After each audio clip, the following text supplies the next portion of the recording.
Head of Department of Chemistry, Savitribai Phule University.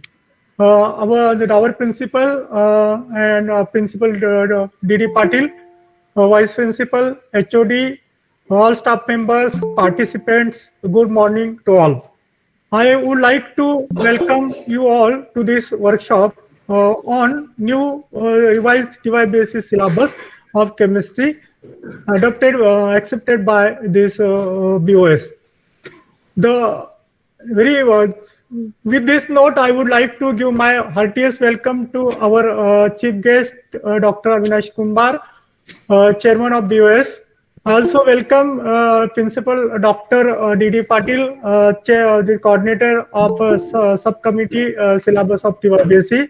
I also welcome our principal Abhay Khandagale.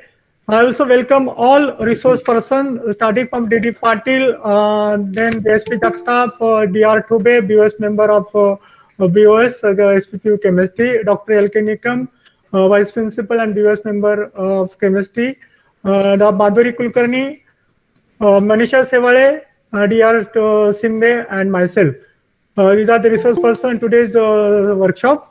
I also welcome our Vice Principal Lobo and Tamde, our head Rasale sir, coordinator of today's workshop, Dr. Dr. Sinde, all participants, staff members of chemistry and RMC, welcome to all these members. We need your support to make this event memorable and successful. Thank you all. Now we will start this function with a brief. We start function with a brief introduction about the chief guest. Before that, I would like to call our workshop coordinator, Dr. Dr. Sinde. I request to him to light on this CBS pattern and theme of the today's workshop. Over to Sinde sir.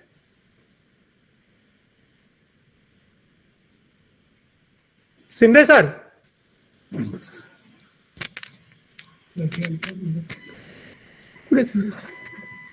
Okay, am I audible? Yes. Okay.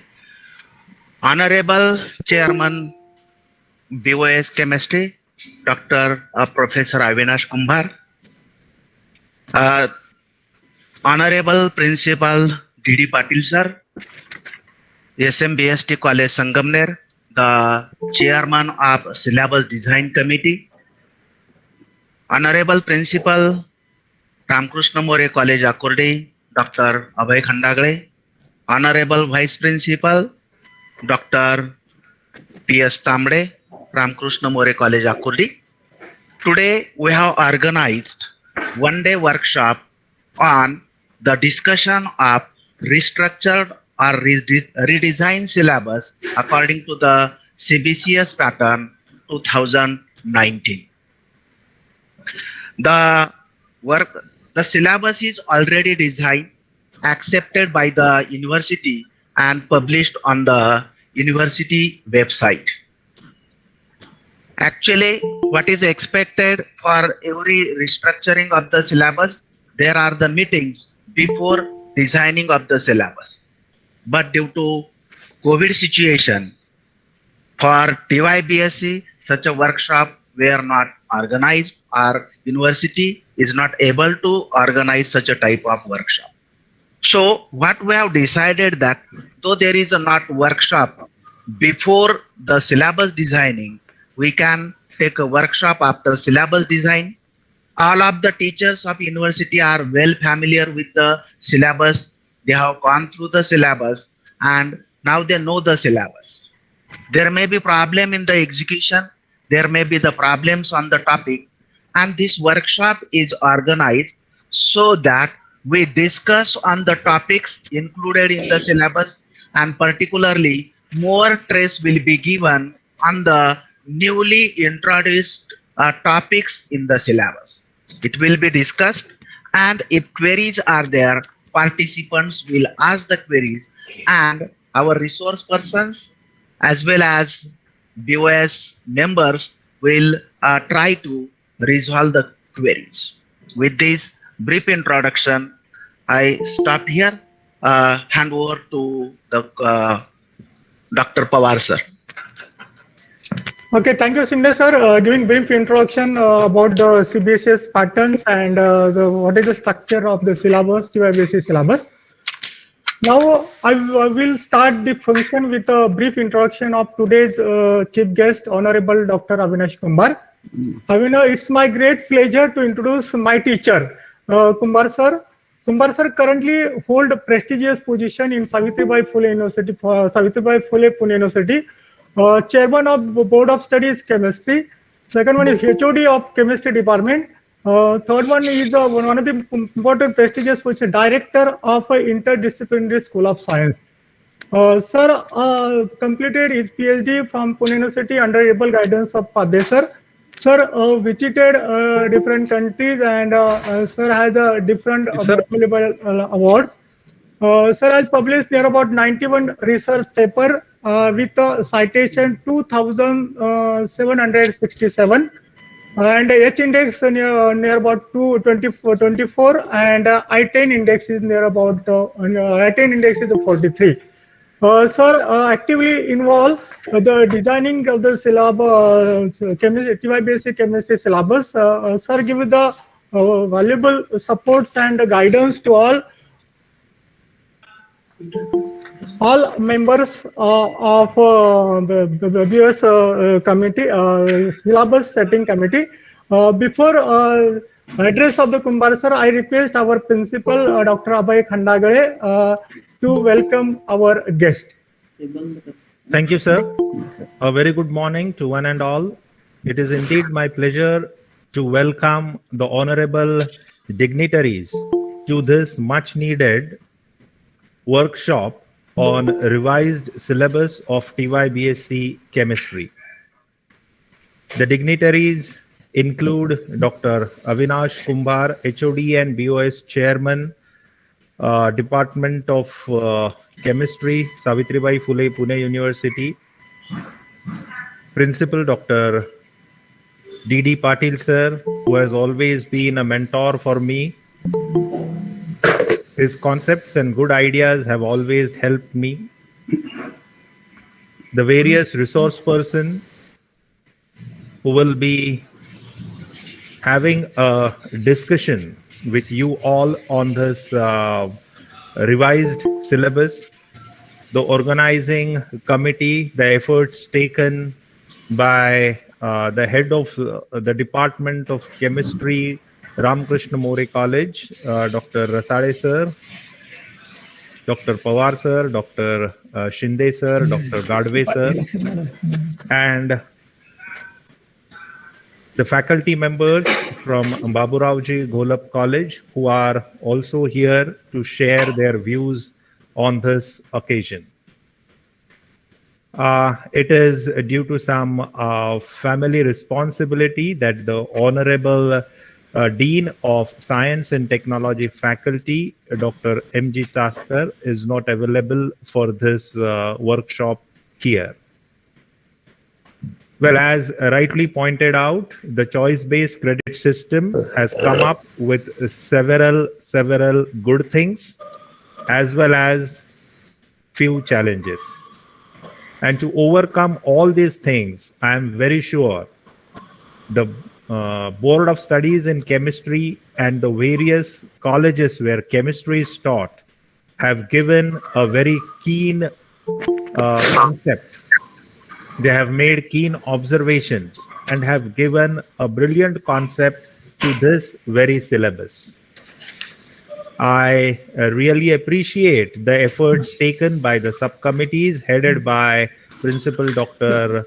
D.D. Patil sir, the chairman of the Board of Studies, Dr. Avinash Kumbar sir, and I have seen them closely working a lot on this syllabus. The only aim of bringing up new syllabi, new curriculum, is to upgrade the knowledge, to have a good domain of chemistry, and to see that it percolates in the way it has been designed to the students of both urban and rural areas. What I can basically see are at least 7 broad areas that are going to be discussed, which includes something that attracts me, like chemistry of cosmetics and perfumes, or then we have something called as industrial chemistry and agrochemicals. Well, I'm not very sure whether they were part of the earlier syllabi. Even if they were, this time I am very sure that these topics will have some blend of applicability in the society. So there are so many good people who are going to discuss over it. How to implement this curriculum at the TYBSc level, which includes ability enhancement courses, which includes skill enhancement courses, which includes few other things which are made mandatory time to time by the UGC and by the various government agencies. We have to bring all of them under one umbrella that is called as the syllabus. And so we are here that we have got a very good and a profound syllabus that is going to help everyone. What is important is discussion over it so that everyone would have a common line of implementation of this curriculum. So with this, I once again welcome all the honorable dignitaries, all the head of the departments, vice principals, members, and the faculty members to this much needed new revised syllabus in TYBSc chemistry that is going to be discussed through this workshop throughout the day. Thank you. Thank you very much. Thank you, Principal Kandage sir, to welcome our chief guest, Dr. Avinash Kumbar, and other resource person. Avinash Kumbar also received the various awards and fellowship from the various agencies. First one is the CRSI Bronze Medal in 2014 for contribution in research in chemistry. Fulbright Nehru Senior Research Fellowship at the University of Houston, Texas, USA. Sir also is UGC visiting fellowship to Sardar Patel University, Vidyanagar. Sir also received fellow of Maharashtra Academy of Science in 2010. Sir also has awarded as a Biocast Fellowship by DST for advanced training and research at the University of North Carolina, Chapel Hill, USA. Sir also honored by the award Professor Arun K. Dev Award for paper presentation at the Convention of Chemists in 1995 by the Indian Chemical Society. So I request today's chief guest, Honorable Dr. Avinash Kumbar, to inaugurate today's workshop. Over to Kumbar, sir. Yes, sir. Yes, sir. Thank you, and good morning, all of you. It's a great pleasure for me to be associated with this workshop. First of all, I would like to compliment and congratulate Ramakrishna More College, Akurdi, for taking up this first initiative of a workshop on TYBSc chemistry syllabus. And as is always the case, they are always the first in many initiatives that Savitribai Phule Pune University and its affiliated colleges undertake. So obviously, this is this is due to the hard work of the faculty led by the principals. So I would like to thank Professor Principal Khandagre sir for leading such initiatives on behalf of the Savitribai Phule Pune University, as well as on behalf of all BOS members and chairman, for a uniform syllabus all through the science faculty. He always takes the lead in formulating the rules and regulations. We also have a lot of discussions based on that, and he has always been proactive. And this is an evidence of it that they were the first to organize such a workshop on TYBSc chemistry syllabus. I would also like to thank our dean, who has always been a guide for us and a support for us throughout all the faculty, BOS, academic councils, so that the science and technology as syllabus in general and chemistry syllabus in particular is always good, will be followed by many, because as you all know, I think 50% of any college students, if not 50, at least 40% of college students are chemistry students. It's with specialization in chemistry at FY, SY, TY. So obviously our numbers are quite large as always, and a huge family are always benefited by changes, advances that we make in the syllabus. And I would also like to thank the principal, the head of the chemistry department, Rasale sir, his colleagues Shinde sir, Pawar sir, all chemistry stalwarts from colleges, including D.D. Patil sir, our advisor on various board of studies subcommittees, chairman of the subcommittee for FY, SY and TY, Tube sir, Kulkarni madam, Jagtap madam, Manisha Shewale, Latesh Nikam sir, our board of studies members, who have been very active and very participating in several initiatives we have taken, especially for framing this syllabus. And as you are all aware that we are at a very transitory phase, going from the old pattern to new patterns, the CBCS patterns. We are also going from the new education policy, where a lot of changes are envisaged and are also being implemented. In fact, we have nearly 1 year of the NEP which has been accepted. So we are also at that transition phase. The UGC has also given us several directives in terms of how a syllabus should be, in terms of the discipline-specific courses, the skill-based courses, the application-based courses. So they have also given us some guidelines which we have to follow. And based on these guidelines, we have framed the TY BSc syllabus with the help of the subcommittee and with contributions and inputs from all the teachers. And as you all know, we took a slightly larger time in terms of framing the syllabus, and our syllabus took a bit of a time. But however, we have come out with a good syllabus, as I have been talking to several faculty all over the Pune University affiliated colleges. We have some nice skill-based courses in terms of medicinal chemistry, polymer chemistry, traditional courses, but now will have to be taught and implemented differently because of several challenges that we are facing, such as the pandemic and future challenges. We also have environmental chemistry and chemoinformatics. This is another topic which we would like to, which we would like our students to be associated with, to know, so that that is what the implementation is going to be, because data science will have a background in chemoinformatics. Nowadays, if you see, there are a lot of information based softwares that are going to be developed, need to be developed, and our students should be a part of that.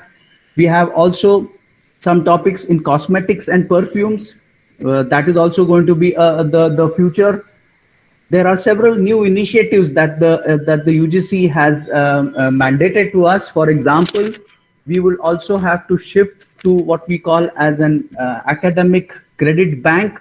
So obviously our syllabus should be very competitive, because that the students will then come to the Savitribai Phule Pune University and its affiliated colleges for some of the courses, because that option is provided by the new education policy, and the academic credit bank will be immediately implemented, and university is taking steps to see that Savitribai Phule Pune University is a part of majority of these. And if our courses and syllabus is good, students from other institutes and universities will opt for our courses, and that's where the whole new education policy is going. So I'm very sure that we had kept this in mind, and in future also, in terms of revising or in terms of implementation, the teachers will take this into account, that if our implementation is also good, then what happens is that many students will opt for our courses.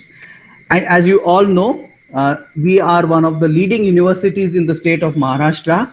So all other universities in Maharashtra also look to us in terms of what kind of syllabus and implementation we do. So I think that's also something that we have to keep in mind always when framing the syllabus. I would request all my teacher colleagues to, while implementing the syllabus, please involve or include many more examples which are not there, which are not mentioned in that, because based on examples itself, we learn, we know the breadth of a topic, we know how applicability can increase as the numbers of examples increase. There may be examples, may be subjective based, examples may be problem based. That gives the breadth of the topic of the concept to the students, and that makes him more interested. And as you all know, the most important challenge in the present era of teaching and evaluation is to get the student interested. They can get the information from internet, which is at their fingertips. However, to make them interested, we will have to make the topic interesting, and therefore I request all my colleagues to make it more interesting for them, give them more examples, let them try to think and understand and apply their knowledge. However small it may be, but that is a good beginning that we will make. I also request my colleagues to also start preparing a question bank, because that's what is going to be the future. We need to have question bank. We wake up only during the exam. I think we will have to start from day one of preparing the question bank, so that versatile, diverse questions can be generated, and so our students will benefit from them. The syllabus also is framed such that they will be able to qualify the national and international exams such as JAM and JEST for the IITs, as well as the GRE for admissions to US universities for master's programs. So it's surely going to help those kinds of competitive exams also. The syllabus also has a great equivalence to the 2013 pattern. So very, very nicely equivalence is established. So anyone from that pattern can also appear in this pattern. And as you all know that yes, changes are slow but sure, and we want to make that effort. And with the help of all my colleagues in the chemistry as well as in the science faculty, we hope that this new syllabus that the TY-BSc students will undertake from now onwards will benefit them for future exams, for future career, not only in the academic field but also in the industry, because that is also what we have kept in the background. What kind of an information is required for a student to be to have a job in industry? Because as the other major point in the new education policy is the entry and exit policy. So if a student wants to exit, how worth it is for him to get a job, that also is kept in mind while making the syllabus, and I'm sure the faculty will explain and implement to him how this entry and exit policy might work, because this is also new for us. So we have all ingredients present in the syllabus. Now it is our teachers' job to implement it and to tell the students the important aspects of it, ask them to solve problems, thinking slightly out of the box, and try to understand the basic concept of chemistry, so that they are able to appear and qualify competitive exams, including the competitive exams for the MSc Chemistry at Savitribai Phule Pune University, as well as other universities in the country. Because of this new education policy, there will be a lot of local as well as global movement of students, and we have to be ready for that. And exactly our syllabus is in that direction. So I would also like to take this opportunity to thank Professor D.D. Patil and his team, the subcommittee, and my board of studies members, including Chubey sir, Nikam sir, Medne sir, Vidya Avsare madam, Latesh Nikam sir, Chabukswar sir, all experienced members of the team who helped us to come out with a good syllabus. Thank you very much, and hope that we will be able to implement this in letter and spirit. Thank you. Thank you, Honorable Kumbar sir, to giving the various information about what are the content added in the TY-BSc syllabus. what is the theme or motto behind adding the content, valuable content in the TY syllabus, and which is helpful to student to make some skill-oriented courses also introduced in this TY basis syllabus, like beauty therapy, forensic type of the courses are there. Sir, also give the information about the NEP, National Education Policy. What are these is cause and what are the benefits of this National Education Policy? So also suggest all teachers of chemistry to make a question bank, which is useful for our student to face a different type of the competitive examination like JAM and all entrance examination. We useful for the taking admission for PG courses. So thanks, sir, to address our teacher and give also guide our teacher regarding this all type of this information. Okay. Now this is the. I would like to also give the opportunity to vote of thank dignitaries, distinguished guests, delegates, and colleagues. It is my honor and privilege to promote vote of thanks of this inaugural function. First, I would like to express gratitude to our chief guest, today's chief guest, Dr. Avinash Kumbar. His expertise and valuable thoughts have given us to new side to this when they are delivering the syllabus. I would like to also sincere thank to our today's resource person, Principal Dr. D.D. Patil, Dr. L.K. Nikam, Vice Principal and HOD from the Baburao Jugulap College, Dr. D.R. Tube, Vice Principal and NAC Coordinator, Partner College, Kulkarni Madam, Head of Department, Modern College, Ganesh King, S.P. Jagtap, NAC Coordinator and IPC Coordinator from Baburao Jugulap College, M.N. Sevale, Meenakshi Madam from FC Ferguson College. I take this opportunity to thank our principal, Abhay Khandagre, for the given valuable inputs for motivation us to organize such a workshop. Also, thanks our vice principal, Tamde sir and Lobo sir, our colleagues, Gadve sir, Bange sir, DR Sinde, and our HOD Rasai sir. Also, thanks to all participant teachers from the various colleges. With prior permission of chief guest and our principal, this inaugural function is end. Now we start the technical session. Kumar sir. Thank you, sir. Yes, sir. Please start. Can you start the technical session? Sure, sir. Okay. Now, in a technical session, first session is delivered by the Dr. Principal D.D. Patil. Patil sir. Pawar sir CBCS pattern आहे अगोदर CBCS pattern आहे अगोदर Aditya Goa okay. Before that I request our course coordinator Dr. D.R. Sinde elaborate about CBCS pattern of Pune University. Dr. D.R. Sinde.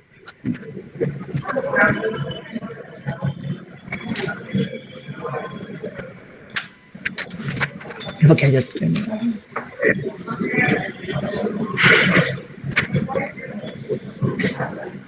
भांगे sir screen share allow करा.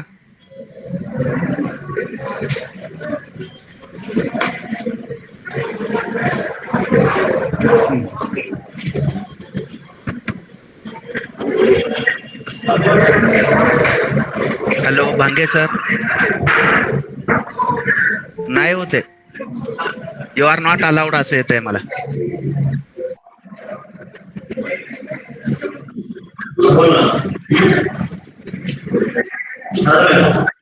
Yes yes I can share ना. ते म्हणून सरांनी मला तुमच्याकडे पाठवलं आहे.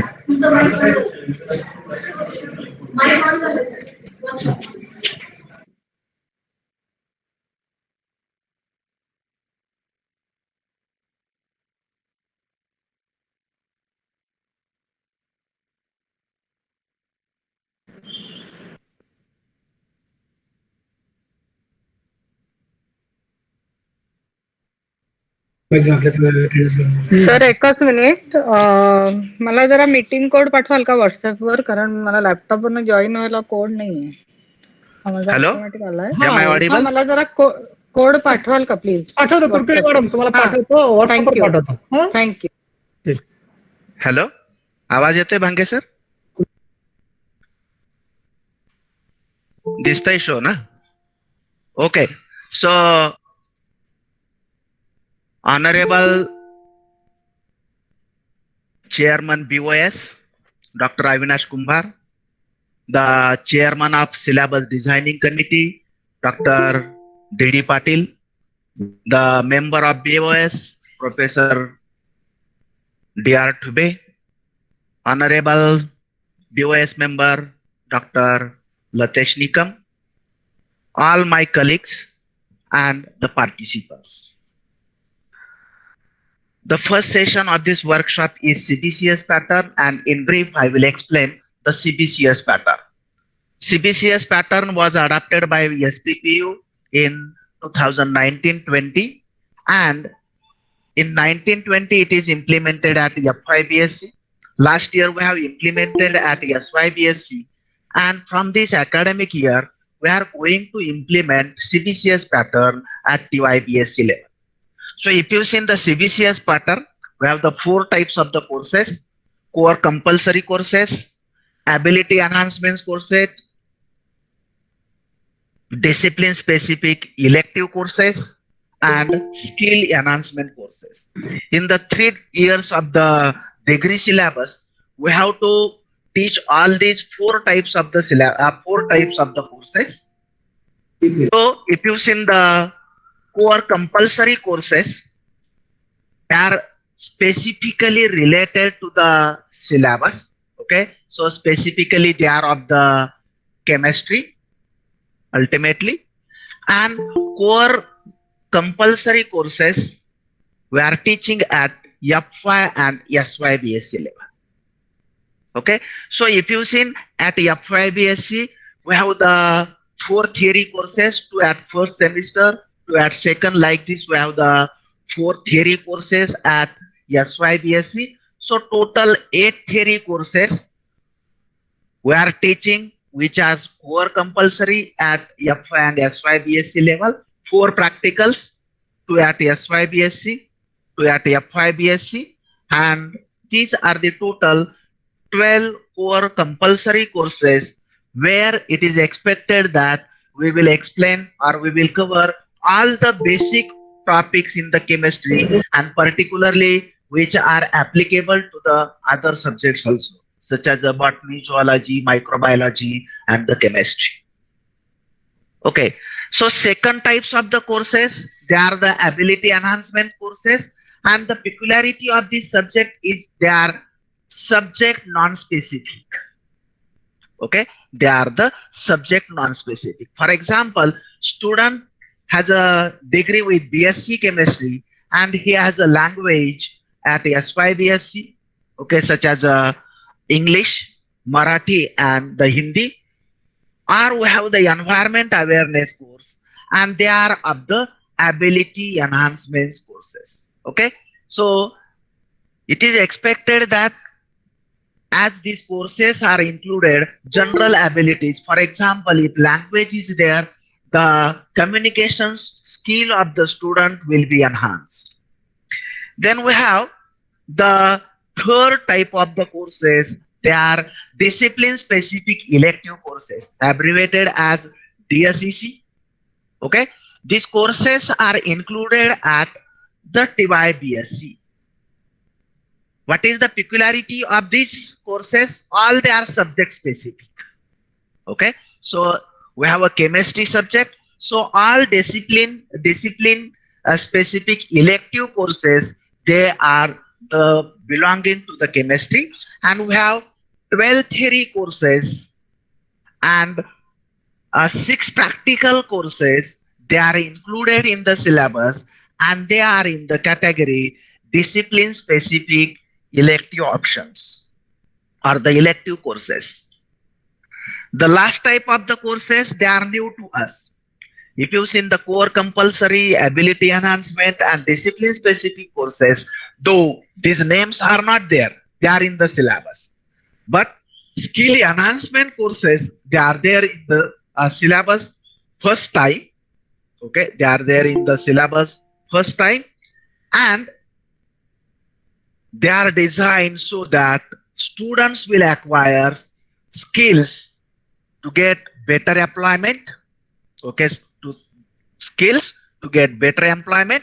Second, get the skill related to the research, so that after his graduation, he will do the post graduation, and during the post graduation, he can do the research, or after his post graduation, he will do the research, and some of the skill, not all the skill, some of the skill, at least they are introduced at the TYBSc, and the business skills.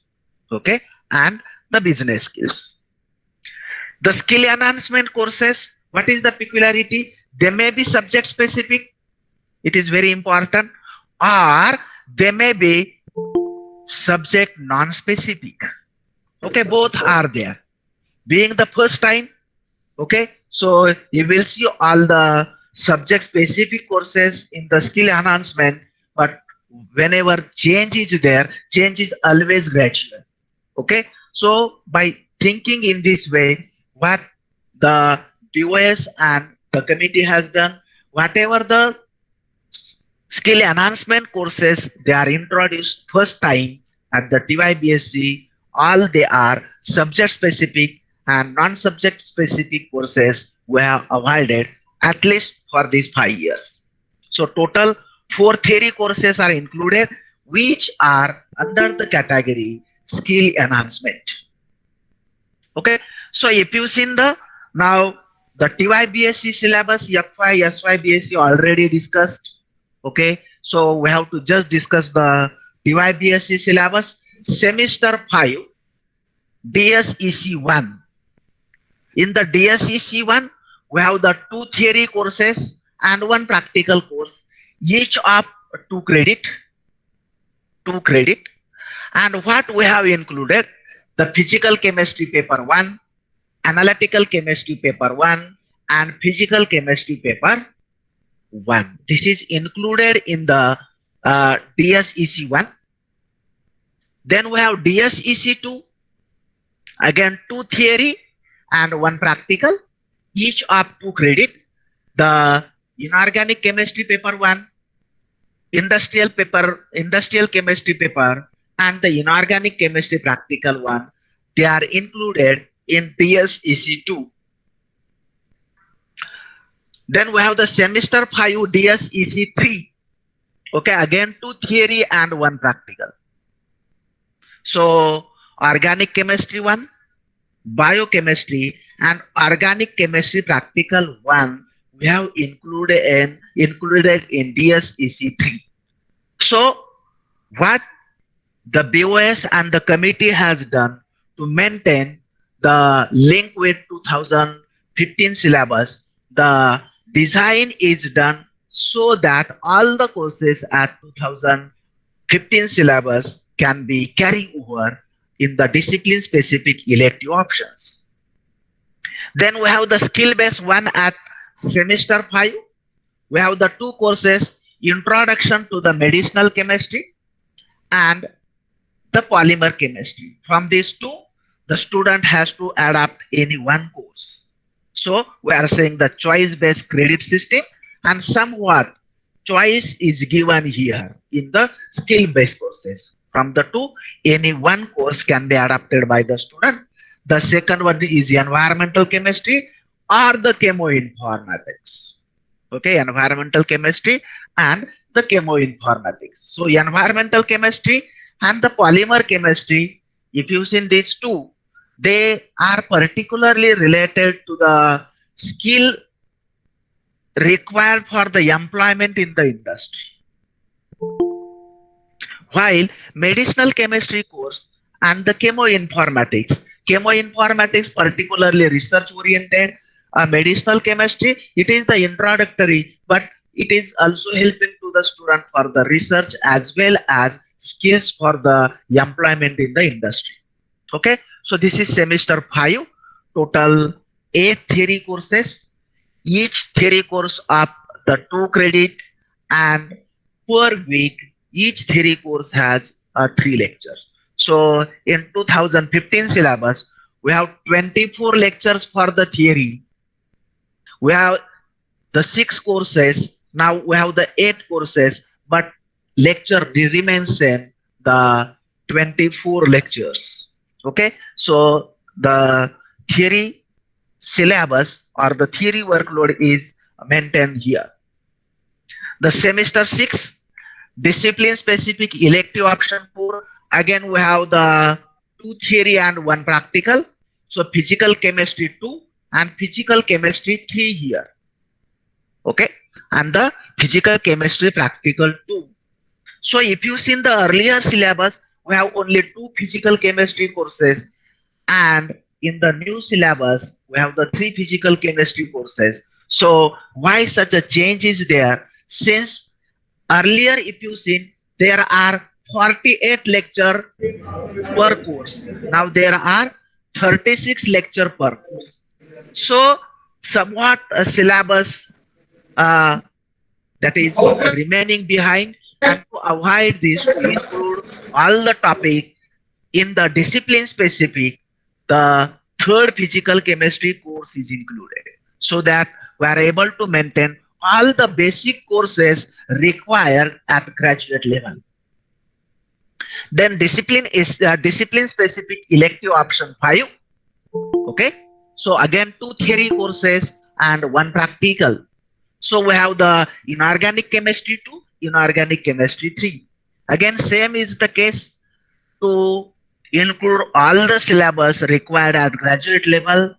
The third inorganic chemistry paper is included, but syllabus is not quite new. Syllabus is old one. Whatever the topic we are not able to include at FY and SYBSc level, at TYBSc level, they are all included in this chemistry, inorganic chemistry paper 3 and the inorganic chemistry practical 2.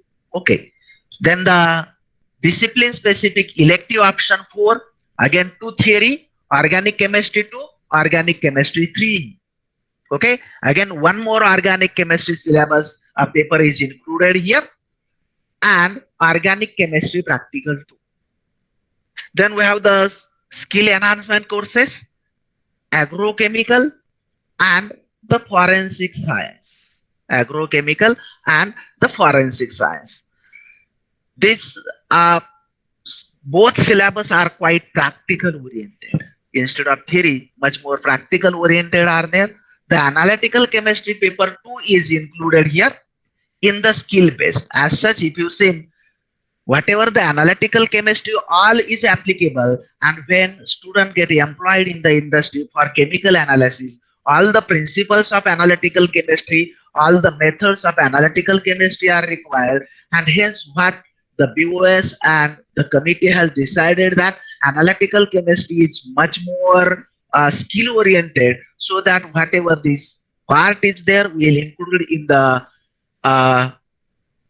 skill enhancement course, so that we are able to include the 2 courses of physical chemistry, 2 courses of organic chemistry, and 2 courses of inorganic chemistry in the discipline specific elective options.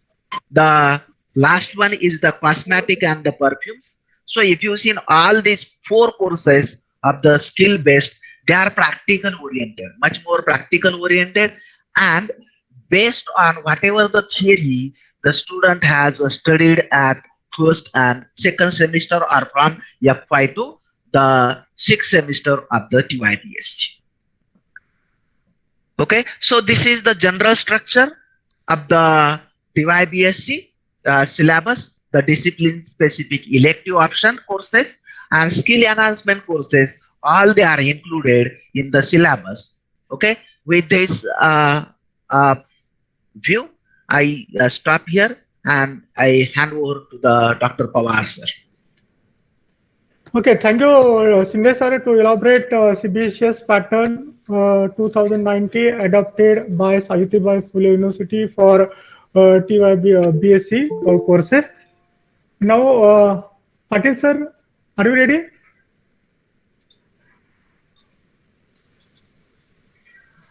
Okay, second is technical session, which is delivered by Patil sir. I introduce Patil sir. Mic चालू करा तुमचा mic. Unmute yourself.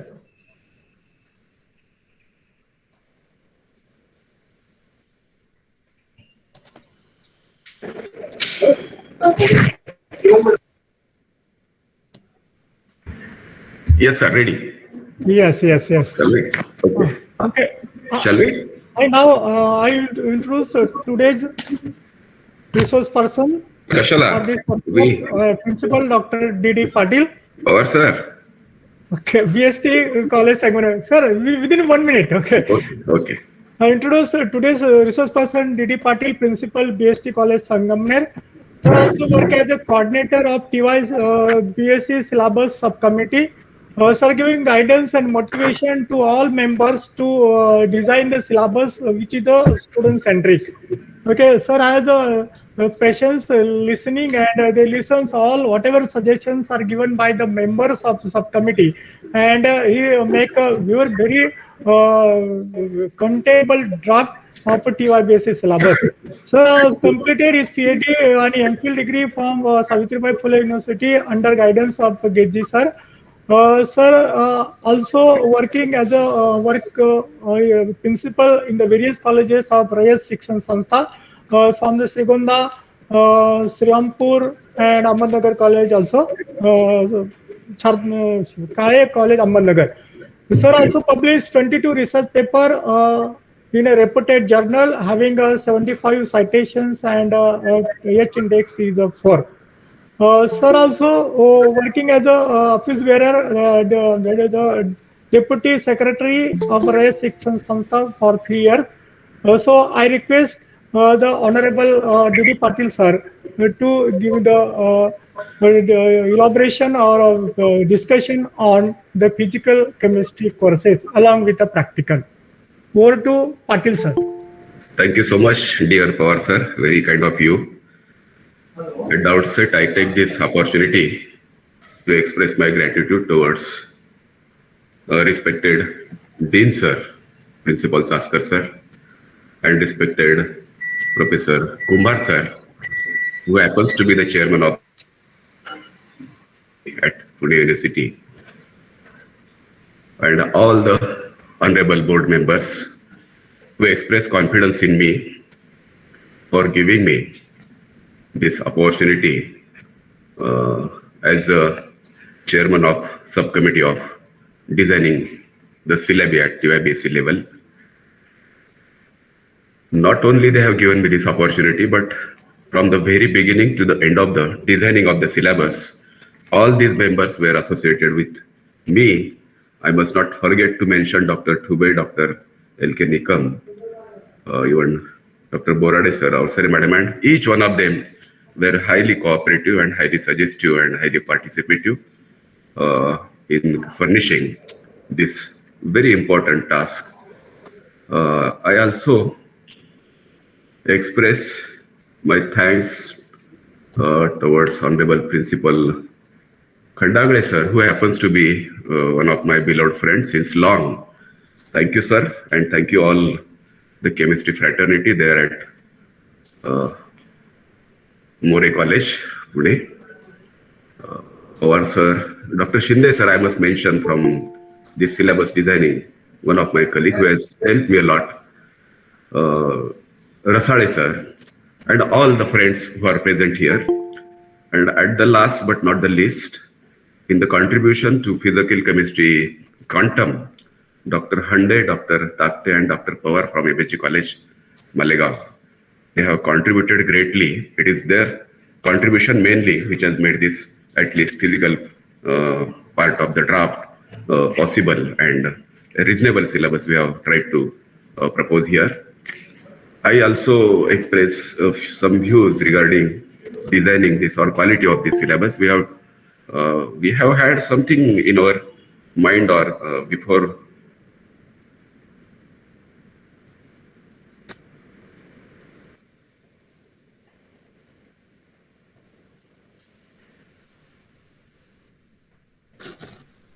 lectures, and within this framework we have to construct the syllabus, and at the same time we have to cover the fundamentals. Then applicability we have to be aware of, along with the competitiveness. Our students are the quite a large number of students they are opting for as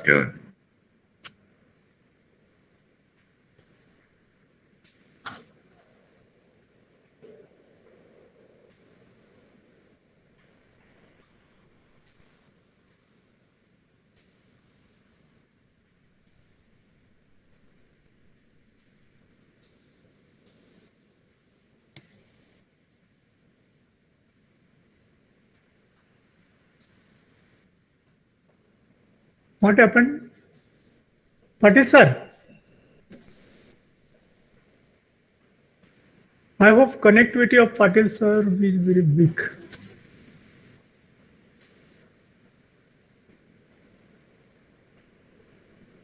Singh sir?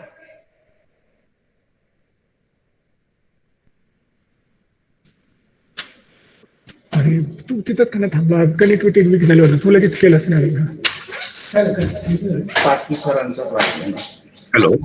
हा Patil sir Okay, okay. It is sharing. Okay Okay, okay. Thank you. Some interruption is there continue sir Okay, okay, okay.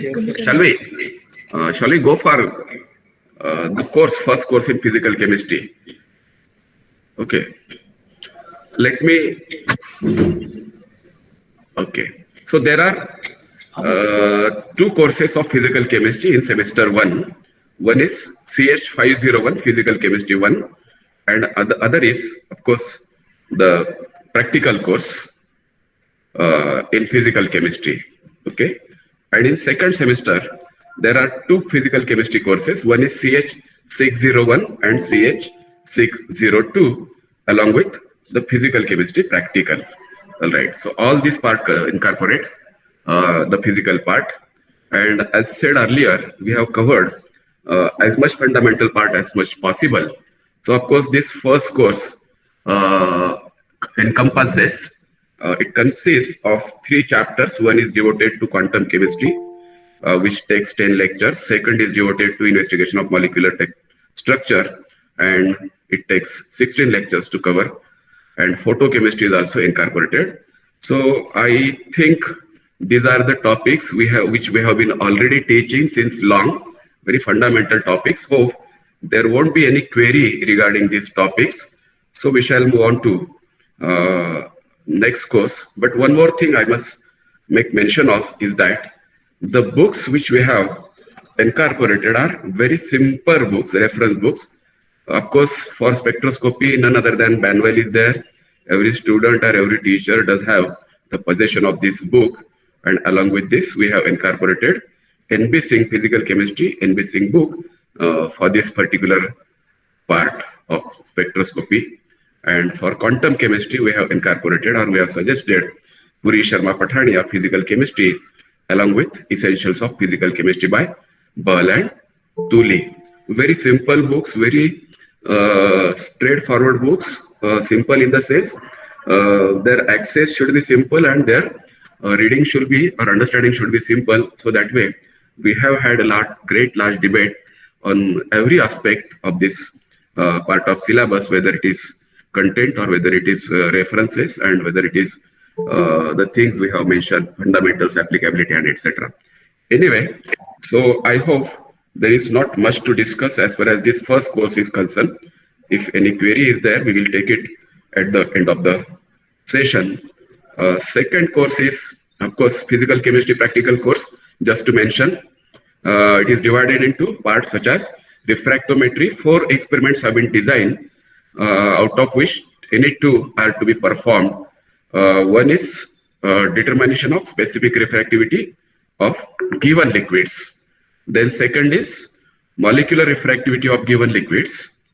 Third is determine the molar refraction of homologous series such as methyl, ethyl, and propyl alcohol. And last one is determine the refractive index of series of salt solutions and determine the concentration of salt of unknown solution. We have been performing one of experiment in colorimetry, determination of unknown concentration of given solution. So this experiment is analogous to that colorimetry experiment, determination of refractive index of a series of solutions, and hence find out the concentration of unknown solution. I hope you understand there is not much to be worried about this experiment. Any 2 are to be carried out. Second is spectrophotometry and colorimetry experiment. Any 2 again. Hope all these experiments we have been performing. One is titration of copper ions with EDTA. Second is determine the indicator constant of methyl red indicator. So nothing new is there, but we have balanced the content, theory content and practical content that must be maintained while designing the syllabus. Third experiment is estimation of Fe ion using thiocyanate or thiocyanate method, and estimation of cobalt by R nitrous salt method. Next experiment is determine the order of reaction for oxidation of alcohol by potassium dichromate and potassium permanganate. This is kinetic chemistry experiment being performed by using spectrophotometric method, and which we have already been performing this experiment. If not, we can go through the references. Very straightforward and simple experiment. And one more is simultaneous determination of two ions. We have provided copper and we have made arrangement of copper and nickel ions. So mixture of these two ions can be analyzed by using the spectrophotometric method. Next one is conductometry. Again, there are 4 experiments designed, 6 experiment design, out of which we have to conduct 4 experiments. Hope there is nothing new. One is titration of mixture of weak acid and strong acid, and that is to be titrated against strong alkali. Then second is determine the velocity constant of hydrolysis of ethyl acetate by alkali, strong alkali. We have already done this experiment. Third one is determine the normality of citric acid in given fruit. This is a bit fascinating experiment to the students. We can have some citric acid contained fruits and students will be extracting the juice, standardizing it. I mean, they will have some standard amount of the juice, maybe diluting them, and they will be titrating, and we will be measuring the conductance. So by conductometric method, we can determine the normality of this citric acid by using some standard alkali. Very simple and straightforward experiment. Earlier, we were using some regular acid, a conventional acid. Here, we are using citric acid as a natural resource. That is the only difference. And next experiment is determine lambda infinity of strong electrolyte NaCl, KCl, and verify the Onsager equation. Very simple experiment, very simple equation, and again, nothing much to do about it. To estimate the amount of lead present in given solution of lead nitrate by conductometric titration. So conductometric titration is to be performed. The lead nitrate is the unknown, and it is to be titrated with sodium sulfate. Draw the graph and hence find out the unknown concentration. Very simple experiment. And last one is determine relative strength of monochloroacetic acid and acetic acid conductometrically. Hope our books, they contain all these experiments, and we have been performing these experiments since long. Next component comes from viscosity, and a couple of experiments are designed, out of which one is to be covered in the stipulated time. One is determine the molecular weight of high polymer by using solutions of different concentrations, and second is determine the radius of glycerol molecule. So both experiments we have been doing. First is we prepare series of solutions, we measure viscosity, and hence find the molecular weight, because the molecular weight and viscosity have the correlation. Similarly, the size of the molecule have. So first experiment is designed so as to understand the relation between molecular weight and viscosity, and second experiment is designed in order to understand the size of the molecule and the viscosity. So radius reflects the size of the molecule, and depending upon the size the liquid holds, the liquid possesses the quantity, the viscosity. As much is the viscosity, accordingly the equation has the radius term, and we have done this experiment since quite long. Last experiment is photofluorometry. We don't have this part in our theory syllabus, but it is covered there in analytical chemistry. So analytical chemistry part is also taken care. As far as experiments are concerned, the care is taken in physical chemistry as well as in inorganic chemistry experiments. Some experiments are placed there in inorganic chemistry experiment part, and some experiments are placed in physical chemistry. So this photofluorometry, very simple experiment, analysis of riboflavin from vitamin supplementary capsules. So source can be a capsule, supplementary capsule, or some serious or some tablet sample, and our method is simply photofluorometry. Some table work is there. This table work can be performed in classroom, such as analysis of given vibration rotation spectrum of a molecule such as HCl. A teacher can go for many spectra, and they will supply the spectra to the students, and maybe we can analyze their vibrational peaks. This is theoretical work, this is table work, so to say. So this is another interesting part we have incorporated wherever it is possible, and we have also taken care of the quantum or the time frame also. म्हणजे वेळेची मर्यादा लक्षात घेऊन आपण या सगळ्या गोष्टी design करण्यासाठी प्रयत्न करत आहोत. Shall we go for next course? Second semester मध्ये there is physical chemistry course, theory course 602 or 601. Okay, so this course contains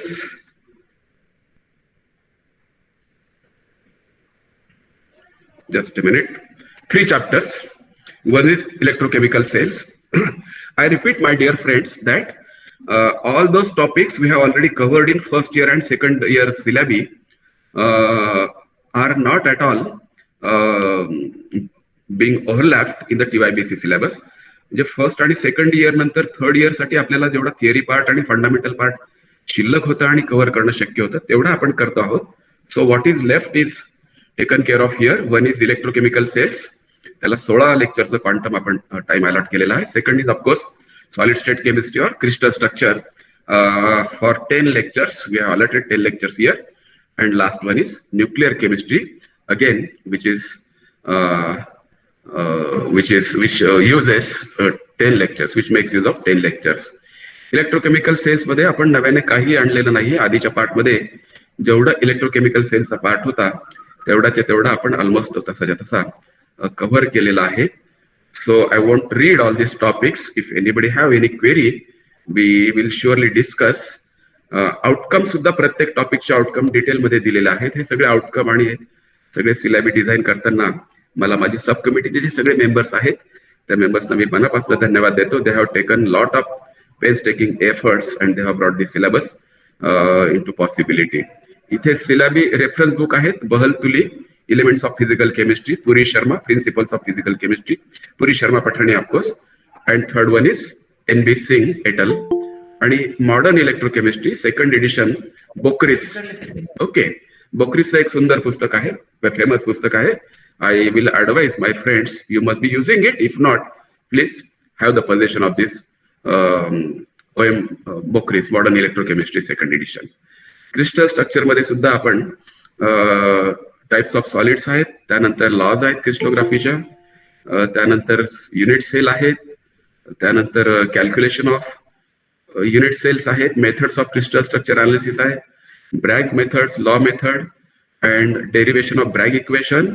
Then determination of crystal structure of NaCl by Bragg method, X-ray analysis.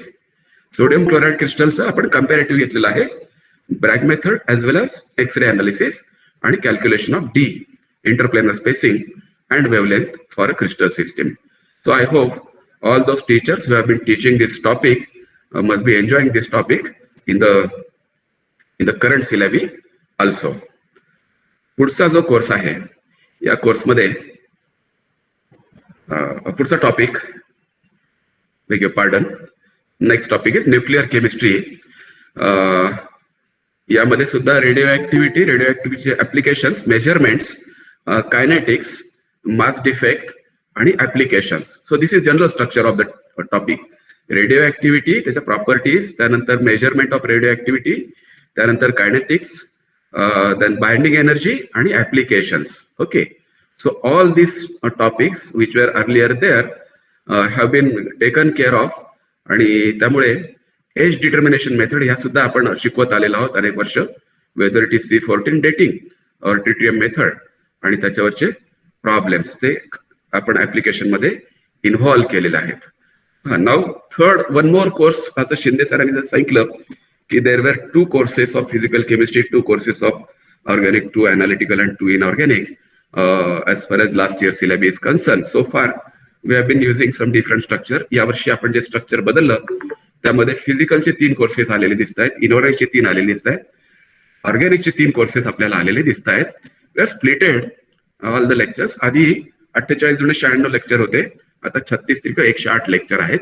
So instead of 2 courses, theory courses, we will be teaching 3 theory courses with 36 lectures to each. Okay, so this paper one may feel is rather addition to this, but the first topic is again quite familiar to all of us. Qualitative properties of dilute solutions. यावरती experiment पण आहेत, आपल्याला ते दिसतीलच. 9 lecture साठी हा topic आपण design केलेला आहे. Second is kinetics of reactions in the solid state. This is something new. We have been teaching kinetics. We have taught gaseous states and liquid states at different levels, and solid state we have taken care of by incorporating the crystal structure chapter. पण solid स्टेटचं kinetics मध्ये आपल्याला कुठे incorporate करता आलेलं नव्हतं. आता जो आपल्याला वाढलेला एक कॉम्पोनंट मिळालेला आहे, 3 कोर्समुळे जो टॉपिक वाढून मिळालेला आहे, त्यामध्ये आपल्याला हे टॉपिक्स आपल्याला ऍड करता आले. त्यातला एक टॉपिक आहे kinetics of solid state reactions. त्यासाठी we have made provision of 9 lectures. खूप मोठा टॉपिक नाहीये. All my colleagues, I will request them, I will call them to go through this topic. आणि हा टॉपिक अतिशय सोपा, सहज आणि सुलभ आहे. सुरुवातीला whenever change comes, people feel a bit uncomfortable. Some people, माझ्यासारखे काही लोक uncomfortable feel करू शकतात. But I am sure that all my teacher fraternity is quite intelligent, proactive, and hence they will accept this challenge, accept this topic very proactively, very positively. यातला दुसरा topic आहे, यामध्ये काय काय घेतले आपण. So we will go through the contents. पण तिसरा टॉपिक आहे electronic structure and macroscopic properties. हा सुद्धा सॉलिड स्टेटशी रिलेटेड टॉपिक आहे. आणि चौथा सॉलिड स्टेटला या कोर्समध्ये आपण बऱ्यापैकी प्राधान्य दिलेलं आहे. पहिला टॉपिक जर सोडला आपण डायल्यूट सोल्युशनचा, तर हे तिन्ही चॅप्टर साधारणतः अबिट सॉलिड स्टेटशी रिलेट होतात. Kinetics of solid state reactions, electronic structure and microscopic properties of materials आणि polymers. So qualitative property I want discuss it again. पण kinetics of reactions in the solid state यामध्ये काय आहे, तर factor affecting reactions in solids. Factors affecting the kinetics of reaction we are familiar with. पण या ठिकाणी with reference to solids we will be discussing this factors. यामध्ये डायल्युशनचा संबंध फारसा येणार नाही. So which are those factors that will affect the rate of the solid state reactions. Then rate laws for reactions in solids. एक 2 ते 3 derivations आहेत आणि चांगले डेरिवेशन्स आहेत. Then there is something called as parabolic rate law, first order rate law. आणखीन contracting sphere rate law, I beg a pardon for the voice. Then contracting area rate law. हे सगळे 5 ते 6 प्रकारचे rate laws आहेत जे आपल्याला बघायचे आहेत. 2-2 ओळीमधले रेट लॉ आहेत, एक्सप्रेशन्स आहेत. And we have to make the students aware of and rate laws based on nucleation. So rate laws, factors affecting solid state reactions आणि results of some kinetic studies. The deaquation of हे complex दिलेलं आहे आपल्याला, cobalt, amino, aqua, chloride, 2 reacting solids. छोटासा topic आहे हा, 9 लेक्चरचा आहे. May be याच्यावरती एखाद दुसरं लेक्चर आपल्याला ऑनलाईन घ्यायचं झालं तर स्पेसिफिकली आपण ते नंतर समटाइम घेऊया. Someone will make the arrangement for, or maybe if possible I will arrange the lecture for the teachers if we desire so, if we want. So that is one thing. आता या ठिकाणी वेळेच्या अभावी हे chapter किंवा याच्यातले topic आपल्याला discuss करता येत नाही. फक्त मी एक कॉमेंट या ठिकाणी करतो की छोटंसं चॅप्टर आहे, आपण पॉझिटिव्हली ते बघा. जेव्हा आपण त्या पुस्तकामध्ये बघाल, यासाठी हाऊसचं पुस्तक वापरलेलं आहे, जेम्स हाऊस, की जे प्रत्येक लायब्ररीमध्ये उपलब्ध आहे माझ्या माहितीनुसार. आणि त्यामध्ये एक 229 ते 262 पानावरती हे चॅप्टर दिलेलं आहे. त्यातले सगळेच टॉपिक आपण घेतलेले नाही आहेत. पण I hope you will appreciate it and will go through this and will take it to the students. Okay. आणि पुढचा जो टॉपिक आहे, last but one, electronic structure and microscopic properties. हा सुद्धा अतिशय छोटा टॉपिक आहे 8 लेक्चर साठी. यामध्ये यासाठी कॅस्टेलनचं पुस्तक वापरलेलं आहे स्पेशली. कृपया लक्षात घ्या, electronic structure and microscopic properties यासाठी कॅस्टेलनचं पुस्तक आहे, त्याचं नाव आहे Physical Chemistry by third edition. Physical Chemistry third edition by Castellan GW. Addison Wesley publishing कंपनीचं आहे ते, आणि त्यामध्ये टॉपिक्स आहेत. 2 पुस्तकं आपल्याकडे ह्या सिलेबसमध्ये ऍडिशनली आपल्याला वापरायचे मस्ट आहेत. त्यामधलं फिजिकल केमिस्ट्री बाय कॅस्टेलन, आणि मगाशी मी जे सांगितलं आपल्याला की principles of physical chemistry bye पहिला जो टॉपिक होता आधीच्या सेमिस्टर मधला हाऊसचं एक पुस्तक, हे 2 पुस्तक आपल्याला ऍड करावे लागणार आहेत. Okay, so this electronic structure and microscopic properties यामधले पॉइंट्स तरी काय काय आहेत? Cohesive energy in ionic crystals, electronic structure of solids, conductors and insulators, ionic crystals, semiconductors, cohesive energy in metals. अजून एक गोष्ट आपल्याला ध्यानात घेतली पाहिजे की हे जे टॉपिक किंवा हे जे 2 चॅप्टर्स आपण या ठिकाणी electronic structure of microscopic properties आहेत किंवा kinetics of solid state reactions आहेत, याचा संबंध कुठेतरी नॅनो मटेरियलशी सुद्धा येतो, आणि म्हणून आपल्याला पुढे जाताना ऍप्लिकेबिलिटी वाढवताना आपल्याला या ठिकाणी हे 2 टॉपिक्स एन्कॉर्पोरेट करणं गरजेचं होतं. कदाचित आपण त्याचं स्वागत कराल. We will appreciate it hopefully. आणि lastly there is polymer chemistry topic. चौथा टॉपिक जो आहे 10 लेक्चर साठी, तो आपण पॉलिमर केमिस्ट्री मध्ये शिकवत होतो. समटाइम तो ऑप्शनल असेल कदाचित, but we have been enjoying this topic. त्यामध्ये काय काय घेतलं आपण? खूप छोटा पार्ट घेतलाय, फंडामेंटल घेतले किंवा बेसिस घेतले, इंट्रोडक्शन नंतर डेफिनेशन आहेत पॉलिमरच्या, त्यानंतर केमिकल बॉन्डिंग आणि molecular forces that are there in the polymer materials, classification आहे. मॉलिक्युलर वेट हा एक मोठा टॉपिक आहे पॉलिमर केमिस्ट्रीमध्ये, जो फिजिकल केमिस्ट्रीचा पार्ट आहे अर्थातच, कारण मॉलिक्युलर वेटचे प्रकार त्यामध्ये आहेत depending upon the degree of polymerization. So we have molecular weight such as average molecular weight, number average and weight average molecular weights. जे शिकवत असतील त्यांना या गोष्टी अतिशय फॅसिनेटिंग आहेत आपल्या सगळ्यांसाठी. सो जो फिजिकल केमिस्ट्रीचा पॉलिमर रिलेटेड बेसिक पार्ट आहे तेवढाच आपण घेतलेला आहे, आणि त्यामध्ये अनालिसिस साठी विस्कॉसिटीची मेथड आपण त्या ठिकाणी वापरलेली आहे, की जे आपण एक्सपेरिमेंटला सुद्धा त्या ठिकाणी त्याला कोरिलेट होते. आणि शेवटचा पार्ट आहे की problems based on number of average and weight average molecular weights.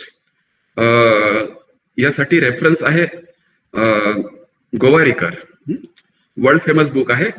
आपल्याला पुणे विद्यापीठ आणि किंवा महाराष्ट्रीयन सायंटिस्ट आणि लेखकांचा आपल्याला खरं तर धन्यवाद किंवा त्यांच्या प्रती कृतज्ञता व्यक्त केली पाहिजे. I always had this kind of gratitude. Arnikar सरांचं पुस्तक हे जागतिक पातळीवरचं अकॅडमिक लेवलला वापरलं जाणारं पुस्तक आहे, आणि गोवारीकर सरांचं वर्ल्ड लेवलला अप्रिशिएट झालेलं, स्टुडंटला खूप सिम्पल वाटणारी अशी दोन्ही पुस्तकं आहेत. So this book is good enough. पण याच्या व्यतिरिक्त आपल्याला बिल मेयरचं पुस्तक सुद्धा वापरण्यासाठी आपल्याला उपलब्ध आहे आपल्या सगळ्यांकडे.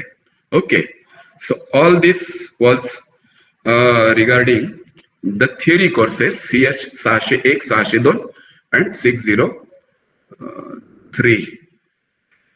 60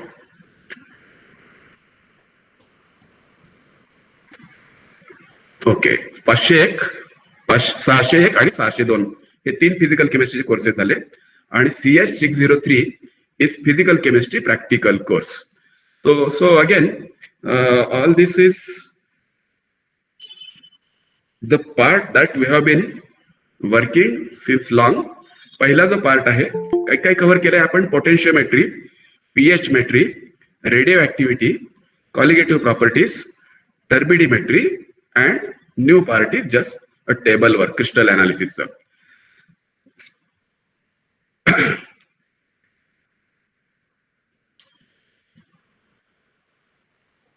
Just a minute. So potentiometry मध्ये काय काय कव्हर केलंय आपण?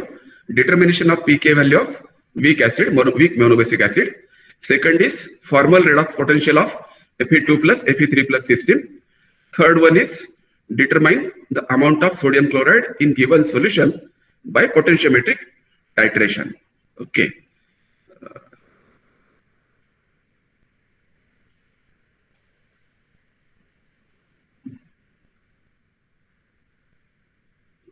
पुढचा एनी 5 करायचे आहेत आपल्याला आणि 8 एक्सपेरिमेंट डिझाईन केलेले आहेत. Next comes determine the solubility product of silver chloride. We have been doing this experiment since long. Estimation of chloride, bromide and iodide ion. Estimation of chloride, bromide, iodine in a given mixture by titrating it with silver nitrate solution. पुढचा आहे preparation of standard disodium hydrogen phosphate solution आणि citric acid solution and hence prepare 4 different buffer solutions. So buffer solution चा experiment buffer तयार करायचे, त्यांचे pH मोजायचे. Experiments खूप छोटे आहेत, but here I would request all my teachers की आता या ठिकाणी चॉईस बेस्ड क्रेडिट सिस्टीम आहे, त्यावर मी आता भाष्य करणार नाही. हळूहळू ही सिस्टीम इव्हॉल्व होत जाईल. पण लेक्चरचा क्वांटम प्रॅक्टिकलचा खूप वाढलेला आहे, त्यामुळे सिलेबस डिझाईन करताना आपल्या सगळ्यांच्या डोळ्यासमोर ही गोष्ट आहे की तो त्या दिवसाचा एक्सपेरिमेंट तो टोटली त्या दिवशी पूर्णतः रिझल्ट सकट, अनालिसिस सकट आणि सही घेऊन तो त्याच ठिकाणी कम्प्लीट करायचा आहे. तो घरी जाईल असं ठेवायचंच नाही काही. So the time devoted to that experiment must be utilize properly. आणि म्हणून अशा पद्धतीने हा टाइम यूज करताना आपण कृपया एक्सपेरिमेंटचा थिअरी पार्ट किंवा एक्सपेरिमेंट पार्ट जरी लहान असेल, त्याचा वेळ कमी लागणार असेल, तर त्याच्या मागची थिअरी असेल, त्याची ऍप्लिकेबिलिटी असेल आणि त्याचं सगळं प्रेझेंटेशन असेल, त्याची अॅक्युरसी असेल. So I request all my teacher friends to take care of all such factors. पुढचा जो एक्सपेरिमेंट आहे to prepare standard again buffer solution आहे आणि hence prepare पुढचा एक्सपेरिमेंट आहे determine the composition of zinc ferrocyanide complex potentiometrically. Determine the standard electrode potential of copper and silver electrodes. हा सुद्धा experiment आपल्या जुन्या सिलेबसमध्ये होता. आणि हेच determine the EMF of concentration cell. जे जे थिअरीमध्ये आपण कव्हर केलंय त्याच्याशी रिलेटेड एक्सपेरिमेंट्स आपण या ठिकाणी डिझाईन केलेले आहेत. 8 पैकी 6 एक्सपेरिमेंट्स आपल्याला या ठिकाणी कंडक्ट करायचे आहेत किंवा घ्यायचे आहेत. हो, 5 एक्सपेरिमेंट आपल्याला कंडक्ट करायचे आहेत. पुढचा जो पार्ट आहे तो आहे पीएच मेट्रीचा.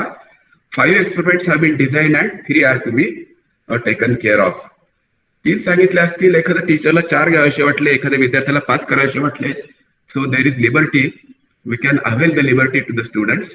यामध्ये सुद्धा अगेन आपले कन्व्हेन्शनल एक्सपेरिमेंट्स आहेत. हायड्रोलिसिस ऑफ एनिलिन हायड्रोक्लोराइड, त्याची डिग्री ऑफ हायड्रोलिसिस आपल्याला काढायची आहे.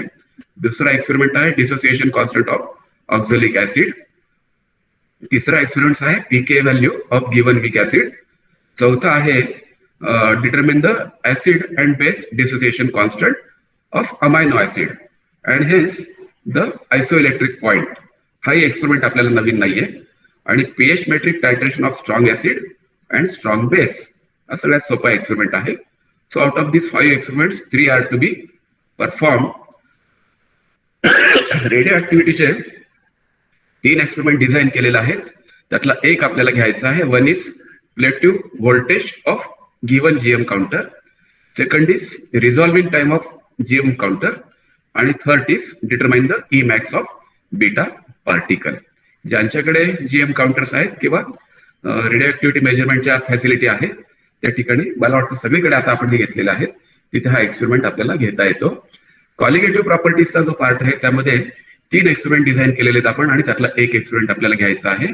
Determine the molecular wait of solute by depression freezing point.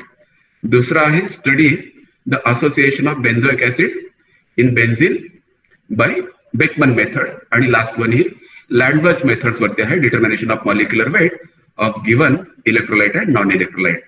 तर साधारणतः आपण फ्रीजिंग पॉइंट मेथड ही आपल्याला वापरायला करायला सगळ्यात सोपी आहे. त्यामुळे त्या दृष्टीने एकच एक्सपेरिमेंट या ठिकाणी ठेवलेला आहे. लँडबर्च करताना स्वागत आहे, पण त्याच्या रिझल्टचे थोडे प्रॉब्लेम आहेत, म्हणजे इन्स्ट्रुमेंटेशनचे प्रॉब्लेम आहेत त्या दोन्ही एक्सपेरिमेंटसाठी. Anyway we have to perform only 1 colligative property experiment. आणि लास्ट जो पार्ट आहे टर्बिडिमेट्रीचा, त्याच्यातल्या 2 पैकी एक एक्सपेरिमेंट कव्हर करायचा आहे. त्यामध्ये सल्फेट आयन आणि क्लोराइड आयन डिटर्मिनेशन आहे बाय टर्बिडिमेट्रिक मेथड. टायट्रेशन आहे ते सिंपल टायट्रेशन आहे, कॅलिब्रेशन मेथड आहे. आणि दुसरा एक्सपेरिमेंट आहे determine the molecular weight of given polymer. सो या ठिकाणी आपल्याला असं दिसेल की थिअरी पार्ट, एक्सपेरिमेंटल पार्ट यामध्ये खूप सारा बॅलन्स आपण साधण्याचा प्रयत्न केलेला आहे.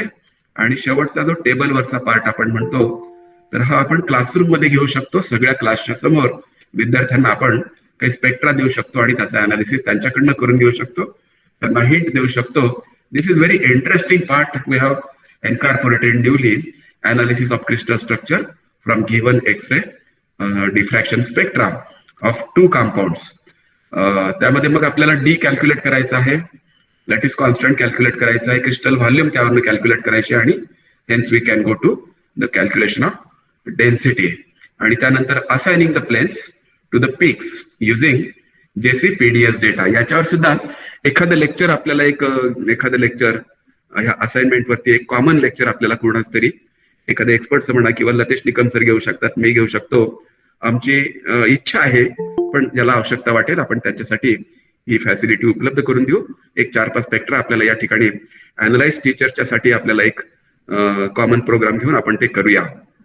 आणि ते झालं लवकरच आपण अरेंज करणार आहोत, अशी माझी या क्षणी तरी इच्छा आहे आणि अपेक्षा आहे. रेफरन्सेस टाकलेत आपण. फिनले, किचनर, प्रॅक्टिकल फिजिकल केमिस्ट्री, त्यानंतर विल्सन, न्यूकॉम आणि ड्रेंकोचं पुस्तक आहे. सिनियर प्रॅक्टिकल केमिस्ट्री आहे बाय खोसला अँड गर्क. त्यानंतर शू मेकरचं पुस्तक आहे एक्सपेरिमेंटल फिजिकल केमिस्ट्रीचं. आणि वायनचं पुस्तक आहे physical chemistry, advance physical chemistry experiment by Gurtu and Gurtu. And Jahagirdar सरांचं एक चांगलं पुस्तक आहे experiments in physical chemistry, Himalaya पब्लिशिंगचं. आणि there are few other books also. Vogel त्या ठिकाणी आपण आहे, हेल्पन आहे experimental physical chemistry. But we can go through all these books if desired so. कारण आपल्याकडे टेक्स्ट बुक आहेत.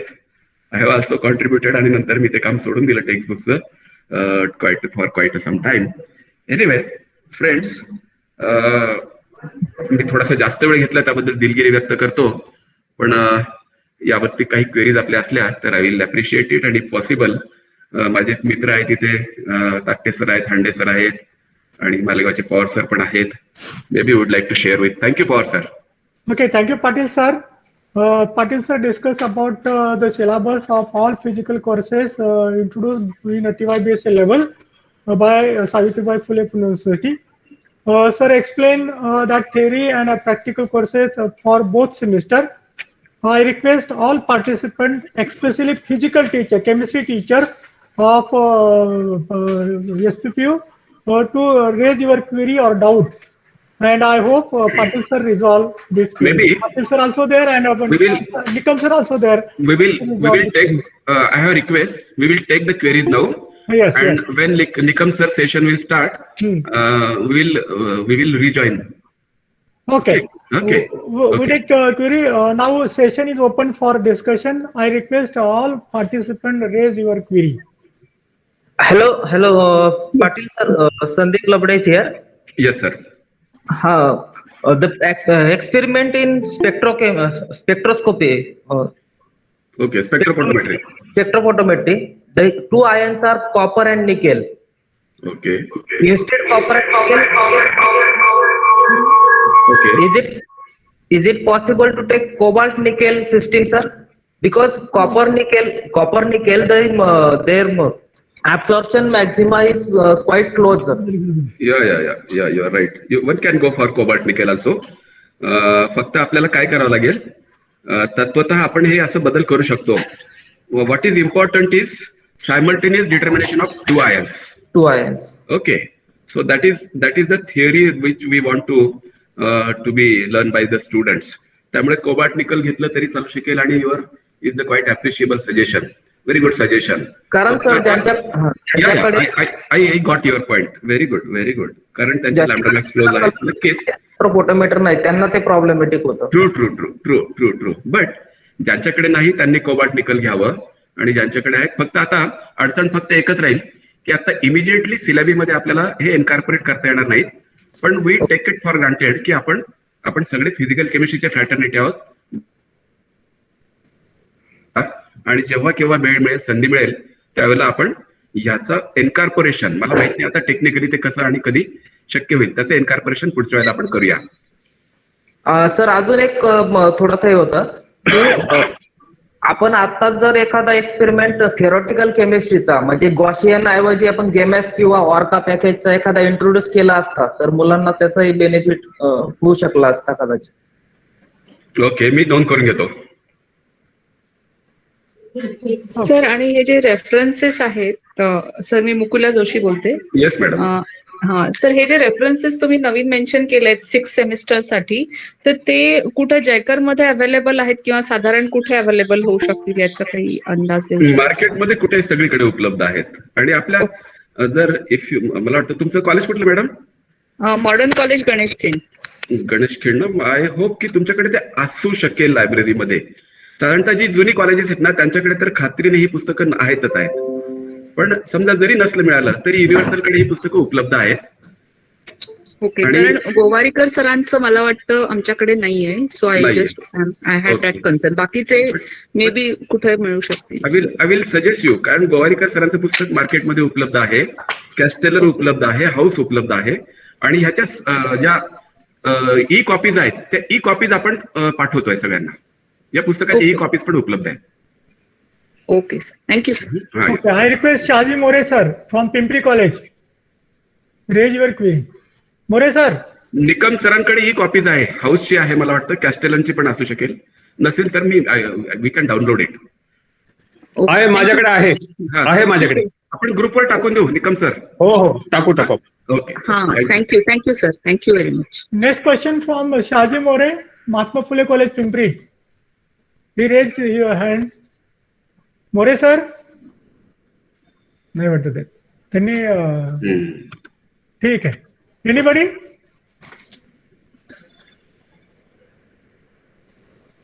Anybody have any doubt? Hello Pawar sir, हा विचारू का? विचारा. पाटील सर, छत्तीस सर बोलतो. हो गुड, बरं. सुरुवातीला सर्व कमिटीचं अभिनंदन सर, ज्यांनी या सिलेबस रिस्ट्रक्चरिंग मध्ये पार्टिसिपेशन केलं त्यांचं सगळ्यांचं. जी थँक्यू सो मच. माझा एक साधा प्रश्न आहे सर, म्हणजे मला फिजिकल केमिस्ट्रीच्या सिलेबस मधलं फारसं काही कळत नाहीये. CH 602 मध्ये तुम्ही जो पॉलिमर केमिस्ट्री टाकले 10 लेक्चरचं, आणि त्याच्यानंतर परत आपण स्किल एनहान्समेंट मध्ये सुद्धा तो 36 लेक्चरचा आपण पॉलिमर केमिस्ट्री शिकतो ॲज अ सेपरेट कोर्स म्हणून. बरोबर आहे. So is it necessary to study this polymer chemistry in physical chemistry syllabus? हो आहे ना. काय आहे, तो जो आहे ना तो ऑप्शनल कोर्स आहे. अच्छा. हो, आणि हा या ठिकाणी आपण काय घेतलंय, पॉलिमरचा पार्ट हा सगळे विद्यार्थी शिकणार आहेत की ज्यामध्ये फिजिकल केमिस्ट्री ओरिएंटेशन आहे. आणि त्याच्यावरती एक एक्सपेरिमेंट पण आपण डिझाईन केलेला आहे. मॉलिक्युलर वेट ही संकल्पना त्यामध्ये आहे की जी इतर मॉलिक्युल आणि पॉलिमेरिक मॉलिक्युल साठी ती वेगळी आहे, you must be knowing it. आणि त्यानंतर पॉलिक्युलर वेट आणि ट्रान्सफर सर्टिफिकेट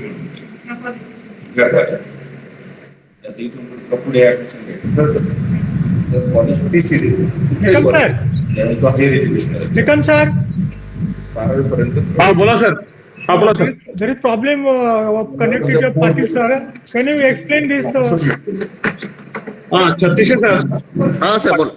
तर त्याप्रमाणे तो जो आपण इंट्रोडक्टरी पार्ट टाकलाय फिजिकल केमिस्ट्रीमध्ये, it is for all students. Those students will not take polymer chemistry subject as SEC, because it is essential to have a basic knowledge about polymer molecules, because it is one of the macromolecule which is very applied. And as sir told that already we have incorporated experiment based on polymer in particles, so they should have a basic knowledge of polymer.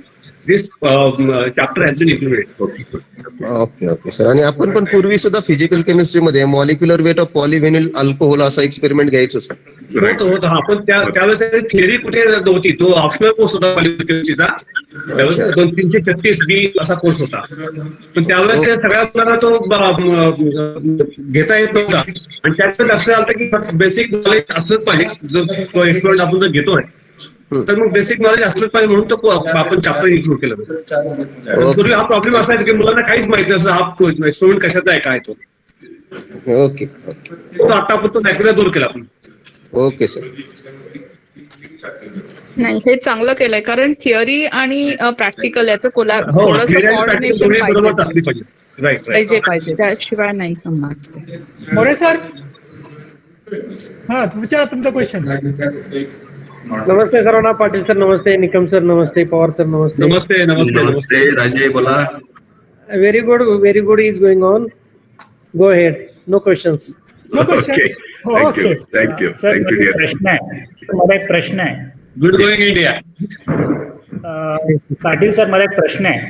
हो sir. Actually it's a good syllabus, पण मला असं म्हणायचं की particularly quantum मेकॅनिक्सच्या syllabus बद्दल. Although I am from a autonomous college, पण युनिव्हर्सिटीचा सिलेबस आमच्यासाठी नेहमीच एक गाईडलाईन्स असतो, म्हणून that's why I am daring to ask you a question. नाही सर, माय प्लेजर. 3 महत्वाचे टॉपिक्स ह्यावेळेस दिसले. एक तर ऑपरेटर्स आणलं, दुसरं श्रोडिंजर्स वेव्ह इक्वेशन आणलं आणि तिसरं वेव्ह फंक्शन आणलं. हो. तर ऍक्च्युली हे 3 जे महत्वाचे कॉन्सेप्ट आहेत, these 3 form the postulates of quantum mechanics itself. तर असं पॉस्ट्युलेट म्हणून शब्द आपण नाही आणू शकत का त्याच्यामध्ये, कारण आपण पॉस्ट्युलेट न शिकता क्वांटम मेकॅनिक्स मध्ये सगळं शिकतो असं मला वाटतं. I agree with you. It is one and same thing. कारण हे म्हणजे तसं जर झालं तर मला वाटतं की मग आधी म्हणजे क्वांटम मेकॅनिक्स असंच हवेतून नाही सुरुवात झालं, त्याच्या मागे काहीतरी क्वांटम पॉस्ट्युलेट्स आहे असं मुलांना कळेल असं मला वाटतं. आपण मागच्या वेळेला जे क्वांटमचं सिलेबस होतं ना, तर क्वांटमचं जे चॅप्टर आहे ते लिहिताना बघा, मी निरालीच्या पुस्तकामध्ये लिहिलं होतं आणि त्यावेळेला हा पॉस्ट्युलेट कन्सेप्टच्या पद्धतीने ते एक्सप्लेन केलेलं होतं आणि मनालीच्या पुस्तकामध्ये ते वेगळ्या पद्धतीने दिलं होतं. बट काय आहे, Schrodinger equation is not a derivation, we arrive at. आणि त्यामुळे postulate second part is about the derivation of Schrodinger's wave equation. आपण तसं डिराईव्ह नाही करायला पाहिजे सर, ज्या पद्धतीने पुस्तकात दिलेलं आहे. ऍक्च्युली श्रोडिंगर वेव्ह इक्वेशनचं जर डेरिव्हेशन करायचं असेल तर ते एकतर मोमेंटम ऑपरेटर वापरायला पाहिजे किंवा एनर्जी ऑपरेटर वापरायला पाहिजे. Correct. That is what we have taken care of. म्हणजे मला वाटतं की आपण पुस्तकामध्ये वेगळ्या पद्धतीने देतो आणि असं सांगतो की क्वांटम मेकॅनिक्सचं बेस्ट क्लासिकल मेकॅनिक्स आहे असं सांगायचा प्रयत्न करतो वेव्ह इक्वेशन मधून काढून. राईट. पण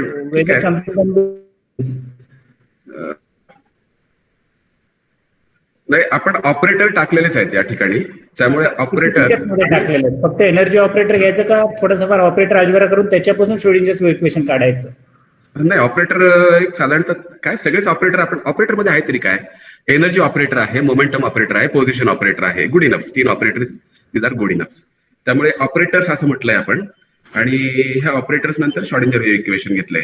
खरं तर हे इनहेरंट आहे, इट इज अंडरस्टूड. आपण पॉस्ट्युलेट घेतले पाहिजे, पॉस्ट्युलेट घेऊन पॉस्ट्युलेटच्या माध्यमातून श्रोडिंगर इक्वेशनला आपण अराइव्ह करू शकतो, श्रोडिंगर इक्वेशन आपण पोहोचू शकतो. Okay, that is being understood. ते कदाचित इन बिटवीन द लाईन आहे. आय होप की आपण तसं ते करूया, पण ठीक आहे, it is for the teacher to choose. तुमची सूचना खरंच खूप चांगली आहे. फक्त काय होतं, पॉस्ट्युलेट थ्रू जाताना मुलांना थोडंसं ते अ बिट डिफिकल्ट वाटतं. आणि याचा जर वापर केला कॅल्क्युलसचा, इंटिग्रल आपलं डिफरन्शियल कॅल्क्युलसचा, तर तशा अर्थाने वेव्ह इक्वेशन घेऊन इलेक्ट्रॉन बिंग वेव्ह, तर इलेक्ट्रॉन वेव्ह असल्याचा तो आणि ड्युअलिटी परत इन्कॉर्पोरेट करतो आणि पुन्हा आपल्याला श्रोडिंगर इक्वेशन मिळतं. त्यामुळे त्या पद्धतीने गेलं काय किंवा पॉस्ट्युलेटच्या पद्धतीने गेलं काय, रिझल्ट सेम येतो. पण पॉस्ट्युलेटच्या मेथडने जाताना थोडीशी थिअरॉटिकल जे बॅकग्राऊंड आहे, तुमचं जे मत आहे त्याच्याशी मी पूर्णतः सहमत आहे की थिअरीचा कुठलाही थिअरी असेल, सायंटिफिक थिअरी असेल, ते थिअरीचं म्हणजे काय असतं, तर थिअरीमध्ये बिगिनिंग असते postulates. Postulates are those things which we have to accept before proposing the theory, आणि त्याची संख्या मिनिमम असावी. एकदा हे पॉस्ट्युलेट ऍक्सेप्ट केले की मग त्याच्या आधाराने आपल्याला ती थिअरी आपल्याला मांडता येते आणि आपल्याला त्यातून हायपोथेसिस. तर इक्वेशन, श्रोडिंगर इक्वेशन हे शेवटी हायपोथेसिस आहे. We arrive at this hypothesis by making use of postulates. ही सायंटिफिक मेथड आहे आणि अशा प्रकारची सायंटिफिक मेथड असते की we begin with postulates, then we go to the experiment, observations, again we go to the, जर derivation असतील, observations असतील, and they we come to hypothesis. तर ही कुठल्याही थिअरीची जनरल मेथड आहे, तर हिचं रिअलायझेशन मुलांना होऊ शकेल. तुमच्या म्हणण्याशी मी सहमत आहे. Okay, thank you sir. Okay, welcome.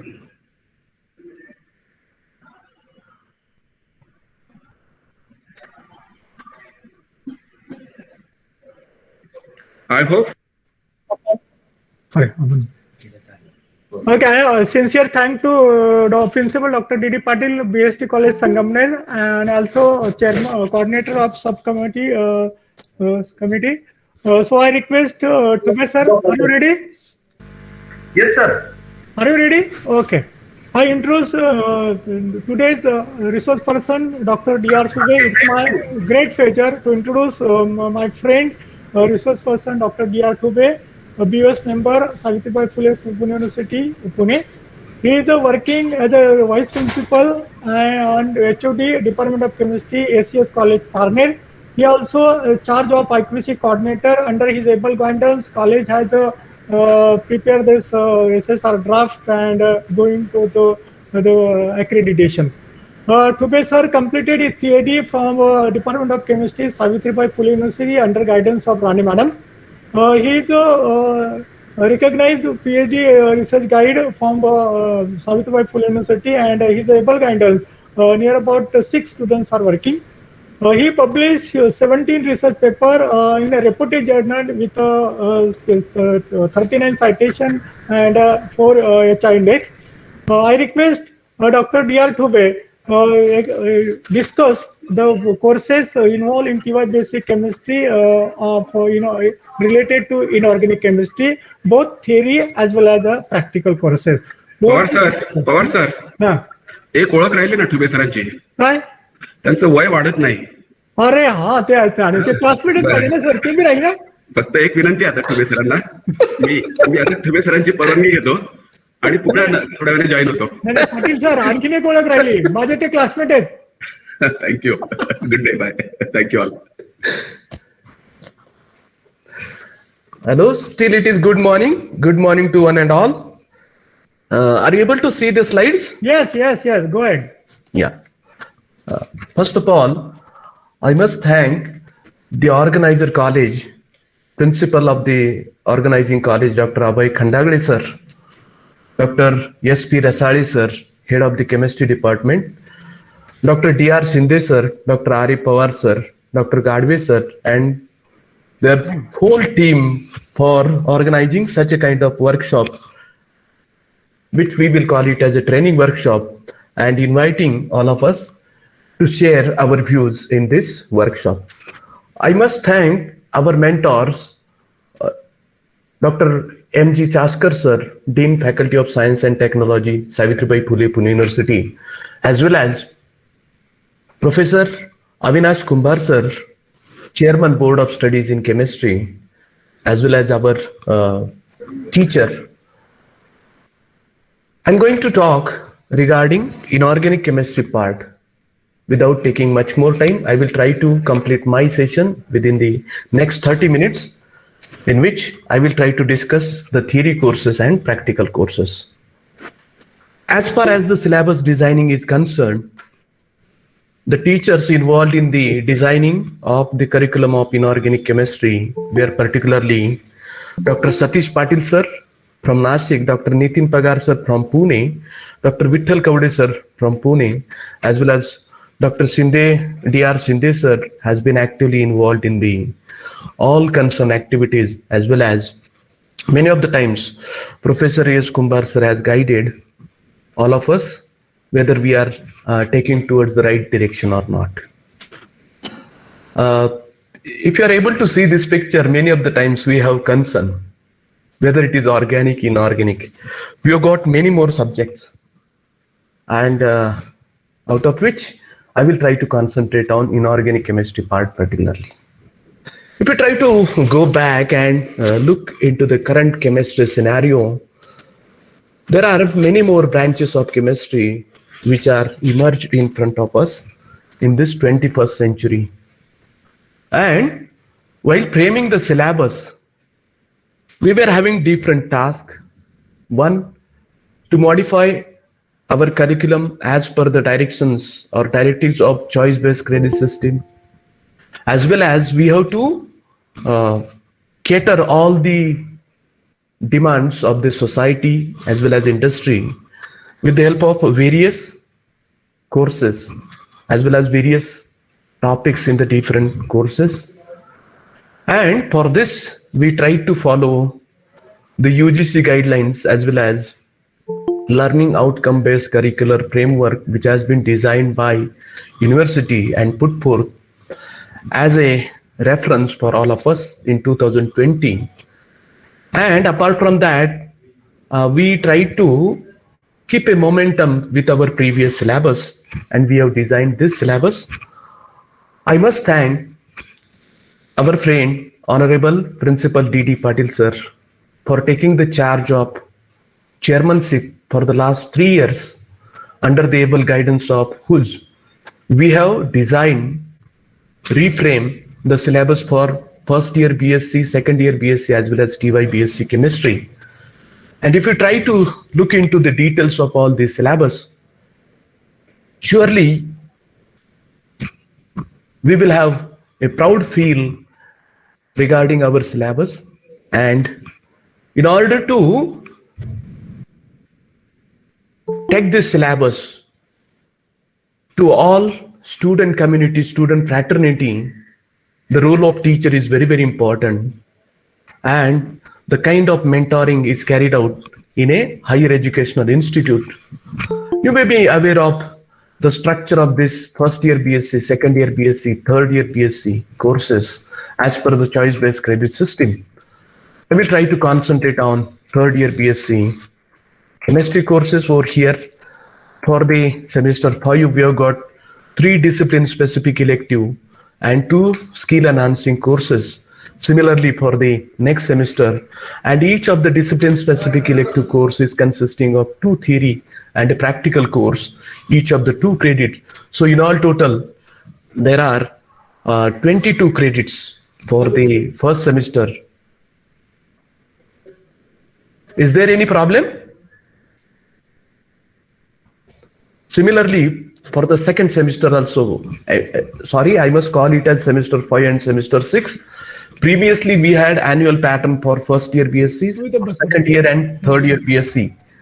We had semester pattern, and therefore there were only 4 semesters. Now we have got 6 semesters. So for these semesters, in all total, there will be 132 credits, and there will be 8 mandatory credits which will be obtained from the add-on courses, and therefore total degrees of 140 credits. If you wanted to have a detailed guidelines, we can visit to the university website and look under the academic year 2019-20. So while framing the syllabus, what were the planned outcomes of this BSc chemistry syllabus?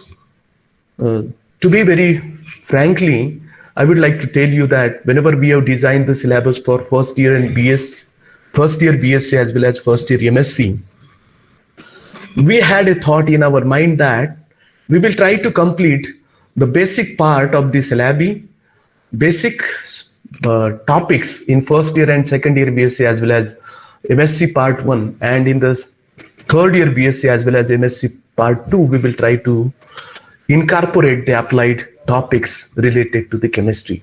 So the broad outcomes from this syllabus, they are to understand basic concept principles of physical, analytical, organic and inorganic chemistry, to impart the practical skills and learn basics behind experiments, to prepare background for advanced and applied studies in chemistry, and finally, to apply the knowledge of chemistry in solving various issues, maybe related to the health or betterment of life or any kind of issue. At least we can be able to address, our students will be able to address, with which. So, outline of today's discussion is curriculum of the theory courses. There are, in all total, what we have stated, 3 theory courses and 2 practical courses. So, and then we will try to discuss regarding the practical courses. So this is overall structure of the TY BSc chemistry. Purposefully, we have started coding the papers from CH501 to CH511 for semester 5, and for semester 6, CH601 to CH661. CH611. So what is the structure of inorganic chemistry in this syllabus? For semester 5, we have got 2 papers. One is a theory paper and another one is a practical paper. Whereas for the semester 6, we have got 2 theory papers and 1 practical paper. Please forgive me, somehow here it is analytical chemistry, but it should have been inorganic chemistry. This should be inorganic chemistry too. In a part first, we will try to discuss about the theory courses for the semester 5 and semester 6, and in a part 2, we will discuss about the practical courses for semester 5 and semester 6. So this is semester 5 paper CH604, which is having brief title Inorganic Chemistry 1. It is for 2 credits and 36 lectures. If you try to go through the topics involved in this course, there are 5 topics: molecular orbital theory of coordination compounds, in a continuation of the valence bond theory, crystal field theory, which we have studied in semester 3 at SYBSc, inorganic reaction mechanism, chemistry of transition elements, chemistry of A-block elements, metals, semiconductors, and superconductors. If you take a look at molecular orbital theory of coordination compounds was there for the previous semester. Chemistry of transition elements was there in a second year BSc. Chemistry of A-block elements was there in a previous TYBSc. Metals, semiconductors, and superconductors. This topic was also there in previous TYBSc syllabus. So the new part which is introduced in this paper is inorganic reaction mechanism. I will tell you why it is introduced. So if you look at the molecular orbital theory of coordination compounds, the part in terms of recapitulation from valence bond theory and crystal field theory, that is electroneutrality principle, multiple bonding, nephelauxetic effect, and nephelauxetic series. This has been introduced in the molecular orbital theory, in the introduction of a molecular orbital theory. Because if you try to go back to the valence bond theory of coordination compounds, which considers purely covalent interaction between metal and ligand, whereas crystal field theory considers purely ionic interactions or electrostatic interactions.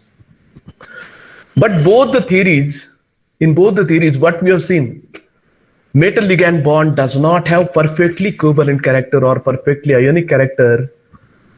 It is always having a mixed character. There is a partial covalent and partial ionic character. And molecular orbital theory is that which considers purely covalent bonding at one extreme, purely ionic bonding at another extreme, as well as considers all intermediate degrees of covalent and ionic bonding within its scope.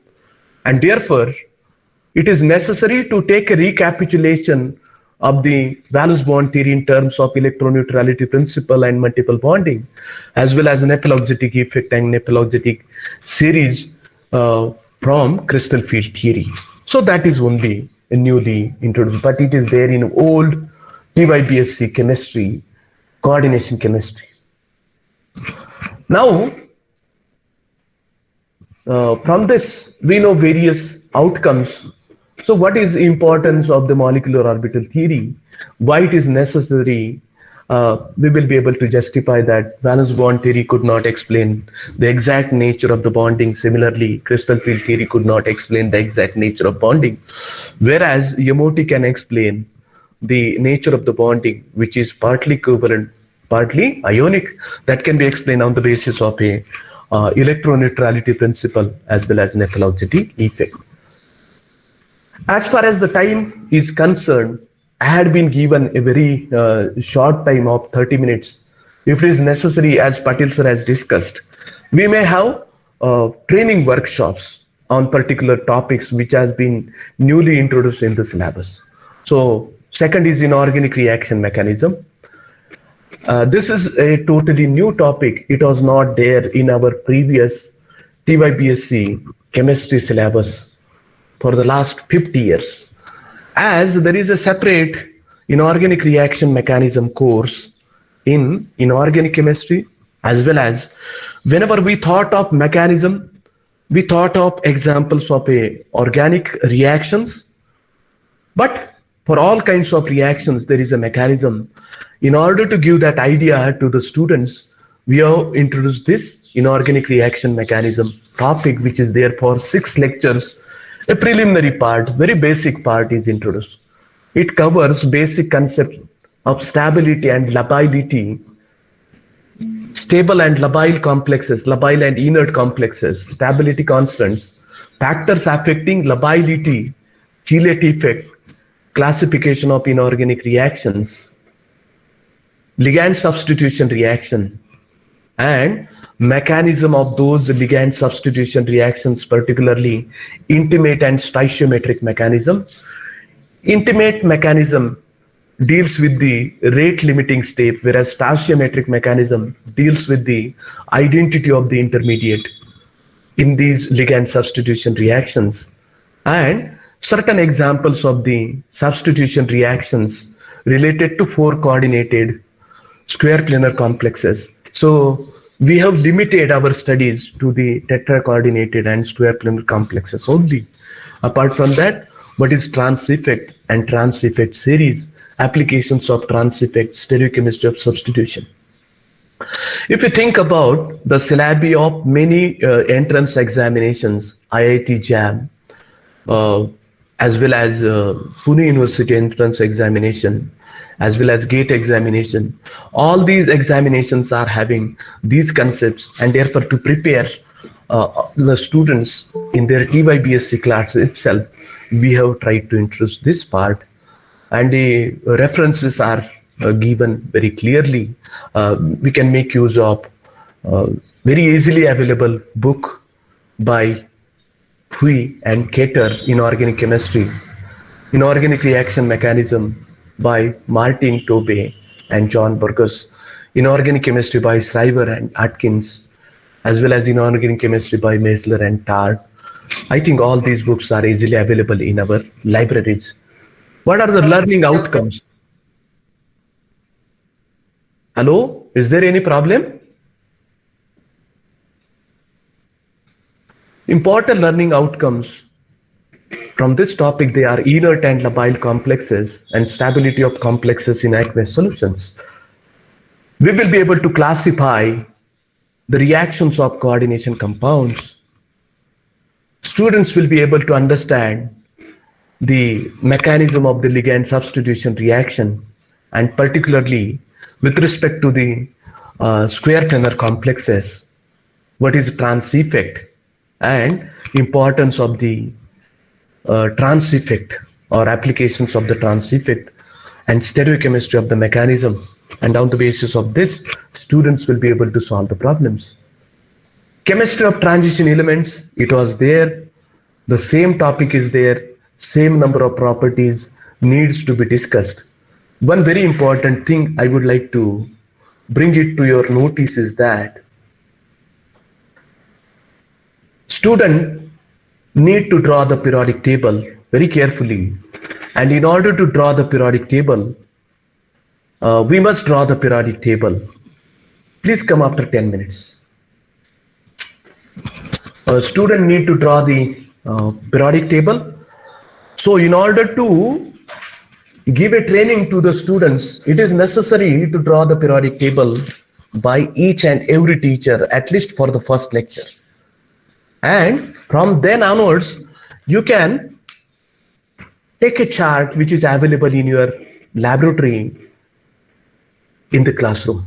But at least for the first class, for the first lecture, we must be able to draw a complete periodic table, and we must give an idea how to keep in mind the elements, how to fill up the elements in the periodic table. That is the only thing. So with the help of that drawing, we will be able to give the idea about the position of elements in the periodic table, and then we will be able to discuss all these properties. Then chemistry of F-block elements. This topic is also there in the previous syllabus, need not to be discussed in much more detail. Metal semiconductors and superconductors. This is also there in a previous syllabus. So need not to be discussed in much more details. So this is regarding theory part for the semester 5, that is inorganic chemistry 1. Now we will go to the semester 6 and inorganic chemistry 2. In this paper, there are also 5 topics. One is organometallic chemistry, second one is homogeneous and heterogeneous catalysis, bioinorganic chemistry, inorganic polymers, inorganic solids, or ionic liquids of technological importance. So if you look back into the previous syllabus, organometallic chemistry is there, homogeneous and heterogeneous catalysis is there, bioinorganic chemistry is there. Only the difference is that organometallic chemistry was there in second year BSc. Homogeneous and heterogeneous catalysis was there in the form of 2 separate topics. We have tried to club them together and increase the number of examples, as well as try to introduce the recent examples. And bioinorganic chemistry topic is there as it is. So let us go through the organometallic chemistry. Some modifications have been done in the organometallic chemistry. Apart from the definition of organometallic compounds, organometallic chemistry, carbonyl ligands as important pi acid donor ligands, binary metal carbonyls, their classification, routes for the synthesis. There are 3 routes, as well as molecular and electronic structures of these binary metal carbonyls and 18 electron count for these binary metal carbonyls. Apart from that, we have studied applications of organometallic compounds in the industrial catalysis. Particularly, we have studied homogeneous catalysis. There were 3 cycles. One is oxo process, hydroformylation. Second one is Wacker's process, that is oxidation of alkenes to aldehydes. And the third one is Monsanto acetic acid synthesis. Now we have removed those 2 parts and we have included them in homogeneous catalysis, and in place of them we have added chemistry of ferrocene, its introduction, physical properties, synthesis, reactions shown by ferrocene such as Friedel-Crafts acylation, alkylation reaction, Manich reaction, nitration, and halogenation reaction. Manich reaction, which is a photocatalytic application. So important references which needs to be used, those are inorganic chemistry by Thriver, Atkins, and Langford, inorganic chemistry by G.D. Lee, general chemistry by Raymond Chan, basic organometallic chemistry by B.D. Gupta and A.J. Elias. All these books are easily available and they may be available in everyone's lab. Homogeneous and heterogeneous catalysis. So we were talking about that. We had 2 separate topics in the previous TYBSc chemistry syllabus, but here we have tried to incorporate them in together so that preliminary part will be minimized and the weightage for the preliminary part will be minimized and maximum number of reactions can be introduced. So homogeneous catalysis, so starting with the introduction to catalysis, basic principles, activity and selectivity in catalysis, types of catalysis, homogeneous and heterogeneous catalysis, importance of catalysis in the synthesis of high value chemicals, and homogeneous catalysis, where we are going to study catalytic cycles involving reactions. Those are hydrogenation of olefins using Wilkinson's complex, hydroformylations of olefins using cobalt and rhodium complexes, carbonylation reaction, that is Monsanto acetic acid synthesis, and in addition to that we have introduced cis coupling reaction in terms of Hake reactions. And heterogeneous catalysis, in terms of history of the development of industrial heterogeneous catalysis, classification of heterogeneous catalyst, supported metal catalyst, role of support, promoters, poisons, catalytic processes, in terms of hydrogenation of olefins by using Rani-nickel catalyst, zeolite catalytic cracking biodiesel synthesis using HPAs, heteropolyacids, automotive exhaust catalyst, the catalytic converters particularly, and the reference books which are necessary for this, they have been already mentioned in the syllabus. Homogeneous catalysis, inorganic chemistry by Atkins Shriver, homogeneous catalysis by Parcel and Etel, homogeneous catalysis by Sumit Bhaduri and Mukesh, catalysis concepts and green applications, Gadi Rothenberg, heterogeneous catalysis in industrial practice. This is an article, heterogeneous catalysis by Vishwanathan and D.K. Chakrabarti. All these books are easily available. If these books are not easily available, try to just paste a title in a Library Genesis website. So you can easily download all these books from LibGen website. You can get any book which may be out of print, which may be new book. So try to make use of a LibGen website. Third one is bioinorganic chemistry. This is totally as it is, and the reference books which are necessary for this is Concise Inorganic Chemistry by GDD, Inorganic Chemistry by Shriver, Atkins and Longford, and one very important book which is required is the Principles of Bioinorganic Chemistry by S.J. Lippard-Berg's book. Those who have MSc Chemistry, they must have these books because CHI 230 paper need this book. It is easily available, not much more costly book.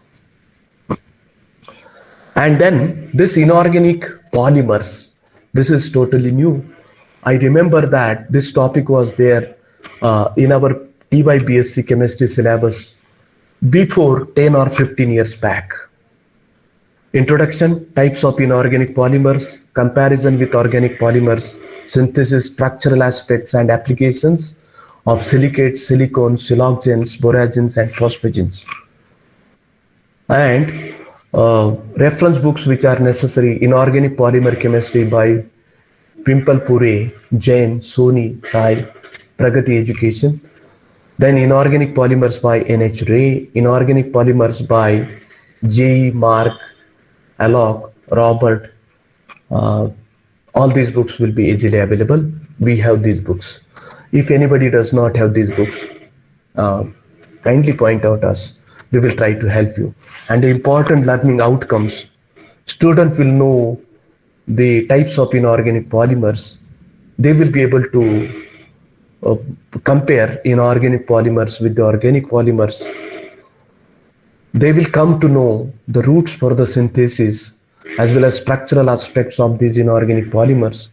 They will understand the polymers of particularly silicon, boron and phosphorus and their applications in the various fields as well as in the field of catalysis.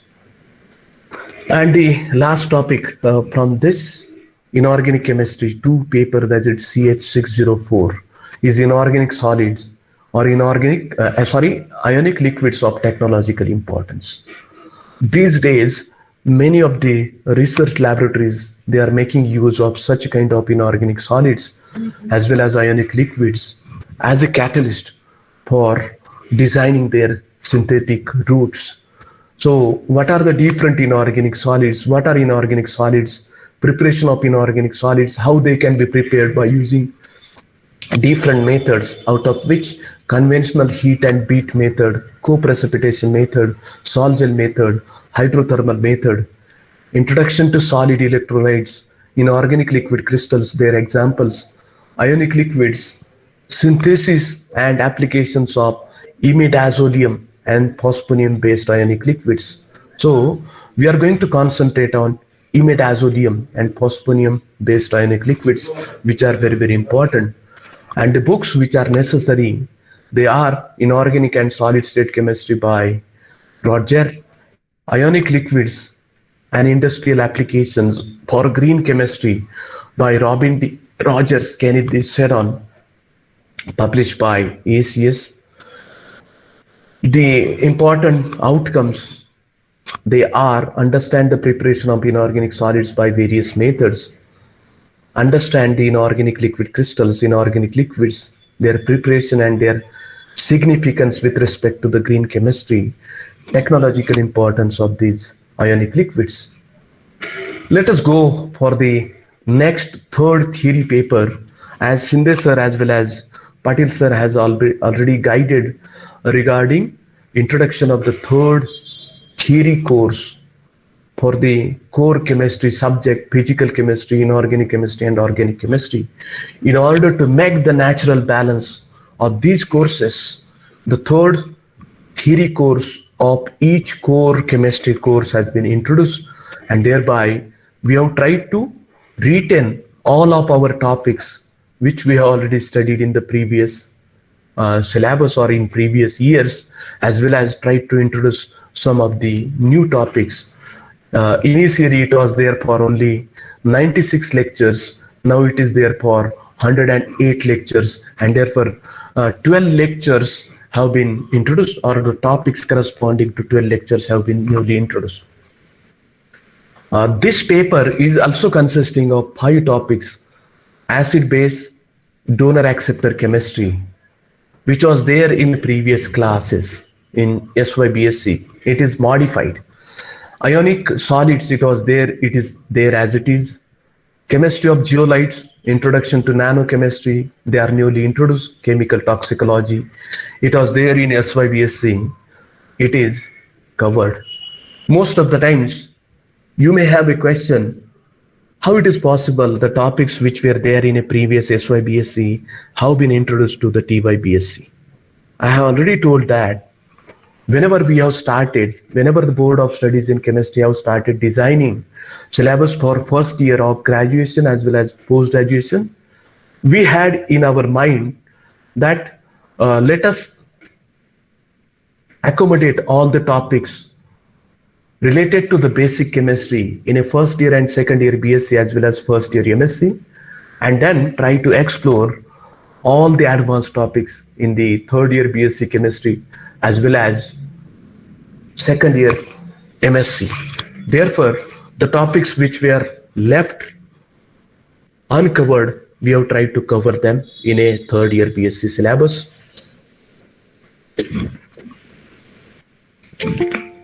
I have purposefully made the color coding. The topics which are mentioned by the black color, they have been continued from the previous syllabus. Topic which are mentioned with the magenta color, they have been modified. They were there in a previous syllabus, but we have tried to modify it. And the topics which are marked with the red color, they have been newly introduced in this syllabus. So this first topic, acid base and donor acceptor chemistry, which is very necessary in order to understand all the chemistry concept in order to start the research career. So acid base models as organizing concept in terms of Arrhenius theory, Bronsted-Lowry theory, solvent system concept, Lux-Blood concept, Lewis concept. And apart from that, what is introduced? Frontier orbitals and acid-base reactions. So this is the application of a molecular orbital theory. We have tried to incorporate the application of a molecular orbital theory for the first time, and then hard and soft acids and bases. In the frontier orbitals, which molecular orbitals of those molecules are easily available or are involved in these acid-base reactions, that will be studied under these frontier orbitals. And it is very nicely given in the Messler and Tar's book. We have mentioned the same reference as well as page numbers. Hard and soft acid-base principle, theory of hard and soft acid bases, acid and base strength in terms of protonic affinity, acidity, and basicity of binary hydrogen compounds, in terms of structural effects such as inductive effect, steric effect, strength of oxyacids, acidity of cations in aqueous solutions, non-aqueous solvents, and acid-base strength superacids. So regarding acid-base strength, we may have different logics. And what are the defined outcomes, concept of acid base and their theories, different properties of acid base, strength of various types of acid, how acid and base strength get affected in non-aqueous solvents. So what are the properties of acids and bases? They are useful in the reactions of acids and bases. Ionic solids, it is written as it is. As far as the time constraint is concerned, I will not go into the details of ionic solids. Third topic, which is newly introduced, the chemistry of zeolites. These days, heterogeneous catalysis makes use of large number of zeolite catalysts. And therefore, we feel that it is necessary to incorporate one of the topic from the advanced inorganic chemistry, that is chemistry of zeolites. So historical background, natural and artificial zeolites, zeolite framework, types, classification, nomenclature, database of zeolite structure, channels, building units, natural tiles, framework density, coordination sequence, zeolite structure, framework composition, extra framework species, stacking faults and disorder, synthesis of zeolite, their introduction, basic zeolite synthesis, mineralizing agents, effects of water concentration, gel preparation and crystallization, structure varying agents, and finally their applications as heterogeneous catalyst, catalytic applications, zeolites for fine chemical industries, acylation and alkylation aromatic hydrocarbons, zeolite for adsorption and separation. And the important books, zeolite in catalysis properties and applications. This is an article which is in a book on zeolite in catalysis. That is edited by Giri Sejka, Russell Morris. You can copy this article, copy this title and paste in a LibGen website. You will be able to get that book, which is consisting more than 600 pages. Chemistry of zeolites and related porous materials, synthesis and structure. In a similar way, you can get this article, which is also more in number of pages, greater than 500 pages. From this topic, student will be able to learn about concept of acid, base, and their theories. I'm sorry, these are the previous topic concept. From this, student will be able to learn about what is zeolite, what are their natural sources, what are called as artificial zeolites, how they are classified, how they are named. Particularly in our previous syllabus, you might have heard about ZSM5, how they are named. So there is curiosity behind nomenclature of these compounds. How these zeolites are synthesized and what are the different applications of the zeolites in the different fields, particularly in catalysis.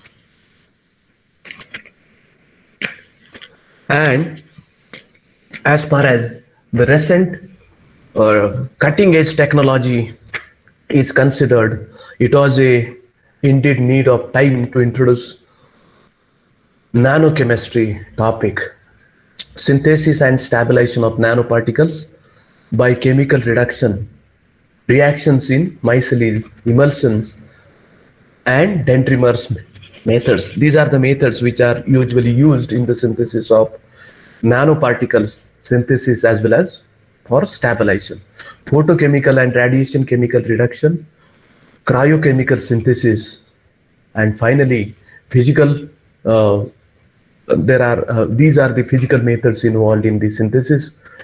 Particles of various shapes. So general article is there. Particles of various shapes, films, their properties and applications of nanoparticles.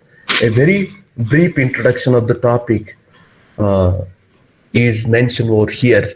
And the books which are necessary, Nanochemistry by Sergio, the chemistry of nanomaterials, and the important learning outcomes of this topic.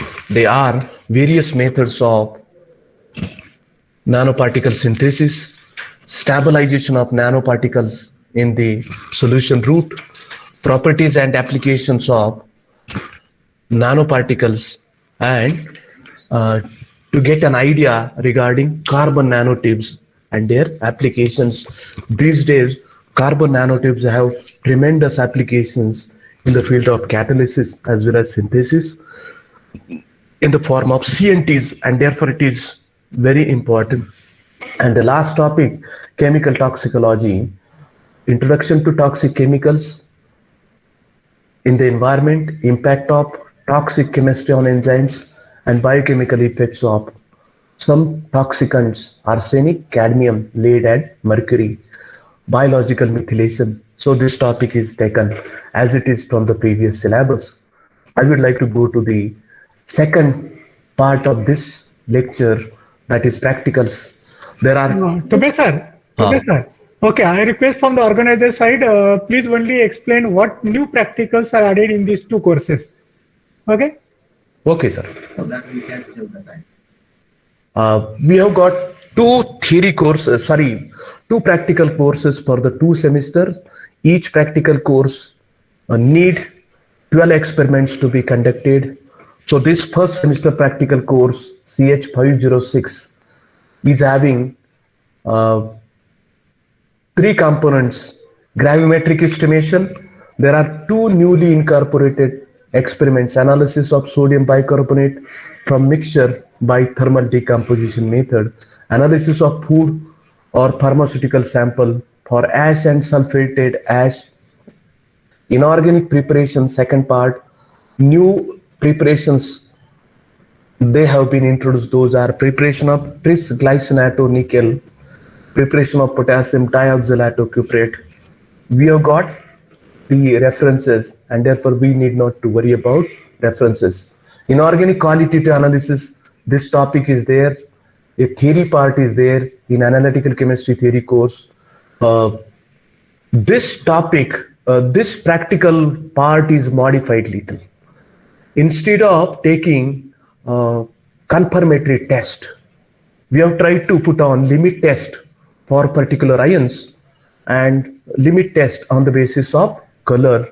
And in order to take this limit test, we need to follow the newest manual for green chemistry, which is already available. Qualitative and confirmatory test of inorganic toxicant, as far as forensic science or forensic chemistry is considered, this is very important, and therefore we are used. We are making use of these many reference books as well as some research articles from Journal of Chemical Education. And this is another course, that is CH606, Inorganic Chemistry Practical 2, where the number of experiments have been classified into 8 categories: volumetric estimation. Somehow, some of the experiment we have completed in the previous class, but we have tried to make use of the applied starting materials, or try to estimate the food sample like iodized salt, medicinal H2O2, milk powder, copper fungicide, as well as this second experiment is regarding flame photometry.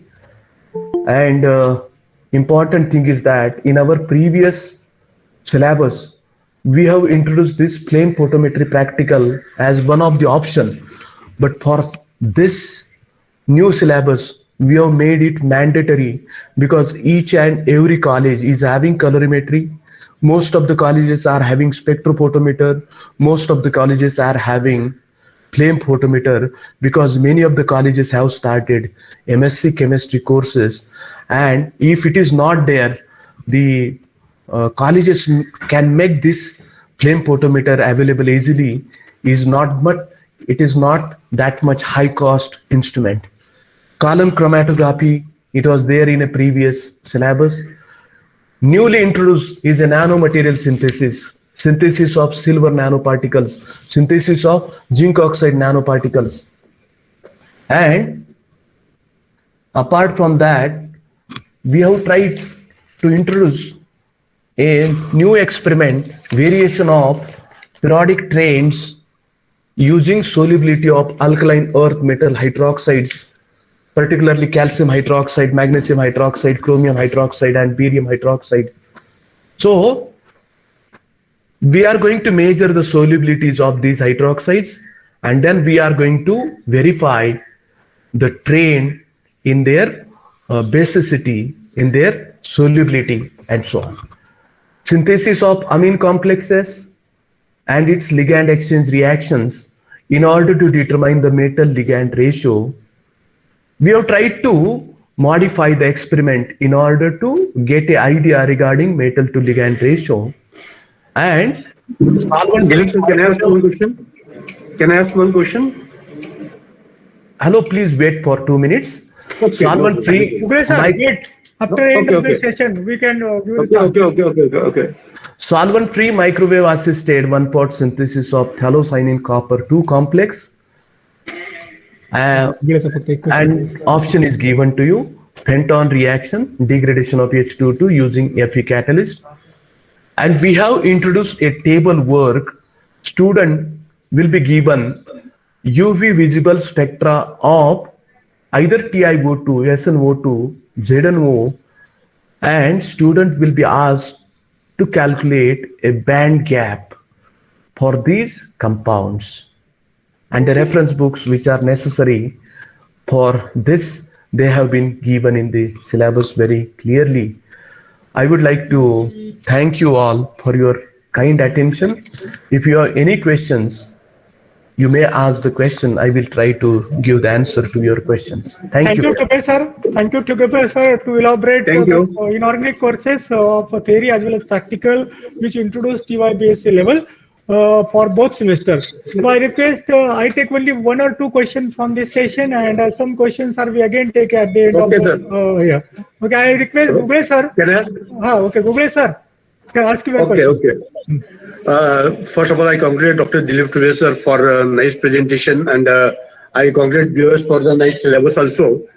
One thing what I'm expecting, suppose any new thing is introduced, instead of mentioning that is there introduced in the syllabus, what we expect, not I am, but I'm talking on behalf of all, that how the new things to be looked up. For example, you had given the practical of nanomaterial, synthesis of nanomaterial, zinc oxide and others.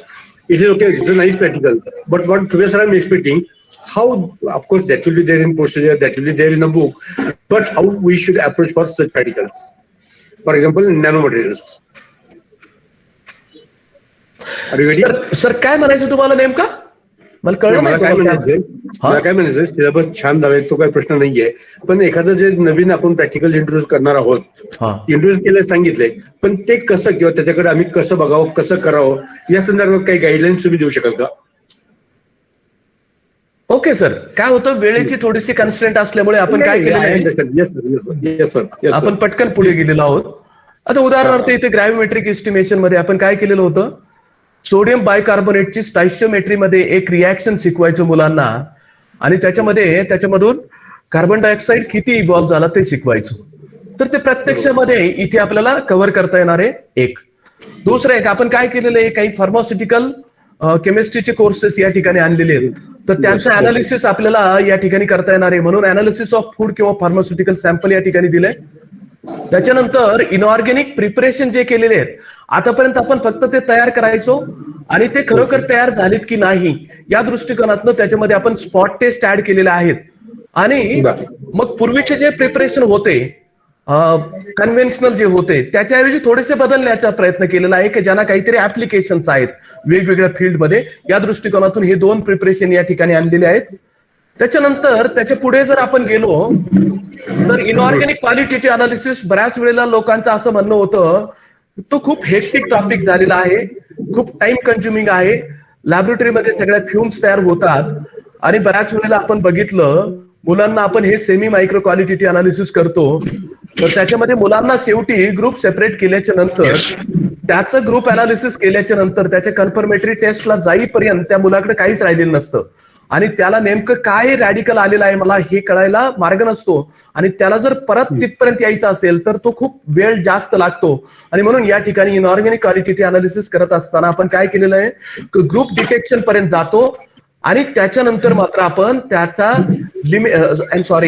Spot टेस्टच्या बाजूने त्या विद्यार्थ्याला घेऊन जाण्याचा प्रयत्न करणार आहे. म्हणजे थोडंसं सिम्प्लिफाईड करण्याचा प्रयत्न केलेला इनऑर्गॅनिक क्वालिटी अनालिसिस.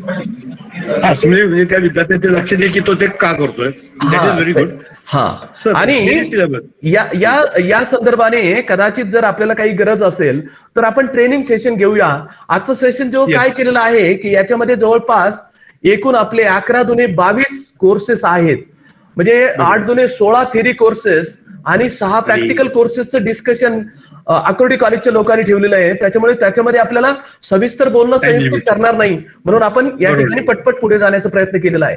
तसंच आता दुसऱ्या सेमिस्टरचं जे काही केलेलं आहे त्याच्यामध्ये व्हॉल्युमेट्रिक एस्टिमेशन आपण काय केलेलं आहे की विद्यार्थ्यांना जर कोणी विचारलं बाजारामध्ये गेल्याच्या नंतर की काय तुमचे केमिस्ट्रीचे ऍप्लिकेशन्स आहेत तर त्यांना सांगता आलं पाहिजे की बाबा मला तुमचं जे मीट आहे, कॉमन सॉल्ट आहे, ते अनालिसिस करता येतं, त्याच्यामधलं आयोडीन कंटेंट फाइंड आउट करता येतं. ते कुणी खोटी जाहिरात करत असेल तर ते खोडून काढता येईल. किंवा खरोखर मार्केटमध्ये उपलब्ध असलेला H2O2 तो मेडिसिनल H2O2 आहे का. दुकानदारानं, मेडिकलच्या दुकानदारानं तो काचेमध्ये ठेवलेला असतो, त्याच्यावर बऱ्याच वेळेला ऊन पडतं आणि त्याच्यामध्ये पाण्याशिवाय काही राहत नाही, आणि मग खरोखर त्याच्यामध्ये H2O2 ची क्वांटिटी आहे का, तर ते आपल्याला अनालिसिस करण्यासाठी मेडिसिनल H2O2 मुलांना अवेअर करता येईल, सोसायटीला अवेअर करता येईल. दुधाची पावडर जी आहे त्याच्यामध्ये खरोखर कॅल्शियम आहे का, किंवा आहे तर किती असतं, तर लोकांना अवेअर करण्यासाठी, सोसायटीला अवेअर करण्यासाठी, म्हणजे ग्रॅज्युएट झालेली मुलं जी आहेत त्यांना काहीतरी व्हॅल्यू ऍड झालेली असेल, त्यांना सांगता येईल की मला केमिस्ट्रीचे प्रॅक्टिकल केल्याच्या नंतर हे कळलेलं आहे, त्या गोष्टी कळलेल्या आहेत. शेतकऱ्यांना सांगता येईल कॉपर फंगिसाइड वापरलेला आहे, त्याच्यामध्ये कॉपरची मात्रा किती आहे अशा पद्धतीनं. किंवा त्याच्या पलीकडे जाऊन नॅनो मटेरियल्स, सध्या आपण कटिंग एज टेक्नॉलॉजी आहे असं पण म्हणतो, आणि म्हणून मुलं MSc ला गेल्याच्या नंतर याच्यावर अनेक एक्सपेरिमेंट करतात, रिसर्च मध्ये जातात, पण त्यांना थोडीशी त्या टॉपिकचं इंट्रोडक्शन करण्यासाठी हे 2 सिंथेसिस घेतलेले आहेत. त्याच्यानंतर आतापर्यंत बऱ्याच वेळेला आपण पिरियॉडिक टेबलवरच्या वेगवेगळ्या ट्रेंड शिकवतो मुलांना, अगदी S ब्लॉक पासून F ब्लॉक पर्यंत, परंतु त्याचं प्रॅक्टिकल मध्ये कुठेही आपल्याला रूपांतर करता आलेलं नव्हतं, आणि म्हणून इथे सिंपल एक्सपेरिमेंट आपण डिझाईन केलेला आहे, तो एक्सपेरिमेंट ठेवलेला आहे. त्याच्यानंतर बऱ्याच वेळेला आपण कोऑर्डिनेशन केमिस्ट्रीमध्ये मेटल लिगॅंड रेशो फार महत्वाचा आहे, आणि म्हणून इथे मुलांना आपण काय सांगणार आहोत की मेटल सॉल्ट सोल्युशन घेतलं, लिगॅंडचं सोल्युशन घेतलं, आणि त्याचे वेगवेगळे कंपोजिशन मिक्स केल्याच्या नंतर कलर व्हेरिएशनच्या आधारे आपल्याला कसे वेगवेगळे कॉम्प्लेक्सेस तयार होतात की त्याच्यामध्ये मेटल लिगॅंड रेशो कसा बदलत गेलेला आहे हे आपल्याला समजावून सांगता येणार आहे. आणि त्याच्यानंतर हे थोडंसं कॉमन झालेलं आहे, solvent free microwave assisted synthesis of this complex. आतापर्यंत बऱ्याच वेळेला आपल्याला असं माहिती होतं की वेगवेगळे organic compounds microwave assisted 1 pot synthesis मध्ये तयार करता येतात. मग अशा प्रकारचे काही इनऑर्गॅनिक कॉम्प्लेक्सेस, इनऑर्गॅनिक कंपाऊंड्स आहेत का जे तयार करता येतात, अशा प्रकारचा भाग आपण रिअली हा अतिशय चांगला प्रॅक्टिकल अप्रोच आहे. इव्हन आता हे वेगळं उदाहरण आहे, आज आपण मार्केटमध्ये सॅनिटायझर घेतो, कोणी सांगतं 70% अल्कोहोल आहे, कोणी सांगते 80% आहे, आपण घेतो, पण आपला अनालिसिस अप्रोच ज्याच्याने वाढणार आहे त्याबद्दल अभिनंदन. असं थिअरी कोर्समध्ये आपला जो CS Okay, I interrupt you. Thanks for your raise and thanks for the professor. एक प्रश्न तुम्हाला आहे, म्हणजे तुमच्या रामकृष्ण मोरे कॉलेजला आहे, तुम्ही मध्ये ब्रेक ठेवला नाही हो, जेवण नका करू पण जेवायचं तर आहे ना.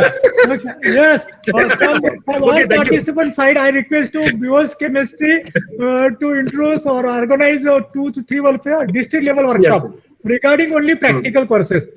गुगल सर जेवण करता करता ऐका. काय झालं पवार सर, तुम्ही थोडीशी घाई केली, हेच वर्कशॉप तुम्हाला 2-3 दिवस करता आला असतं, आणखी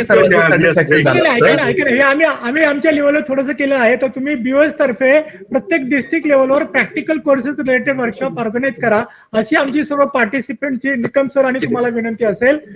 निकम, त्यामुळे काय होईल, full 1 day workshop offline mode मध्ये करा, म्हणजे विथ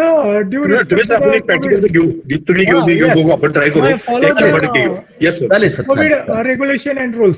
माझी विनंती असेल, म्हणजे थोडा माप कमी येईल डिस्ट्रिक्ट लेवलवर तुम्ही जर ऑर्गनाईज केला. चालेल सर, तुम्हीच कमी बोला आता, म्हणजे पुढच्या वक्त्यांना वेळ भेटेल. Yes. Okay, now go to the next session. I request Madhuri. Thank you very much to all. Are you ready? Kulkarni? Yes, sir. Yes, sir. I am ready. Okay. Just a moment. I'll introduce Dr. Madhuri Kulkarni, Head Department Sir, of... there is no need for Yeah, introduction. I will only start right one away. sentence, okay. Okay. Introduce Madhuri Kulkarni, Madam, Head of the Department, Modern College, Ganaskin. Madam completed his PhD from Pune University. Madam has received various awards, National Merit Scholarship, CSR, UGC, GRF, SRF Scholarship, Best Innovative Teacher Award from an international conference, and recognized as a research guide for MPhil PhD by SPPU Pune.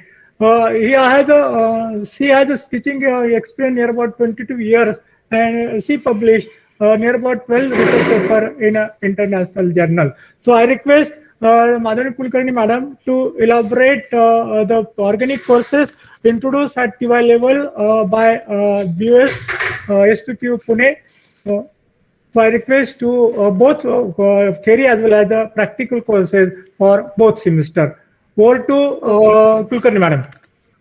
Thank you, Pawar sir, for your kind introduction.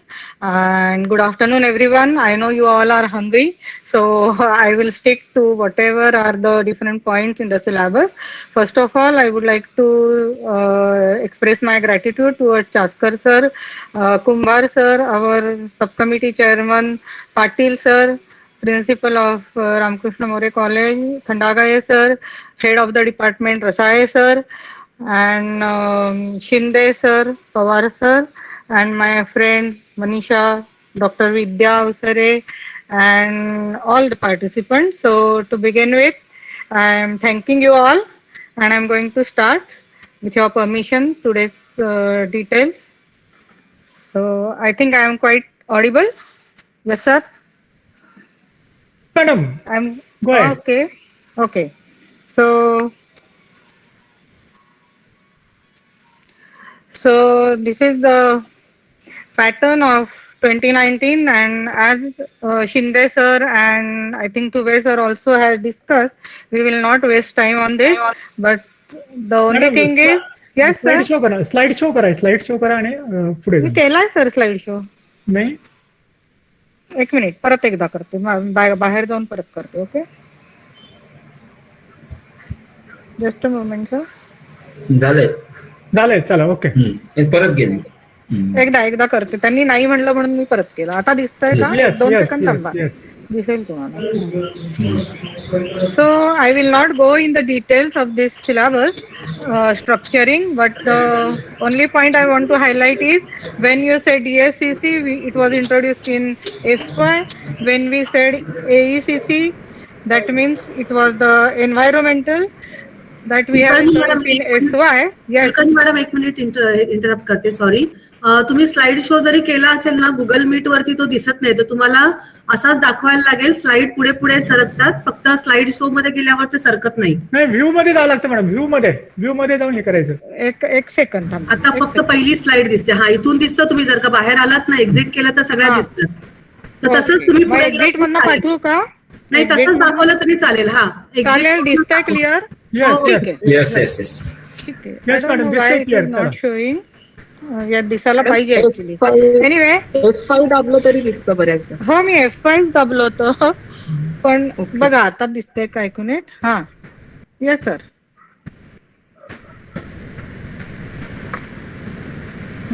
एकच second, मी परत एकदा stop करते sharing आणि परत repeat करते. Yes, just a moment. Okay, that I will do. Just a moment.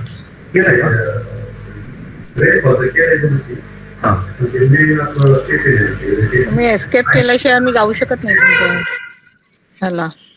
Okay, I will share it again.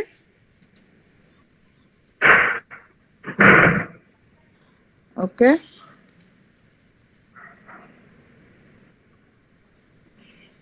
Okay madam. Okay, I think it is visible. So let us start. I have actually done this, but I don't know what is the problem. Anyway, so let's go to the syllabus.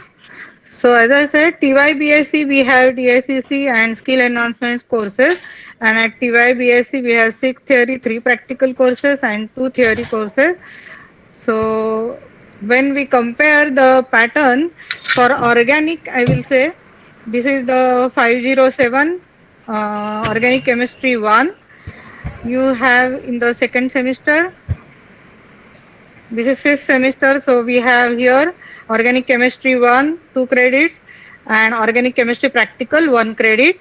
And in the next semester, that is the sixth semester, we have organic chemistry 2, organic chemistry 3. Letter फिर ऐसा तैयार करूँ कि एक बार पढ़ के बताओ आपको देखो अभी ऑर्गेनिक का चालू है Organic chemistry 3 and organic chemistry practical 2. So this is the overall structure for organic. Okay, I request the participants, please mute your mic. Ranjana madam, please mute yourself. Mute your mic. Please mute. Thank you. Okay, so this is the comparison 347, 348, 349 for practical, and now we have overall 6 practicals, 3 in each semester. So let's go to the first one, that is CH 507 organic chemistry 1. We have here 4 topics: polynuclear and heteronuclear aromatic compounds. रोज असंच आहे ग्रुपवर टाकून देऊ का Nitin sir, please mute. Nitin sir, please mute your mic. Okay. Thank you. Active methylene groups 5 lectures, rearrangement reactions 12, and elimination reactions 36. I will emphasize on whatever are new topics, that only. So the first topic, that is polynuclear and heteronuclear aromatic compound. Here we are concerned with naphthalene, anthracene, furan, pyrrole, thiophene, and pyridine. So when we talk about all these structures, we are talking about the introduction, classification of our aromatic compound, properties of the compound, that is chemical as well as physical properties. And for all this, we have given the reference of Graham Solomon's organic chemistry, which is readily available even on Amazon, and it costs about 300 rupees. So I think it will not be a problem for all of us to refer to this particular topic. Of course, Claydon and other many books which you refer, they all have this topic. So we are concerned with only these heterocycles and polynuclear compounds which are given here. So this is restricted only to these compounds. The second topic, that is active methylene compound, is the exact one which was in the earlier syllabus. So only 2, that is ethyl acetoacetate and diethyl malonate. Their preparation, their synthetic uses, their reactions are involved, and this was earlier in the previous syllabus of 2013 pattern. So we need not discuss in detail about that. Now the next one is rearrangement. It was in the last semester, which is now in the odd semester now. So in the rearrangement, now some of the rearrangements you will see that they are in the last semester also, but in this 5th semester we have specified the rearrangement: Beckmann, Bayer-Villiger, Favorsky, Curtius. Curtius, Lawson, Schmidt were not in detail in the earlier syllabus, but all these are included here with details and with the mechanisms. Then Pinacol, Pinacolon, and the electrocyclic, we have Clason, Cope, and McLafferty.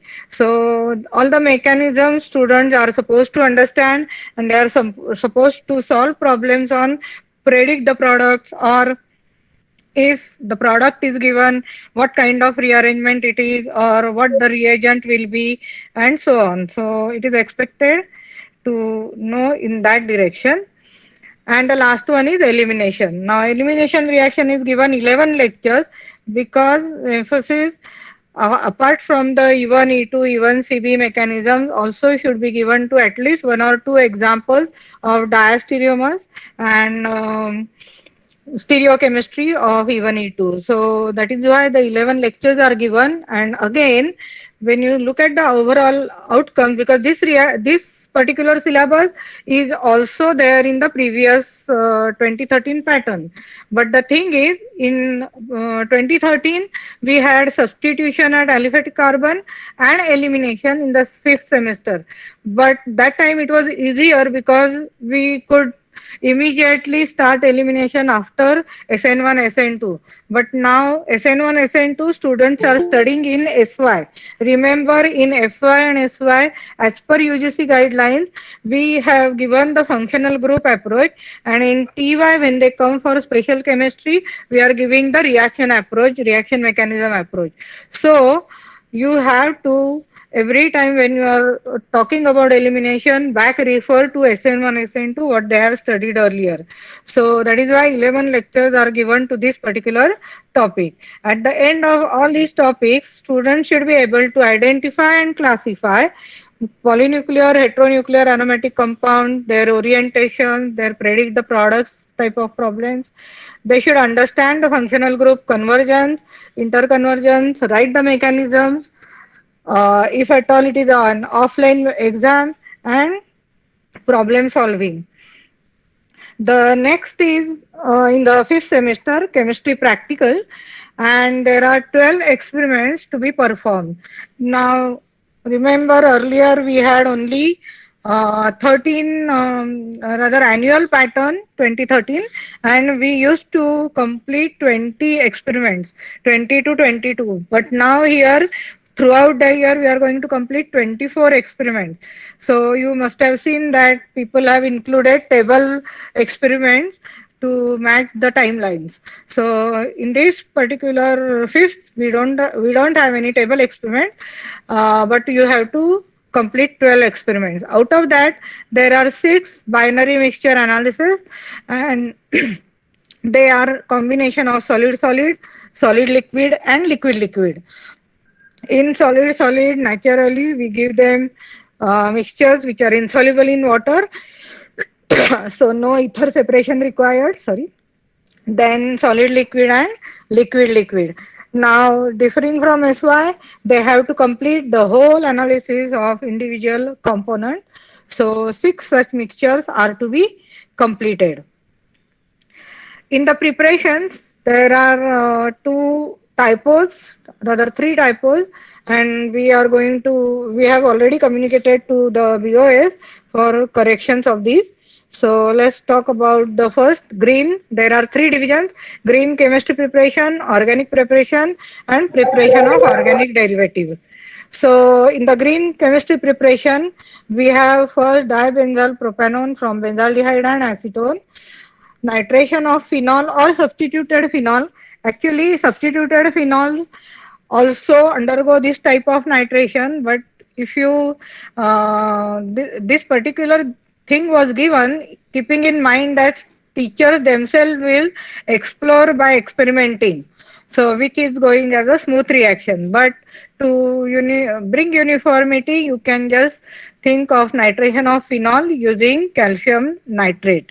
The third experiment is bromination of acetanilide, not acetamide, and using ferric ammonium nitrate, that is CAN, and KBr in aqueous medium. These are very simple experiments, good yielding, and not at all time consuming. So this is newly introduced. Then we have 2 organic preparations to make. The first is Beginelli reaction, that is preparation of, it was 1,4 type, but it is 3,4 dihydropyrimidinone from ethyl acetoacetate, benzaldehyde, urea. Second one is p-iodonitro. This was earlier in the earlier syllabus, Sandmeyer reaction. And the third one is p-chlorobenzoic acid, that is the canizaro, p-chlorobenzaldehyde canizaro. So all these experiments are very good and good yielding. So I don't think you will have any problem. Whichever are the new experiments, we are thinking about, of course, there will be a practical textbook, but we also think of preparing a manual which we will share with you all. So there will be an easy access to the procedures. So the third part of this is preparation of organic derivatives. Now in this, there is amide derivative of carboxylic acid which you can directly prepare, glucosazone derivative from glucose, and paracetamol from p-aminophenol. In MSc1 earlier there was O-aminophenol acetylation, and you need not require acetic anhydride for this particular experiment. you can use some green chemistry. So as I said, we will be sharing with you the processes which we have kept in mind while designing this particular practical syllabus. The next is the sixth semester. As you know, there is again the 607 and 608, which are organic chemistry 2 and 3. Then you have organic chemistry practical 2. So in this, we had a scope for some new topics. Now we will start with the 607 organic chemistry 2. There are 36 lectures, 2 credits, and the inevitable part of organic, that is spectroscopy. This spectroscopy is whatever we had in the 2013 pattern. Earlier we had introduced mass, but because of the lecture consent, we were forced to take it out. So when you introduce spectroscopy, we expect you to talk about mass spectroscopy also, because students must know what are the different types of spectroscopy and what are their significance in organic synthesis or organic chemistry. So that is why introduction to spectroscopy has been given 3 lectures, and we expect all the spectroscopy methods to be introduced with their principle in short in this particular topic. The second is UV visible. We have not introduced, rather included aromatic in this. Infrared, as usual, nuclear magnetic resonance, that is PMR for this TY syllabus. And then the combined problems. You can see that we have given 5 lectures. So students really should thoroughly practice this, because otherwise spectroscopy is an optional part for many students because they are scared about the problem solving in CMR or combined problems. So we expect a rigorous revision or practice to students given by the respective teachers. And last one, stereochemistry, because earlier in SY we have included a small part 1112, and the rest of this cyclohexane disubstitution we have introduced in in this 6th topic, and also one addition of decalin. So as I said, this is introduction. Ultraviolet and visible spectroscopy apart is aromatic compounds. They should know the Woodward-Fisher rules and calculate lambda max. IR spectroscopy, all the functional groups and their specifications. And mostly we are thinking of not providing the ready-made values this time with the paper. So they should be able to solve problems a lot more, so as they know the basic and important ranges of frequencies of these functional groups. And lastly is the PMR. So this is the part for one more correction was there. Actually, there were 20 references, but in copy paste of university, 2 references are gone. So this 17 and 18, that is Ilail and Nasipuri are there. So please read as 17 and 18 instead of 19 and 20 in the university syllabus. Okay, so decalin is the only addition in this particular course. The last course of theory is CH608 organic chemistry. And now in this course, when we go through the details, you will see there are many new reactions, and these reactions are included keeping in mind the syllabus for JAM and other entrance exams after completing BSc. So we were really fortunate to be given this opportunity, and that is why you can see a couple of reactions new in this particular course. So the first is retrosynthesis. This is exactly what they had in the 2013 pattern, and the same target molecules, that is acetophenone, crotonaldehyde, cyclohexane, benzyl benzoate and benzyl diethyl malonate are given. 1 or 2 just in parallel with this can be asked in the exam. Of course, the reference book is Stuart Warren's. Even Claydon and other books also cover these topics. but the Warren is the best. For the next topic, organic reaction mechanism and synthetic application, you have to recap for the chemistry of reactive intermediates, because when you go for reaction mechanism and application, I will say that even in the fifth semester also you must talk about this carbocation, carbanions and other reactive intermediates, and which is utmost essential. I know they have this topic in FY, but still because of for recap we have included this topic under organic reaction mechanism. And there are some rearrangements which are not included in that fifth semester course. So Wolf rearrangement, you look at it as a step up, Hoffman as a step down, Siemens Smith, Michael, Wittig, McMurray, Diels-Alder, and all the functional group interconversions which are included in these type of reactions and reactions so far they have studied. So Claydon is the best reference for all these. So Claydon page numbers are given for this particular topic.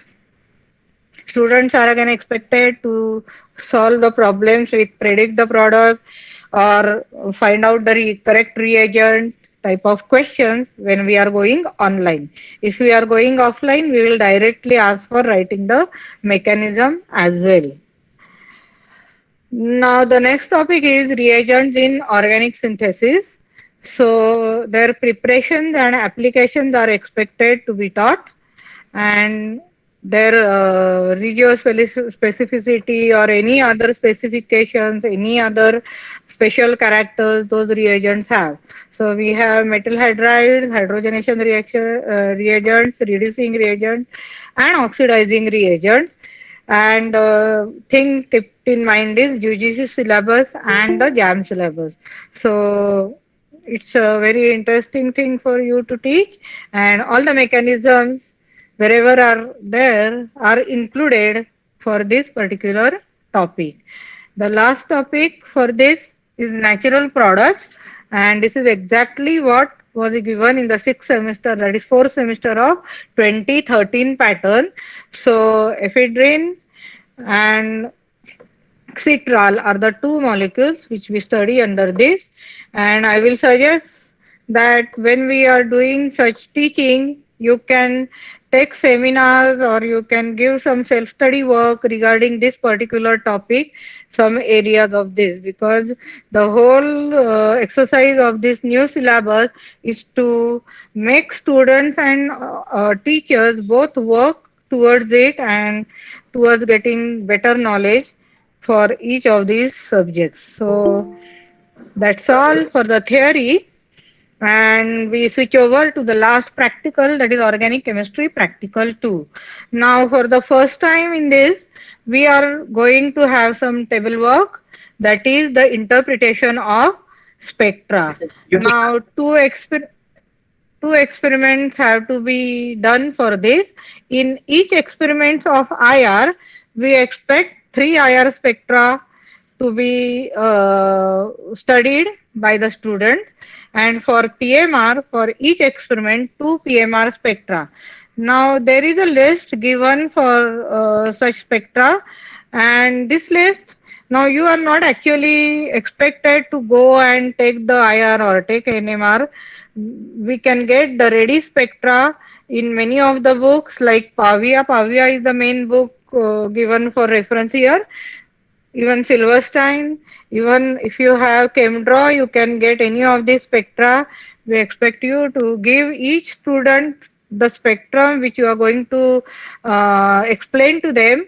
And as there are 3 IR, you talk to students, let them identify the functional groups as per their specific frequencies and arrive at the structure. You can provide the molecular formula, but students will have the spectrum in the hand and they will be able to read that spectrum. So that will be a very good training when they are going for MSc or research further. So that is why this reading and interpretation of spectra is included in this practical course.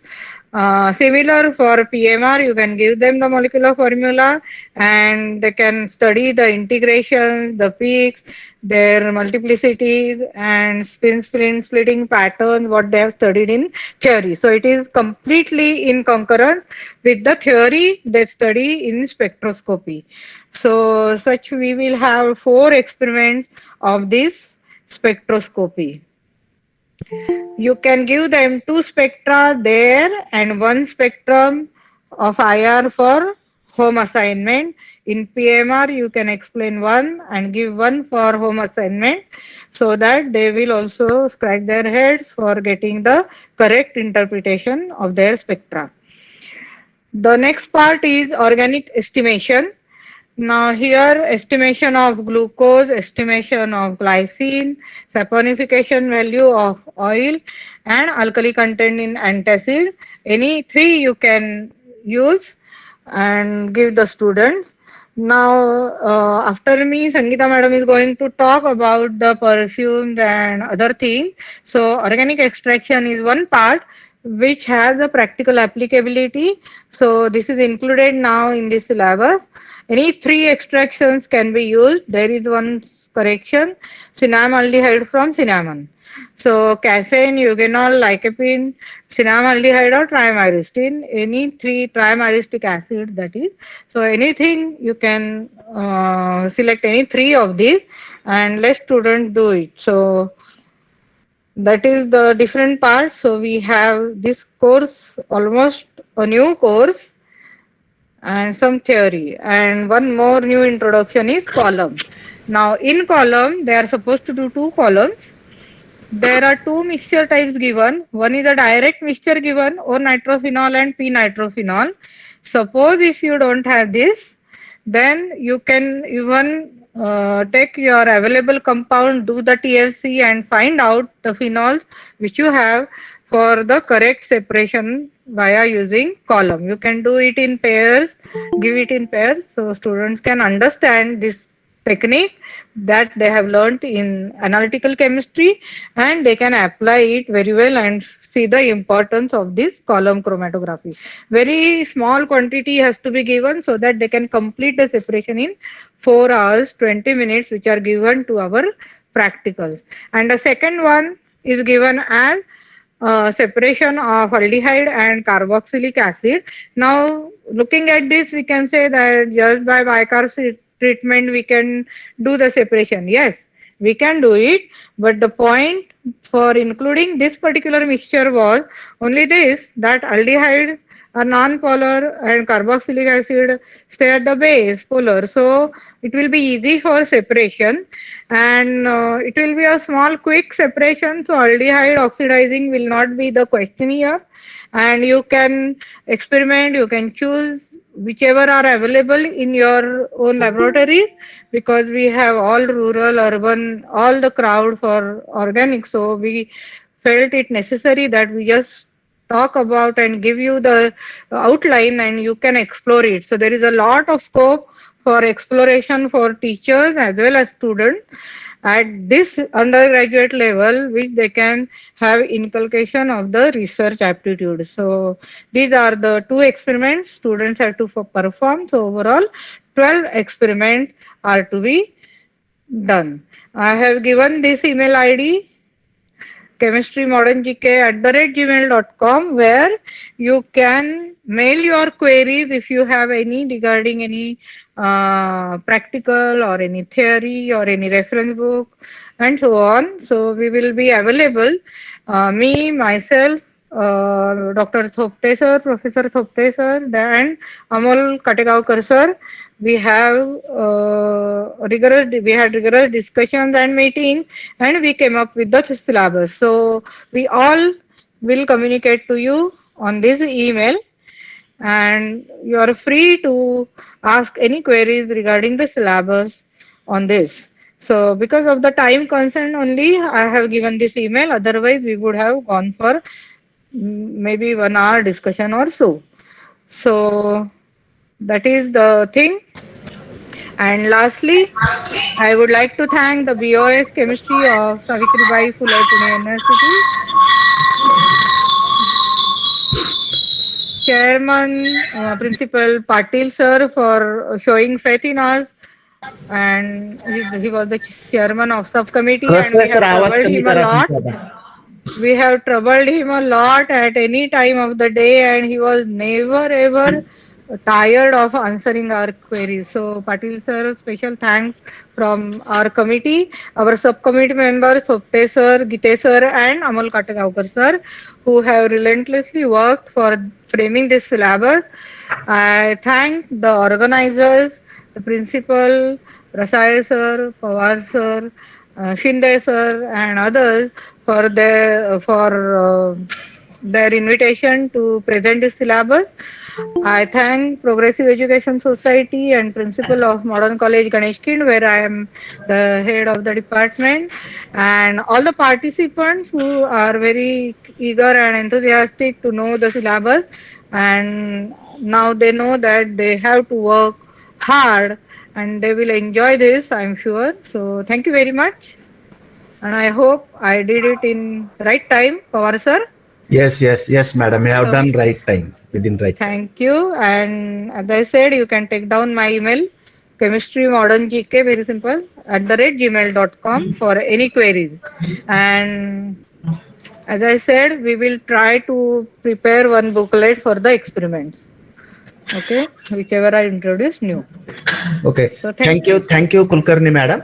Okay. We have the immediately next session on the biochemistry by Dr. Meenakshi madam from Ferguson College. Yes, sir. Good afternoon, everyone. I have a very brief presentation. I'm Dr. Meenakshi from Ferguson College Chemistry Department. This is regarding biochemistry. The presentation as such is going to be very short because we did not make much changes in the syllabus, but the structure wise there is a change. Previously it was called Introduction to Biochemistry and Molecular Biology. Now the equivalent word for that title is Chemistry of Biomolecules. So previously when biochemistry title was there, people thought there will be a lot of biology involved in that. So the physics, chemistry and mathematics students, they were little apprehensive of taking that subject, thinking that they have left biology in the 10th standard itself. But we had a hard time to convince people that it has lots of chemistry associated with biological samples. So now the apt title has come, Chemistry of Biomolecules. So this is one major change. And second thing is it has now come in correlation with organic chemistry section. So that is the second restructuring change. And previously we had in both the semester, now it has become discipline specific elective course. So I'll directly start presenting. One of you please confirm whether you can see my screen. I'll share the screen now. Yes. Share your screen, madam. Yes. Is it visible, sir? No, till it is not visible. Now? Yes, it is visible. Okay. So there is no practicals as such under this title. Organic chemistry itself has included all the necessary practicals. Just now Madhuri ma'am has explained it so beautifully. So we have no practicals specifically for this subject. So this syllabus was proposed, the new structuring was proposed by me, Dr. Meenakshi Suresh, and Mr. Sagar Maske. He's also there today attending this presentation. He is from Ahmednagar, New Arts, Commerce and Science College. I am from Ferguson College. So there is a big change in the title. That itself will give students a world of confidence that it is something related to chemistry with interdisciplinary aspect of biology. So this is one important change. Now this is going to be the new title and the new subject code. It has 2 credits and 36 lectures. Comfortably it can be completed. And this syllabus is proposed assuming that students from biology background as well as physics, chemistry, electronics, anyone can understand the syllabus in TY. So we have kept it very easy, friendly, at the same time very profound. So anybody can understand this syllabus. That is the highlight of the syllabus. There are not much changes from the previous syllabus, but of course there are some immediate key changes which are industry oriented. So as the slide says that there are 6 units Each unit has a title: Introduction to Molecular Logic of Life, Carbohydrates, Lipids, Amino Acids, Proteins, Enzymes and Hormones. And totally there are 36 lectures which are divided into 3, 6, 8, 6, 6. So this is the structure. So let us go by topic. Previously, the syllabus had a vast mention of mitochondria, chloroplast, endoplasmic reticulum, bacterial body and all those things. Now we have made it into a very concise unit where we talk about unicellular and multicellular organisms, the difference between bacteria, plants and animals, that is the difference between prokaryotes and eukaryotes. And previously, whatever cell organelles were taught in detail, now it can be taught in a tabular form. Just a table can be made with 3 sections. One section will have a picture of the cell organelle. Second section will have the name of the cell organelle. And third section of the table will have bullet points just mentioning the important key functions of the cell organelles. Now more emphasis is given, this is new now, more emphasis is given on molecules that are constituting this organization of every cell. So basically every cell is made up of carbohydrates, proteins, amino acids, lipids. So the emphasis now is shifting towards molecules. Previously it was also having the diagram and the explanation of parts and all those things.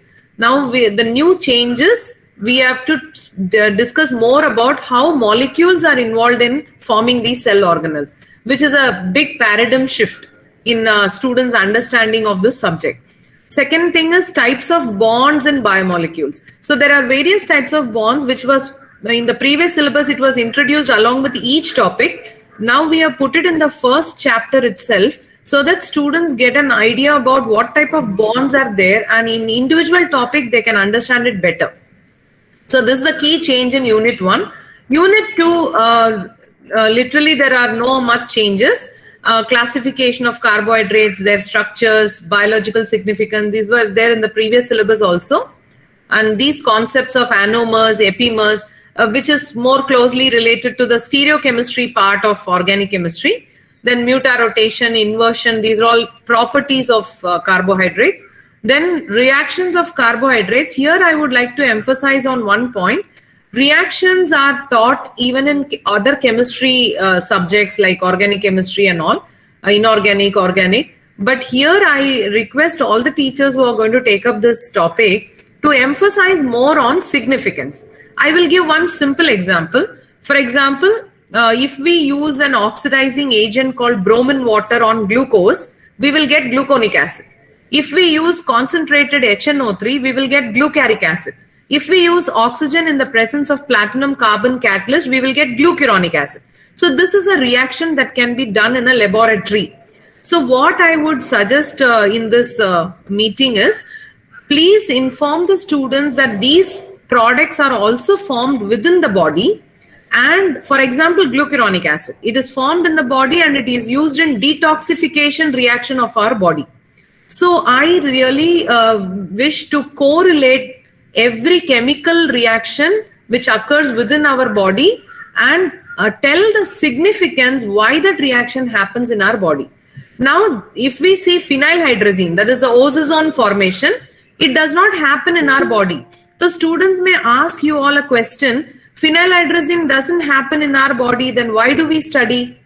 Then you can very clearly correlate it by saying in clinical laboratory, whenever people are going for giving their blood sample or urine sample for a diabetes, check, then Benedict's reaction is used, which is a reduction reaction, reducing agent check reaction, and phenylhydrazine is the confirmatory test to find out whether glucose is present or not. So here you can just divide it into 2 parts, reactions that happen in the laboratory as well as in our body, and reactions that are happening only in the laboratory but are used in diagnostic center. So that is one key point which I wanted to emphasize in this chapter.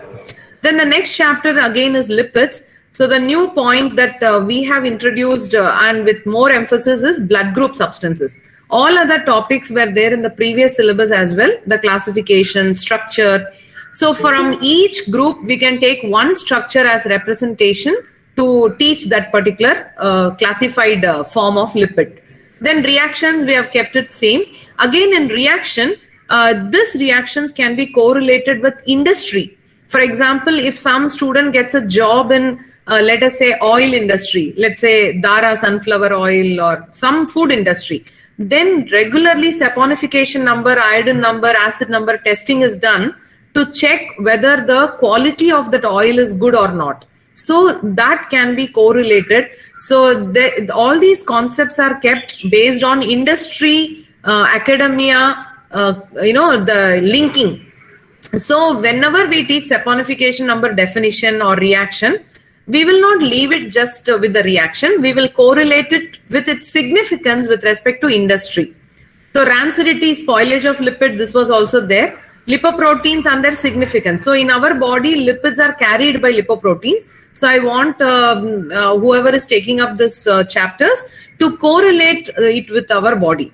Then blood group substances is almost a new emphasis topic. This is kept because right now, whatever is the situation going on, where the corona, in the corona period, lot of importance and research are given to research based on which blood group people are more affected by corona. And some interesting research has come out that O blood group people, if any of your O blood group people, there's a good news for you. There is a research which says O blood group people are not affected much by coronavirus. So therefore, to inculcate that curiosity in students, this blood group substances, the molecules that form our blood group, what is there in O blood group person that they are not getting affected by corona? So that can be discussed in the class. And it has been observed that the A blood group person, AB blood group people are affected more by corona.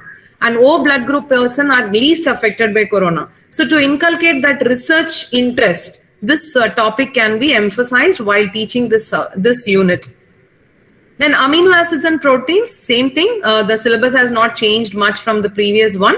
But again here, when we talk about reactions, we can correlate it with diagnostic center test, protein sequencing, as well as what is the help these reactions do with respect to our body. And these topics are very important with respect to practicals, especially in organic chemistry practicals, when we can correlate with isoelectric pH or Zwitter ions, titration curve of amino acids. So these practicals and theory can go hand in hand.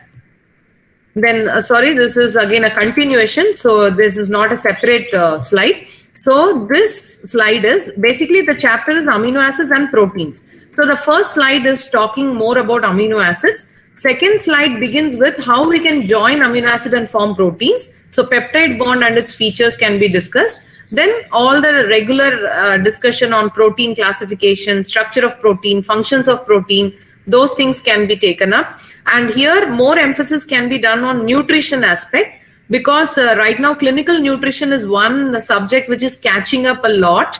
And in this unit, if we give more emphasis on nutrition, what type of food has, like complete protein, incomplete protein, partially complete protein, then students can show in future interest in nutritional research also, nutritional chemistry research, clinical nutrition.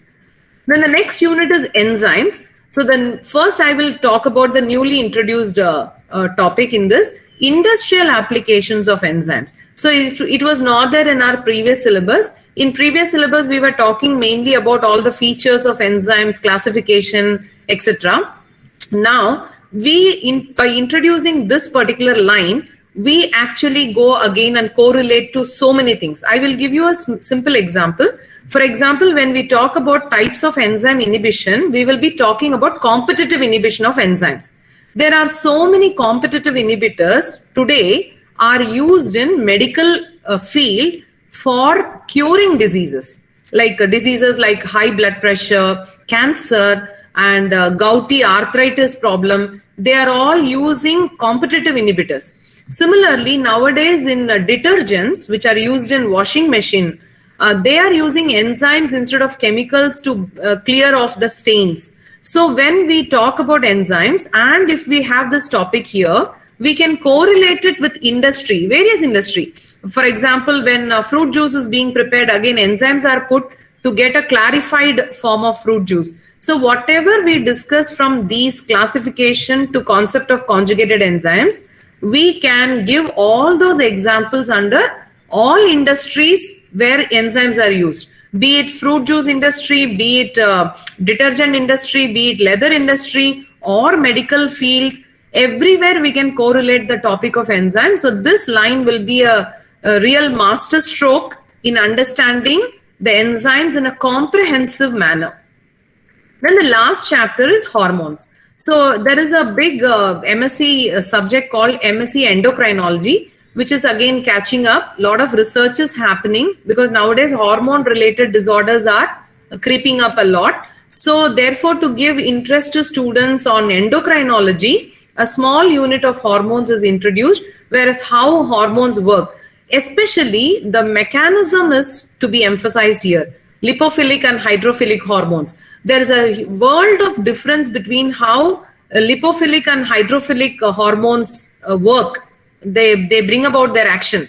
So based on that, nowadays, a lot of new treatment procedures have been introduced, and therefore we can emphasize more. This is of course a very basic topic, introduction to endocrine glands, the pituitary, the thyroid. This is even a school level topic. Biochemical nature is college level topic where we talk about all hormones are not proteins. Some are glycoproteins, some are lipids, some are steroids. So then we go into this topic where we talk about in detail mechanism of action. So this finishes with this syllabus. Learning outcomes. In every topic, students have to learn the classification because they should know all the types. So whether it is carbohydrates, lipids, amino acids, they should know the classification first. And definitely for every topic, the biological significance. What is the role of these chemicals in our body, or in our body in the sense in living organisms' body, and also how they are used in a diagnostic laboratory to help us to diagnose various clinical conditions in every person. So that is the main emphasis in all the learning outcome. Other than the regular chemistry reactions, we will correlate. Correlation is the key in this new syllabus. And references, of course, Leninger book, it is called as the Bible of Biochemistry. So Leninger tops the list. So anything in Leninger is very authentic. So we can go and refer to Leninger for any of these topics. It is available. But a very milder version which students can understand quickly. Of course, all the points are from Leninger only, but students can understand quickly using this Biochemistry by U. Satyanarayana. Actually, I wanted to give one more reference which I forgot. J.L. Jain is also a very good book. Textbook of Biochemistry by J.L. Jain is also a very good book. So Biochemistry by Satyanarayana and J.L. Jain will give students an easier read. And then they can be encouraged to go through Leninger because Leninger is slightly a higher standard book. Of course, it's a very good book. So students can be eventually introduced to study from Leninger. And there are some topics which are very beautifully given in Harper's Biochemistry.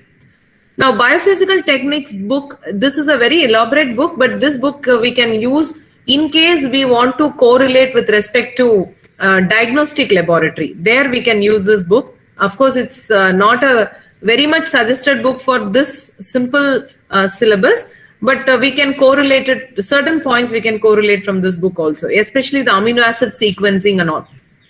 Then for structure, anytime the best books are organic chemistry books, especially the stereochemistry part, where we are talking about the various forms, the D form, L form, RS notation, all those amino acids can be represented in RS forms also, the D and L form, the anomers, the epimers, stereochemistry part, okay, the diastereoisomers. So all those things we can refer for structure. Definitely from organic chemistry book like Morrison and Boyd and I.L. Finar. It is best for structures. And also some reactions we can refer. But of course, correlation we need to do using Leninger and Satyanarayana and Harper. So this will be from a true correlation aspect, and this will be from the basics of all the topics. So this finishes with my presentation. Okay. Thank you, madam. Yeah, you are elaborator. Done with the presentation. Okay.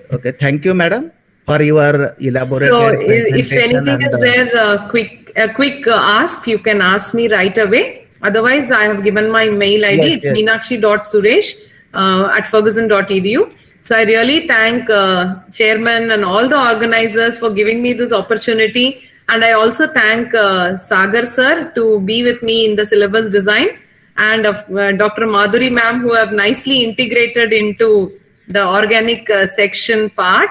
So this Thank you, will ma'am. make students enjoy the subject better. Compared to the previous syllabus, they will feel that they are actually correlating chemistry with biology instead of feeling that they are studying biology in a chemistry course. So that will give a paradigm shift in their thinking also. Okay, thank you. Next, we have immediate Just a session by the Dr. Sangeeta Jagtap from Yes. Baburavji Golab College, Sangvi. She is a NAC coordinator, successfully guided 3 PhD students and 3 more are working under him. She has published 20 research articles in the reputed journal. So I request Dr. Sangeeta Jagtap for presenting on the cosmetics and the medicinal chemistry. So good afternoon, everybody. I hope the screen is visible. Yes, screen is visible. Yeah, thank you so much.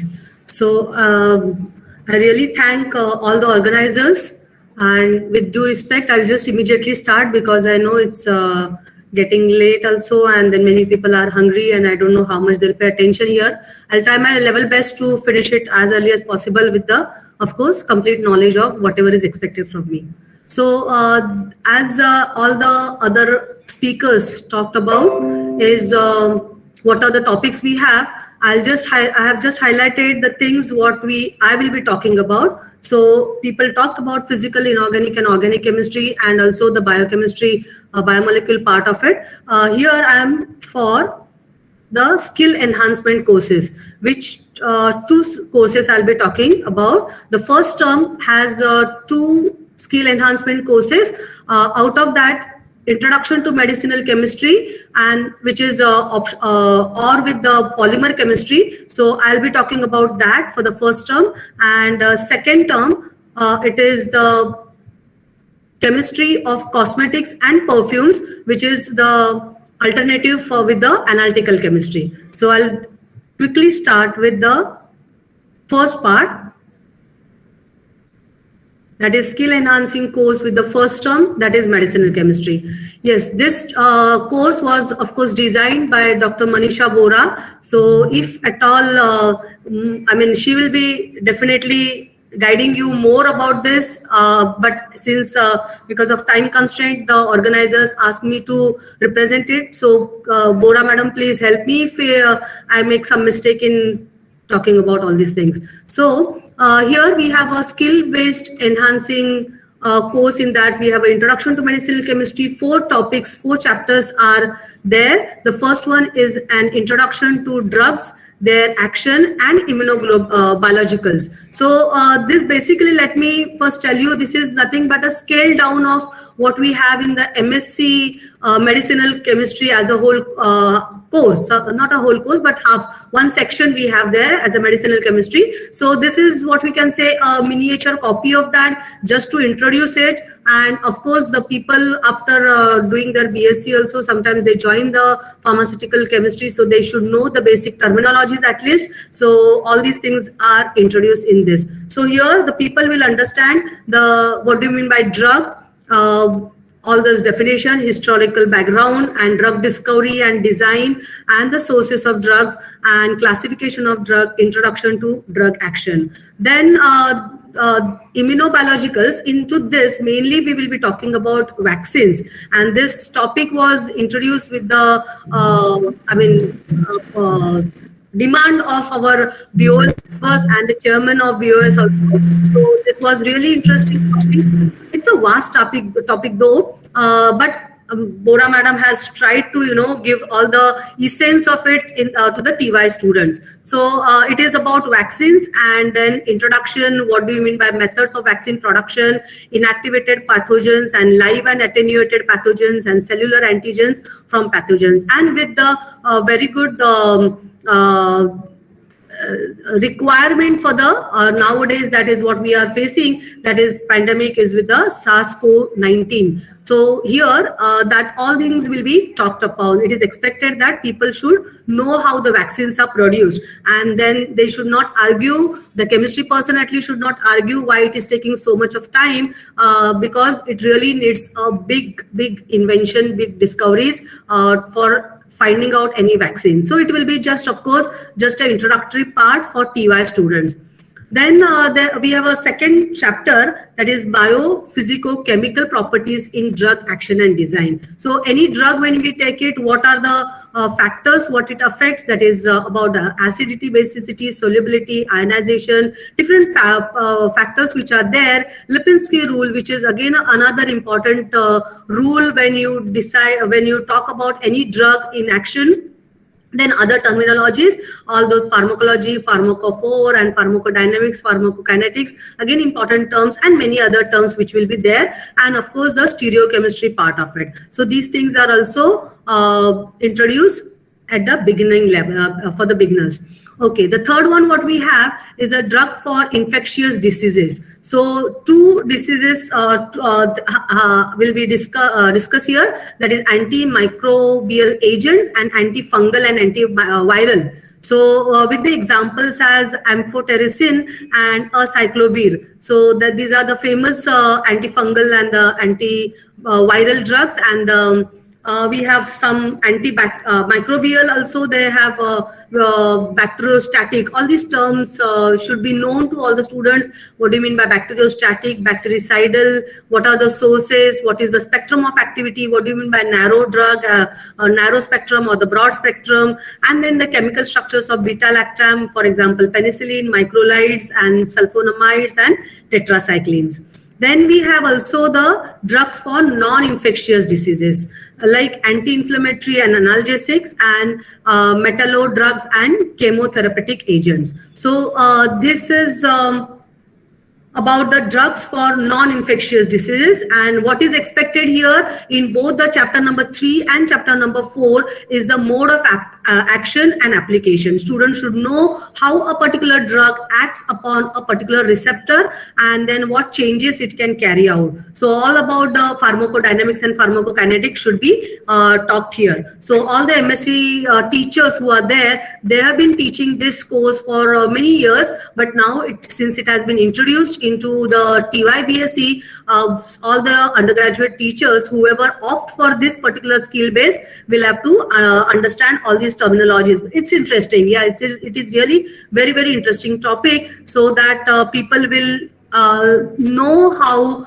the drug works, and they will be able to tell all the students also how it works. So this is about the drugs for infectious diseases and with the non-infectious diseases. And references are also all those our regularly used one, like Gareth Thomas is another one very important. Patrick, what we have, then we have Griswold's textbooks, Foy's Principle of Medicinal Chemistry, and there are other also. And then what are the learning outcomes? So when you teach this particular thing, what is expected that students should know is the basic of medicinal chemistry, biophysical properties, overview of basic concepts of traditional system of medicine, overview of overall process of drug discovery and the role played by the medicinal chemistry in this process, biological activity parameters, and importance of stereochemistry of drugs and receptor, knowledge of mechanism of action of drugs belonging to the class of infectious and non-infectious diseases, and enhancement of practical skills in synthesis, purification, and analysis. So this is all, as I said, is a miniature copy of what we have in the MSc Organic Chemistry as a topic there, but really all the things are inculcated in all these things, incorporated, in all these things, medicinal chemistry. So if you have any additional questions, I think Dr. Bora madam will be the best person to answer, or I will go ahead with the second one. Should I wait or should I continue with the cosmetics? Continue. Okay, thank you so much. Okay, so this is the second skill-based course which we have here is for the second term, which is in option with the analytical chemistry. That is a chemistry of cosmetics and perfumes. Like, I must say that this topic is actually newly introduced for the this in chemistry courses. We did not had any time before this cosmetics and perfumes as a course as such. I think we did not have any chapter also based upon this. Yeah, we did had some isolations part in SYBSc and sorry TYBSc long back, like in maybe 2008 pattern. We had some experiments on like this, but then of course those experiments were also removed, so we did not had any isolations there. And I think even Kulkarni madam said some isolation part will be here also. So yes, now this is we can say will be a good blend of having knowledge of organic chemistry and even the cosmetics and perfumes. And the previous one, medicinal chemistry chapter, the paper which we had will be in good line with what Lakshmi madam, biochemistry madam, I think Meenakshi, sorry, yeah, Meenakshi madam talked about. So I think, yeah, these things will go hand in hand, the biochemistry part and the pharmaceutical part. Similarly, organic part and the cosmetic and perfume will go together. So here these topics are, 3 topics are there. Just let me clear here one thing is rules and regulation is the 3rd chapter, may not require all these 12 lectures. So those who are going to opt this chemistry of cosmetics and perfumes can go for more number of lectures devoted to first topic, that is, which is quite a big, which may need more lectures, more number of lectures. Okay, let me first again tell what is why we have the 3rd chapter introduced, which is typically the rules and regulations of cosmetic industry. Is as even Kulkarni madam said when we were discussing this topic, that we do have some projects here. So when the students are given projects, they should know if they are preparing some, say for example shampoo or talcum powder or some other project, if they are in future thinking of making some startups of that, they should know the rules and regulation. Okay, and therefore, as I said, is we may not need all those 12 lectures.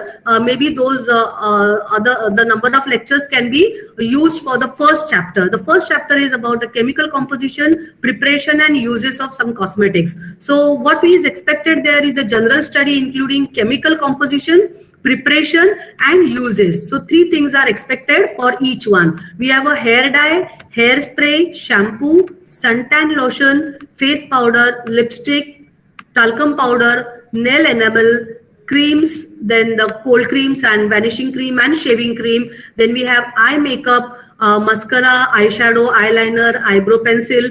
I really beg a pardon for all those people who may not have, are not familiar with these words, but yes, all the girls are using it, most of them. So all these things are known and these words are known. So it's just we are going as a teacher, as a student, we are going to learn the chemistry of behind this. What is the composition, how these things are made up of, and then the preparation and the uses. Just to make a startup, this is really going to be a very, very good understanding of all these things.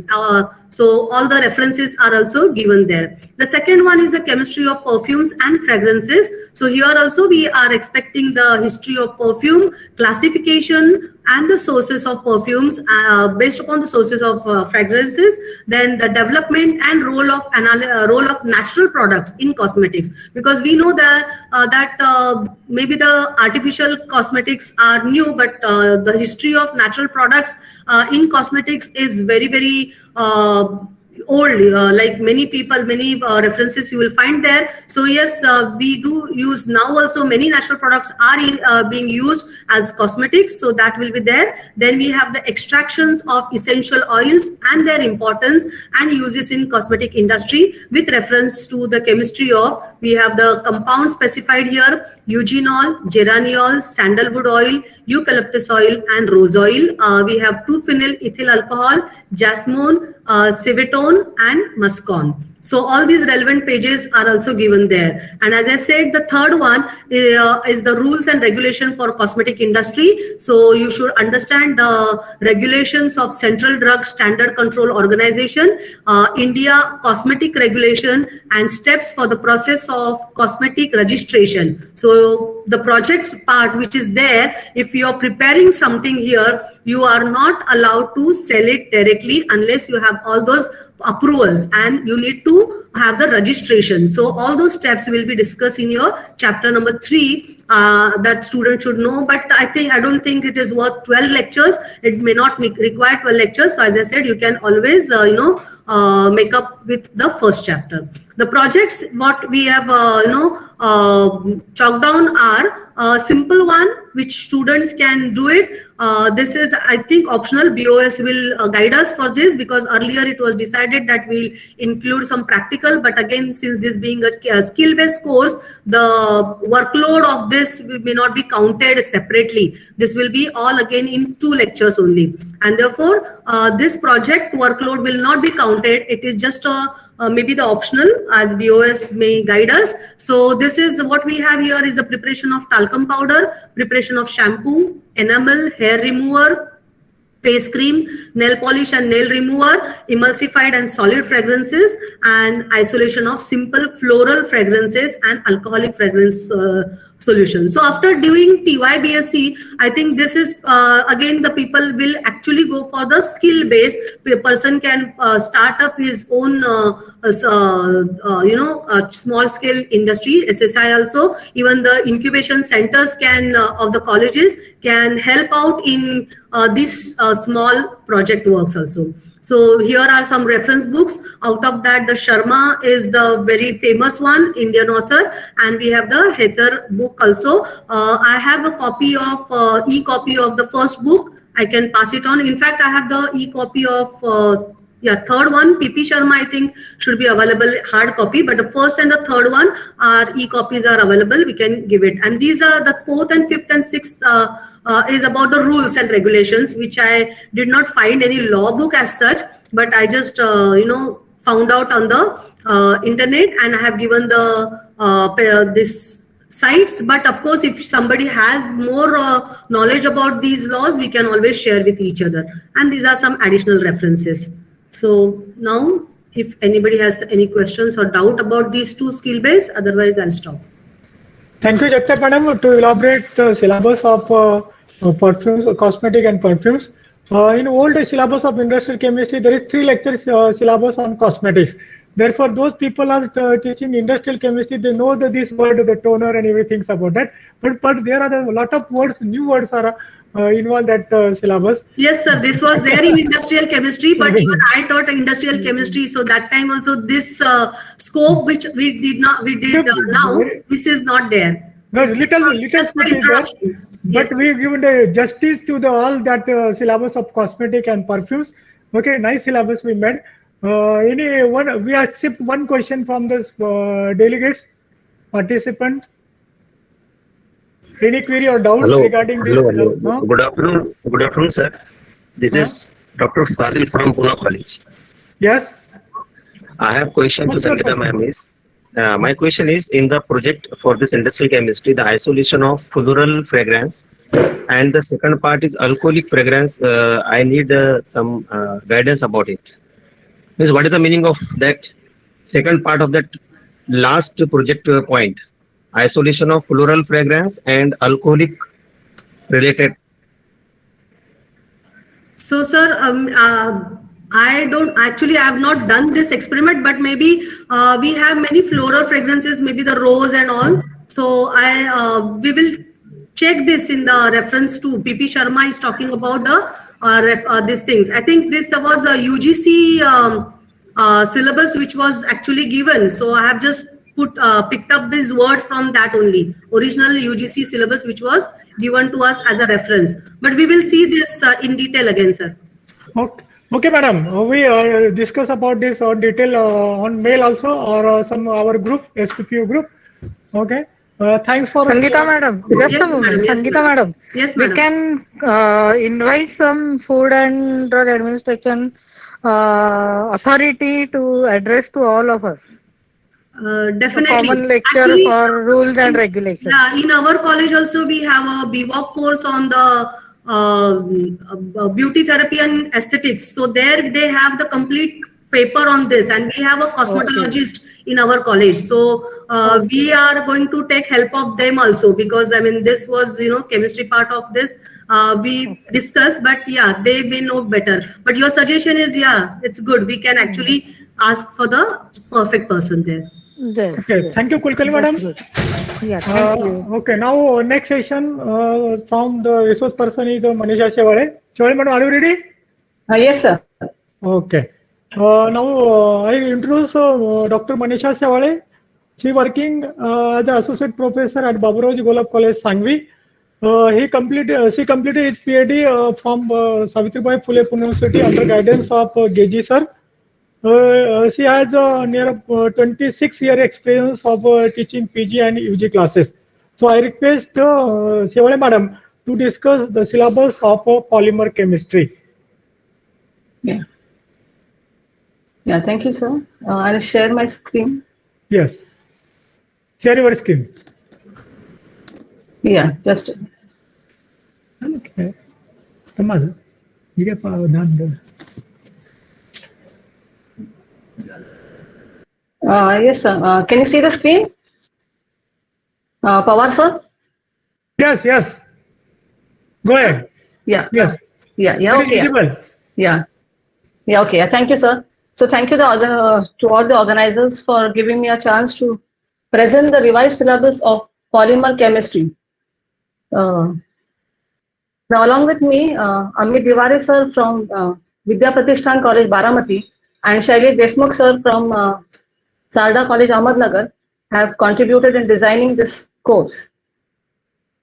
Now, till last year, in the previous syllabus, which was implemented in June 2015 and even earlier, polymer chemistry was a part of the optional course. So out of 5 courses, one of the courses was polymer chemistry. And now it is an option to medicine chemistry. So now it is 1 out of 2. So we are really happy that now we can interact with more number of faculty and students as well. Now earlier, the polymer chemistry was a full-fledged course for 2 semesters. So just quickly, I will just show you, this is the semester 3 syllabus for polymer chemistry. So we begin with the introduction, and then there were 8 topics, so total 48 lectures. Similarly, in the next semester, the course was for 48 lectures. So from 96 lectures, we are coming down to 36 lectures. So it was, we had to think a lot. What things we have to delete, or can we make any modifications? And for that, we had referred to the UGC syllabus. Now this is a full-fledged course for 4 credits, that is 60 lectures, clock hours. So considering the previous syllabus of polymer chemistry, which we have been following, and the UGC syllabus, we have designed this new syllabus. Now basically this is the skin enhancement course. So polymer chemistry is not being taught at the first year or second year in the UG level. So it is always beneficial for the student to know the basics of polymer chemistry before he completes his graduation. So he can either go for PG or do research, and he has much better prospects later on. Now coming to this syllabus of polymer chemistry, which is being implemented from this year. So the 36 lectures have been split into 4 chapters. First one is Introduction and History of Polymeric Material. Second is Polymerization Chemistry. Third is Molecular Weight of Polymers. And the last one is Some Important Polymers. So one by one, we will discuss these 4 chapters and what should be studied in these. Okay, so the first one is Introduction and History of Polymeric Materials. So here the student is expected to know from the beginning that yes, in nature we have many, many natural polymers. But then what was the need for synthetic polymers? So from natural polymers, we discuss about few synthetic polymers. And in this, we go to the timeline for history. So how these polymers developed. And when we talk about the synthesis of various polymers, there are many, many scientists who have contributed a lot in this. So we know that polymers are macromolecules. So this term was coined by Staudinger. So one by one, we can talk about many of these scientists. All this will be included in the brief history of polymers. Then after that, the student is expected to know the basic term. So if the student is studying polymer chemistry, he or she should know what is polymer. So polymer is, the word can be distributed in two parts. One is poly and mer, so it is many parts. Then one part will be a monomer. And when we talk about many monomers coming together to form the polymer, here we have the next term, which is polymerization. And in different polymer molecules, we have different number of monomers which are involved, different number of repeating units. So we have the very important term, which is degree of polymerization. And whenever we talk about the monomers, it is very important to know the number of reactive sites which are present on the monomer. Because we can have different types of monomers, some which contain carbon-carbon double bond, triple bonds, or we can have the monomers with functional groups. So if we have the molecule which has just one reactive site, we will not get the polymer. So the student should know what is the functionality of the monomer.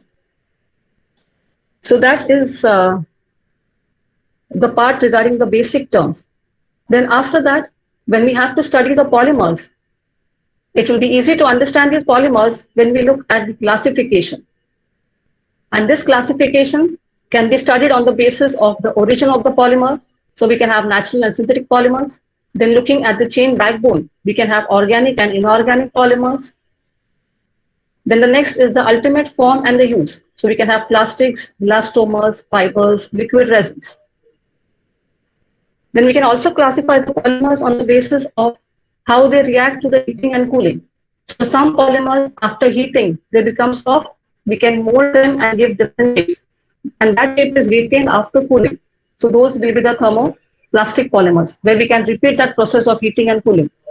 The other one will be the thermosetting polymers. Then even on the basis of structure, we can classify the polymers. We can have the linear, branch, cross-linked polymers. Then after the classification of polymers, we can study the polymer nomenclature. So as in case of the organic molecules, here also we have the IUPAC nomenclature. So we can have different ways of writing down the names of the polymers.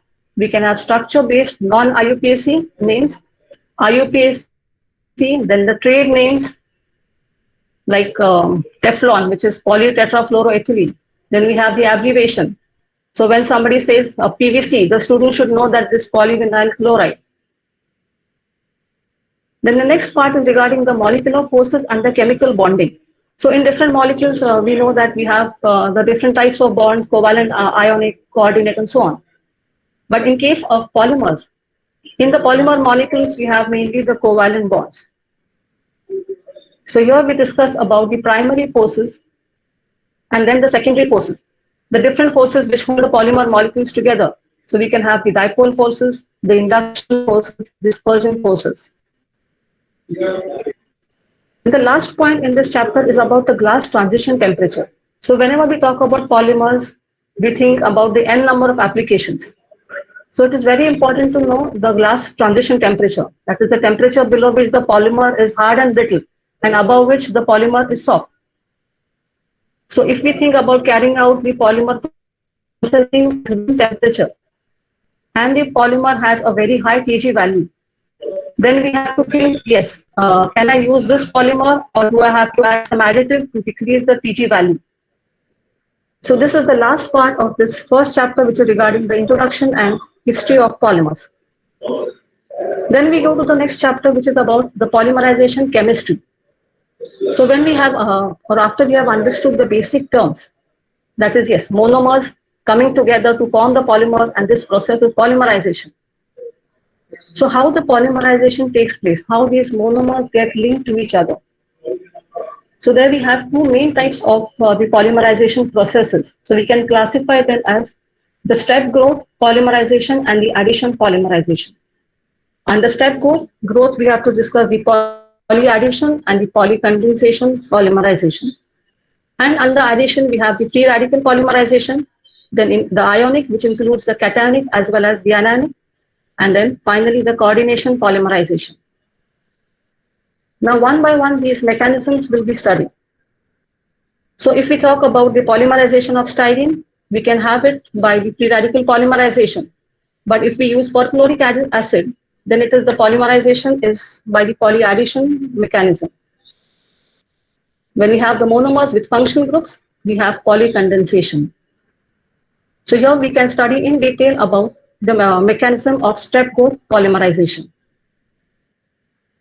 Then we go to the addition polymerization. So the first one is the free radical polymerization.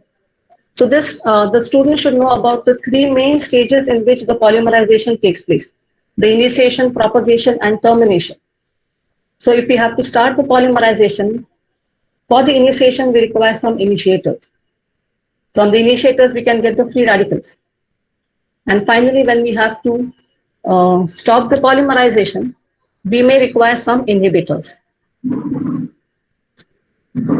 Then after free radical polymerization, in the syllabus, we have included ionic polymerization, where we have cationic and anionic polymerization.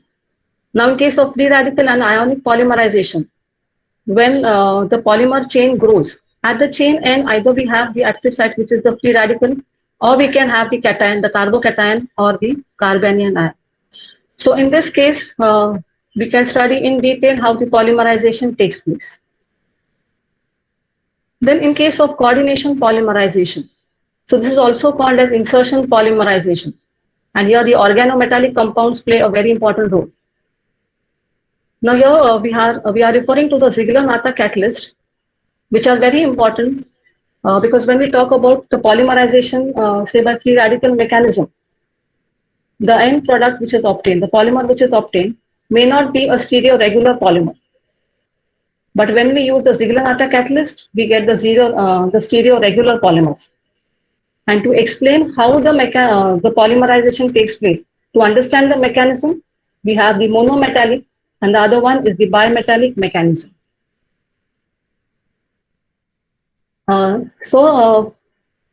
Earlier what we have discussed is the chemical aspects. And finally, the again important point is regarding the physical aspects of the polymerization. So when we take the monomers and when we get the final polymer, whether the monomers are taken in the solid state and then they are dissolved to prepare a solution, or the monomer is in the liquid state, then do we have the suspension in the form of droplets, or if we have very fine droplets, then we have the emulsion polymerization.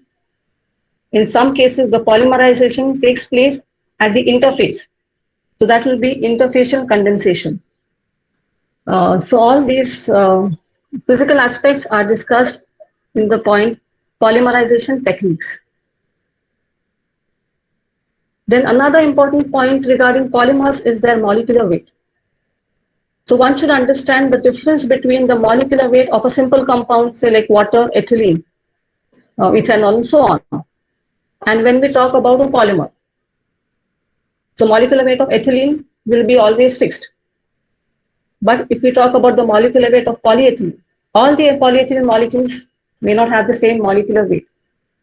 And because they do not have the same molecular weight, we have to consider the average concept. So why these molecules do not have the same molecular weight? So the degree of polymerization is different for different polymers. So all these things will be discussed in detail regarding the concept of average molecular weight of polymers. Then there are different types of average molecular weights. Here we will be focusing on the number average molecular weight, which is denoted by Mn bar, and the other is the weight average molecular weight, Mw bar.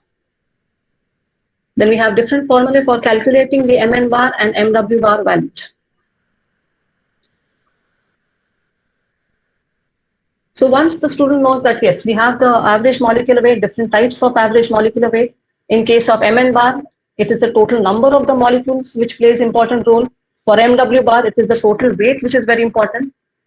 Then there are two experimental techniques which are discussed. One is the N group analysis, where when we have the polymers with functional groups at the chain ends, like we have the carboxyl terminated polymers, then we can prepare the solution and carry out titrations. We can calculate the molecular weight.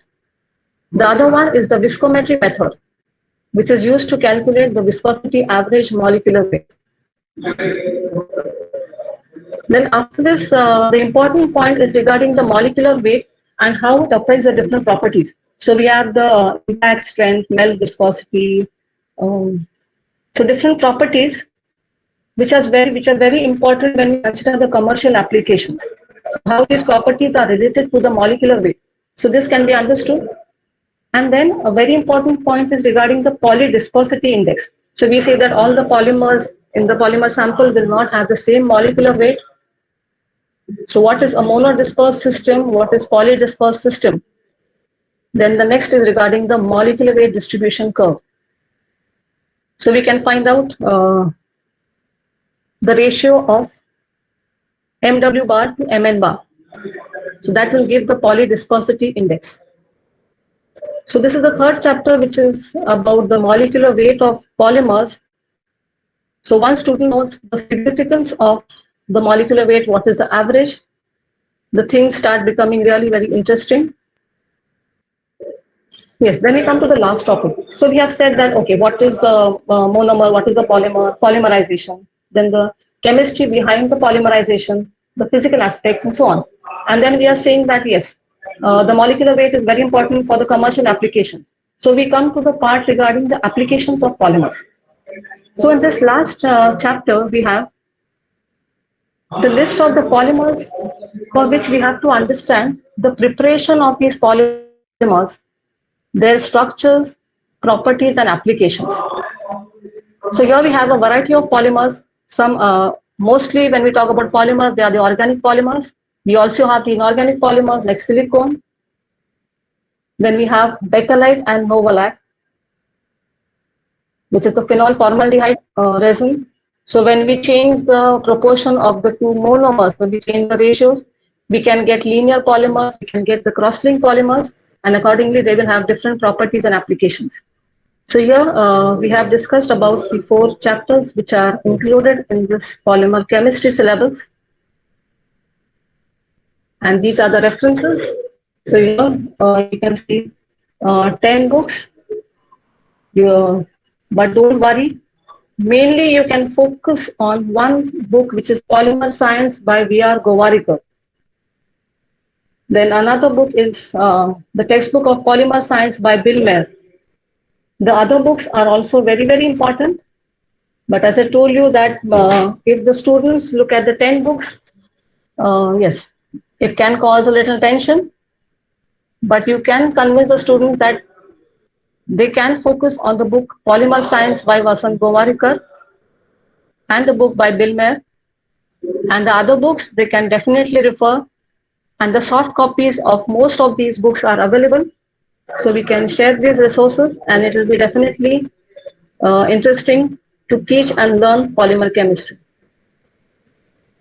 So, Okay, thank you. Thank you all. Thank you, Shoy Madam, Yes, to thank you. elaborate the syllabus Thank you. introduced in this polymer chemistry, which is a skill enhanced course. Any query or doubt? One question we all permitted. Share कसं करू इथून present शेवळे madam तुमचं आता screen करा आता sharing थांबवा. Yes.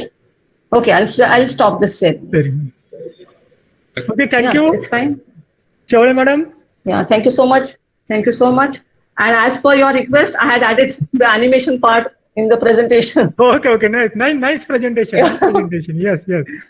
Within a short time, Yeah. you do that. Yeah. Okay, dear participants, now we go to the next session. That next section is regarding this industrial chemistry and soil and agrochemistry, which is taken by myself. This thing. Skin share of this thing. Okay. Now I am going to present the syllabus of industrial chemistry, which is introduced at the TY level for CBCS pattern. These are this different course structure according to CBS pattern 2019. I will not discuss all these things. Now in this lecture, I discuss about what syllabus or content of these two courses, which new topics are included in these courses. We briefly I explain, and then why they are added, and which topics are removed from these courses, why these removed, I explain one by one. Screen nahi disa.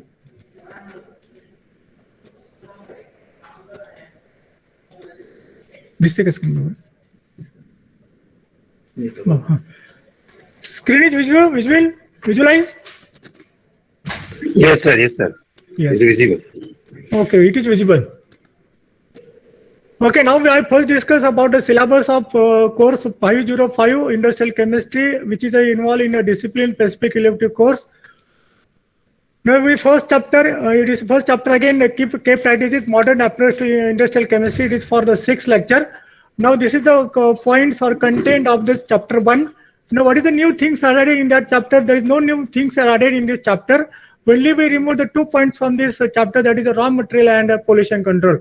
Why remove the pollution control? Because of this is one of the course, environmental courses added in this skill-based enhanced course is there. That's why we remove the pollution control, and raw material discuss each chapter of preparation of different component in industrial point of view. Now in the second chapter, we discuss about the manufacture of basic chemicals. It is given for the 7 lecture weightage. Now in case of this, again 3 types of the chemicals we discussed, that is the bulk chemicals, ammonia, nitric acid and sulfuric acid. There is again no new additions of the here. We retain all topics which were present in the old syllabus. Now third important topic is the sugar and fermentation industry. It is having a 7 lecture weightage. It is again having 2 parts, that is sugar industry and fermentation industry.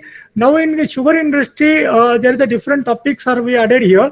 In case of here, now there is a preparation or manufacture of the cane sugar. We also added different points like the crystallization, drying, refining, grades. There is a grades of these sugars. We also added this new point in this topic. Now in case of the fermentation chemistry, we added the different topics are there. That is the characteristics of the enzymes. This is the new topics we added in that chapter. Because of in previous chapter, there is no any discussion about the enzyme. Then we also added the short account of the some fermentation processes. Therefore, we give the brief account or information about these different processes involved in a fermentation processes are there. The next point we added in the fermentation, that is alcoholic beverage, and another one is a manufacture of vinegar. Okay, therefore this is the new points we added in the fermentation industry. Now which topics are we removed from that fermentation industry, that is the manufacture of alcohol from food grains and ethylene. Because of this is the parts are similar to the manufacture of alcohol from the molasses. The somewhat processes are same, only reactions are different. That's why we remove this topic from the previous one. Okay, now then next one is the 4th chapter, that is the soap and detergent industry. These are the contents of the soap industry. Now in a soap industry, in a previous topics, content of this soap industry, there is no such type of process are discussed about the manufacture or production of the soap. Only theoretical knowledge are given about the soap, and therefore in the new syllabus for the skill new syllabus, we added the topics related to the production or manufacturing processes of the soap. Therefore, student able to learn what type of the processes are to manufacture of the soap, and we also try to organize one workshop regarding soap manufacture in on offline mode. Okay, these topics are added in soap manufacturers are there. Manufacturing processes. Another important concept we added, direct and carbonate neutralization. There are the 2 types of neutralizations are there. The third one is the partial neutralizing with soda ash. Then another important topic about here, that is a raw material dosing. This is also concept we added in this topic. Now another important completion of neutralizing with a caustic soda. Therefore, these are the neutralizing, different types of neutralizing processes in the manufacture of soap. We are added in this soap manufacture.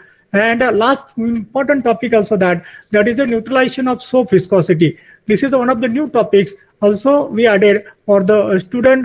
Generally, there is a heavy metal soap generally used for the lubricant, for example, lead or different type of the heavy metal soap, also manufactured in industry, and we use as the lubricant. Therefore, we discuss about the neutralizing soap viscosity, one of the component of the soap industry.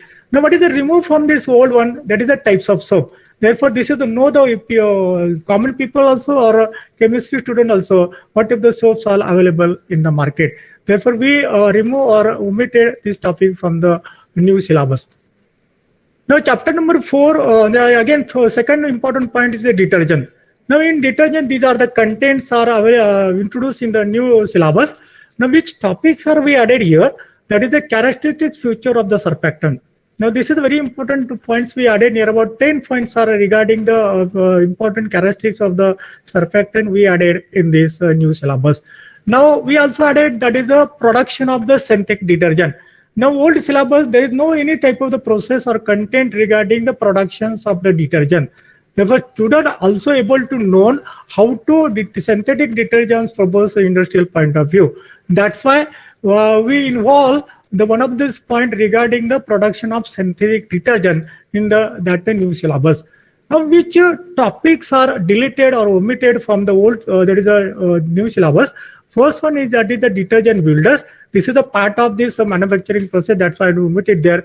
And one big components of that chapter that's omitted, that is a cosmetic. Why remove that cosmetic? Because of now from this year, we introduced one of the skill enhanced course on that topic, that is the cosmetics and perfumes. Therefore, that's why we deleted or removed these points from the soap, detergent and cosmetic topics. Now, in last chapter, we discussed only dyes and pigments is there. In case of the dyes, this is the content of the syllabus. There is a time not permit to read all these points in this lecture. Only what topics, new topics are added, I discuss here. That is, we added synthesis and uses of following dye. Now, in old syllabus, they only give the classification of dyes in terms of the structure and in application. They're not giving any point regarding the synthesis of dyes and pigments. But now in this new syllabus, we try to involve the different types of the dyes in terms of the nitro dyes, in terms of the azo dye, xanthine dye, anthraquinone dye, and indigo dye. These are the dyes are involved, and we also involve the one of these for nitroso dye, we use the matrix yellow, for azo dye, methyl orange and aniline yellow, for triethyl methyl dye, crystal violet, phthalate dye, we involve the phenolphthalein, xanthine dye, we involve the fluorescence synthesis, anthraquinone dye, we use the alizarin, and for indigo dye, we are involved here. Okay. Now, which topics are removed from this new syllabus? That is the classification of dye in terms of the structure and an application. Only we discuss about the classification of in terms of the preparation method. Now, okay. Now we discuss about the pigments. Now, from this chapter, we remove one of the important one of the points from that is the paints. Therefore, all topics from the paints industry we remove from that the pigments and dyes industry. Now we elaborate the syllabus of pigment, because of in that case there is a syllabus is involved in a inorganic section. That is a paper 2. That's why we give the more weightage to inorganic pigment, not for this paints. That is a organic origin are there. That's why we introduce new topics related to the inorganic pigments. For example, 2 important pigments are involved in this syllabus. First one is the zinc oxide pigment. Now, in terms of fundamentals and properties, we discuss here raw materials, direct process, and that there is a precipitation process. These are the 2 processes are given in that syllabus for the preparation or manufacture of zinc oxide pigment. And also we discuss about the properties and uses. Second important pigment we taken, that is the iron oxide pigment. Again, we discuss about the fundamental properties of the iron oxide pigment, and then we discuss about the production of iron oxide pigment by precipitation method. There is only one methods are given for in this topic. And what topics are removed from that? We removed already. We discussed that paints are removed from here. Okay, these are the references for the industrial chemistry. I not read all these references. Okay, next. Now next we discuss about the syllabus of CH610, Chemistry of Soil and Agriculture Chemistry. It is involved in a skill enhancement course. Now this syllabus is designed by Doxer and his team. Therefore, I give due respect to the Doxer and his team. I only discuss about the which points are added in that syllabus and which points are removed from the this current syllabus. Now in a chapter number 1, the title of this course also changed. In a previous one, it is the agriculture chemistry. Now this course become soil chemistry, and this is a very soil chemistry and agriculture chemicals. Now in that first topic, we added, there is no new additions are there by this team. Only they added, that is a scope, they remove scope and importance of agriculture chemistry from this chapter number 1. And also they remove the agriculture chemistry and other sciences. These are the 2 points are removed from this topic number 1. Now in chapter number 2, there is a second is the problematic soil and soil testing. It is having a 6th lecture. In that topic, there is no new topics are added again. This team, Doxer team, and they only remove the calcareous soil. Now in next topic number 3, chapter number 3, that the laboratory methods of soil analysis, having a weightage given the 12th lecture. Now in that chapter, the Doxer teams are included the different type of the experiment or analysis of the soil sample is there. Generally, they added projects or hands-on training of analysis of various parameters of soil and a writing project on it. Generally, student can perform minimum 6 experiments out of 8 in the laboratory with help of teacher and write report and submit to the subject teacher. It is considered for internal mark. Now they remove the plant nutrient from that topic. And now next slide we discuss about the what type of experiment they are involved. There were near about 9 experiments. They are included in that syllabus. Out of 9, students should perform the 6 experiments in the laboratory and they get the internal mark. Now that is the planning or execution of the how to take that experiment is not again given by the BUS. We discuss later on with the BUS and we try to execution of the experiment. Therefore, all experiments are newly added in these chapters may be executed in concern with the BUS, whatever guideline they issue. Now, which is removed from this topic, again, another topic, directly chapter is removed from that syllabus, that is the quality of irrigation water. Then chapter number 4, it is the fertilizers and manures. In a fertilizer chapters, the Doxer team include the new topics, that is nano fertilizers, phosphatic fertilizers, potassic fertilizer, mix and complete fertilizer. Now in a old syllabus, then only give the brief information about the fertilizers there. Okay, it may be organic origin, it may be inorganic origin, synthetic and natural one.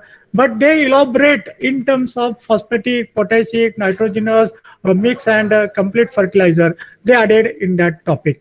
Now what is they remove? There is a comparison between the synthetic and organic fertilizer. And they also removed one of the point, environmental effect of synthetic fertilizer. Because of these points are added in an environmental course. Next. Now, in terms of the manures, generally they added improved method of handling foam-add manure, and that is a strange method for that. Other syllables are remaining same. Only they remove different points from these manures. One of these, that is a human waste, sewage, sludge, type of sludge, sewage irrigation and uses, green manuring, types of the green manurings are there, and characteristics of advantages of this green manuring. These points are removed from that syllabus. Now, in 5th chapter, last chapter, this is the protection of plant. It is having a 6 lecture weightage are there. Therefore, in that chapter, they included, that is one of these topics, that is a preparation of parathum, routine and insecticides are there. And they remove elemental composition of insecticide from that topic. Now, another in case of the fungicide and herbicide, they involve a different type of different types of fungicide and herbicides are there. They include classification based on their effects on weeds, contact system, and herbicides. They also include classification of the basis of their chemical structure. These two classification also they involve in that syllabus of agrochemicals. Now, another important topic, there's new topic, that is a nano pesticide in terms of its scope, utility in a pest management. Therefore, these are two important points are there added, and the team not remove any topic. They added new topics here without remove of any old topic is there. This is about the chapter number 6. Okay. These are the references cited by this team for this course. Okay, now thank you. I hope any query regarding this we discuss later on. If I request Dr. Sinde to discuss syllabus about the analytical chemistry and environmental science. Okay, over to Sinde sir.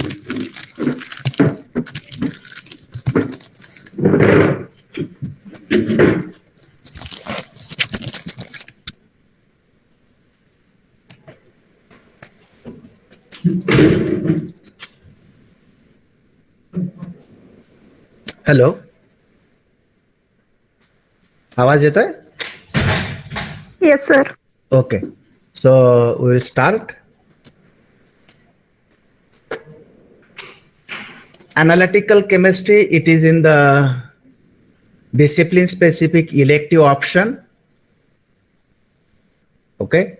So analytical chemistry 1, the gravimetry syllabus is as it is. Only small part we have increased is that some practical aspects are included, such as the determination of aluminum, determination of potassium, determination of the phosphate. Okay, some applications are included. Otherwise, the syllabus is same. Inorganic qualitative analysis. Previously, this topic is at SYBSc level. As it is not included in the SYBSc, we have included at the TYBSc level. Syllabus is same. Thermal methods of analysis. Previously, this is the part with the gravimetric analysis. Now the separate topic is there on the thermal methods of analysis, and this is according to the UGC syllabus. UGC has mentioned the separate weightage for the thermal method of analysis, and from UGC, the syllabus is taken as it is, mainly thermogravimetry, the instrumentation, application, again DTA, differential thermal analysis, instrumentation and the application, this part is taken. Then this is the completely third topic, parameters of instrumental analysis. At TYBSc particularly, we use weightage many instrumental methods of analysis, such as spectrophotometry, high performance liquid chromatography, GC, atomic absorption spectroscopy, and atomic emission spectroscopy. One of the point for all these methods is that the working range, sensitivity, selectivity. Okay, so without knowing these parameters, sensitivity, selectivity, the linearity range, we cannot perform any of the instrumental method of analysis. And up till this topic is not there, keeping this thing in mind, requirement for the instrumental method of analysis, this topic of the 4 lecture, and it's just the introductory part over the accuracy, precision, sensitivity, selectivity, robustness, and the ruggedness of the method, scale of operation of equipment, time and the cost. Okay, and the final choice of the method, a developing procedure, calibration of standards, sampling, validation, and the protocol. Okay, so small part is there, and it is newly included topic. UV visible spectroscopy, we have just excluded colorimetry as it is included at SYBSc syllabus, and here only individual spectroscopic part is included in the syllabus. Then we have the analytical chemistry paper 2 as such, and it is the part of the skill base, okay, skill base part.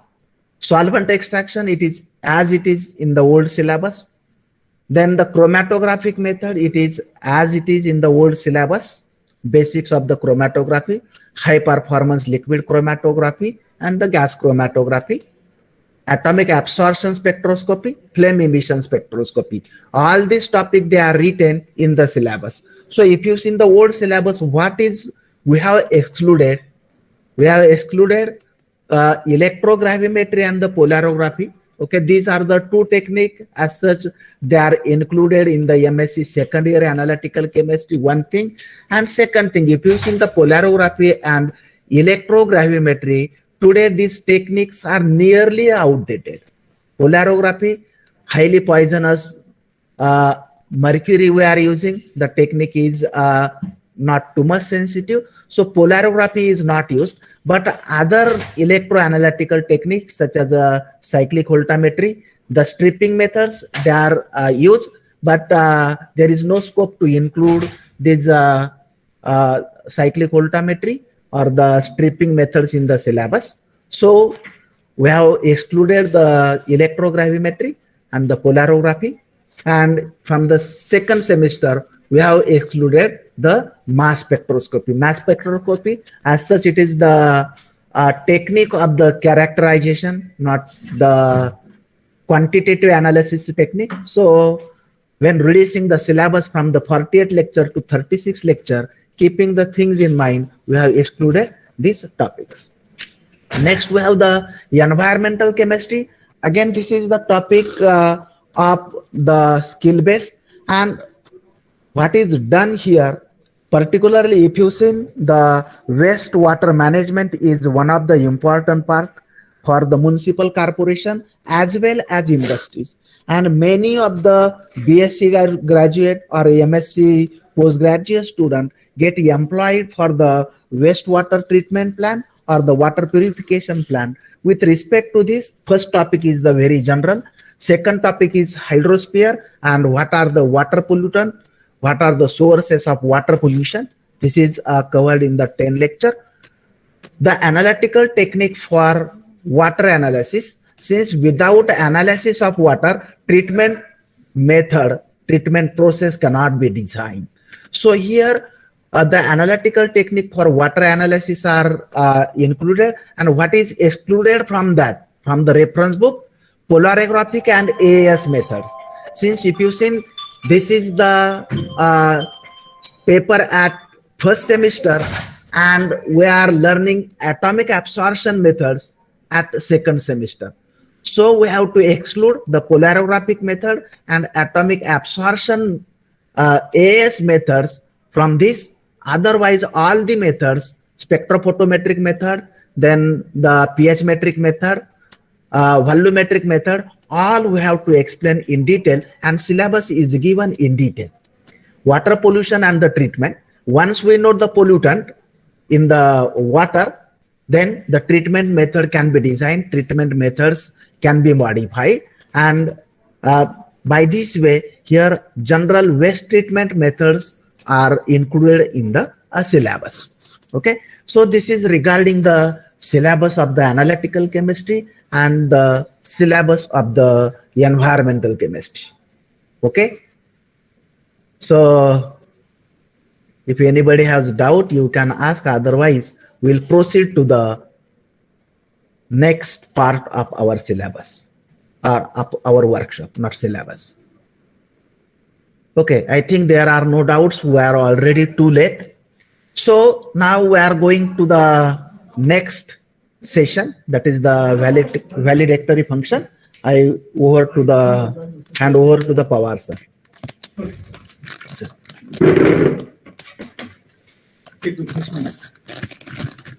Okay, thank you, Singh sir. To elaborate syllabus of analytical chemistry and environmental science, Now I request participant, if you have any query or doubt, we discuss. Nikam sir, Kulkarni madam, Jagtat madam, and Manisha madam also is there to resolve the query. So I request participant, if any doubt or query regarding this syllabus, please raise.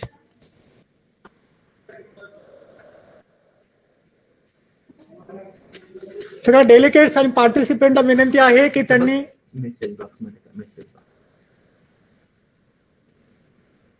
Me chat box मध्ये मी बघितलं एकही query तिथे नाहीये, तर direct आपला mike unmute करून पार्टिसिपेंटला request आहे की त्यांनी त्यांचे डाऊट्स असतील ते एक्सपर्टला विचारा. Participants are hungry.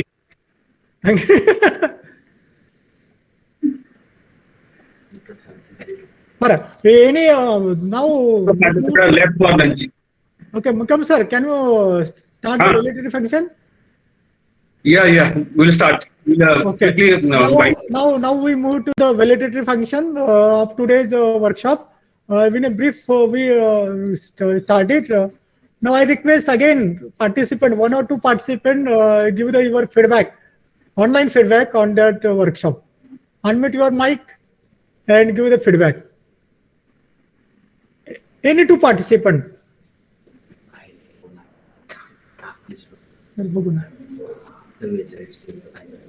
कोण देत आहे? कुणीतरी एक चालतंय, 1 किंवा 2 पार्टिसिपेंटला आपण अलाव करूया.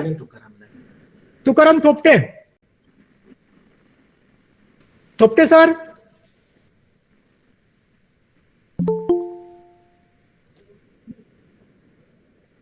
Sheikh sir online. Okay, Thopte sir आहेत ना ऑनलाईन?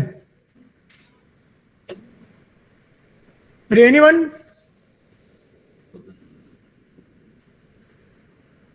कुणी आहे का?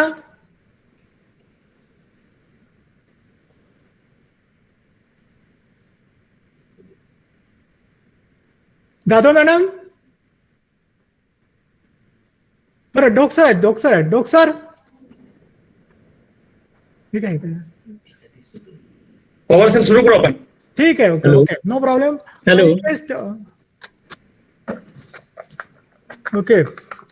Now I request today's chief guest of validatory function, Dr. L.K. Nikam. He is working as vice principal and head of department, Babaroj Golab College, Sangvi. Sir is also working as a BOS member of SPPU Pune. Sir has published 24 research paper in reputed journal with a citation 585. H index near about 11 and I-10 index is 11. So I request Dr. L.K. Nikam to giving concluding remark as a BOS member of chemistry, Savitribai Phule, Pune University. Over to Nikam sir. Namaskar everyone. Since morning, you all are busy in discussing the new syllabus as per UGC guidelines and CBCS pattern.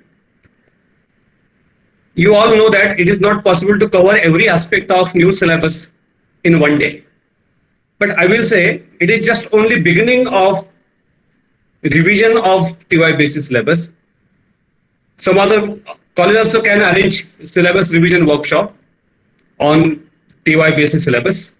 But in today's syllabus revision workshop, we have taken review of all syllabus which is newly introduced and which is revised from 2013 pattern.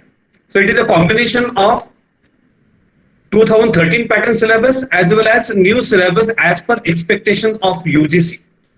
If you have gone through UGC syllabus, UGC structure, we have tried to again adopt some part of UGC structure, a maximum part of UGC structure, right from FY BSc to TY BSc, and we have justified our side that why some 2013 syllabus and syllabus from UGC has been included in TYBC syllabus of Savitribai Phule Pune University.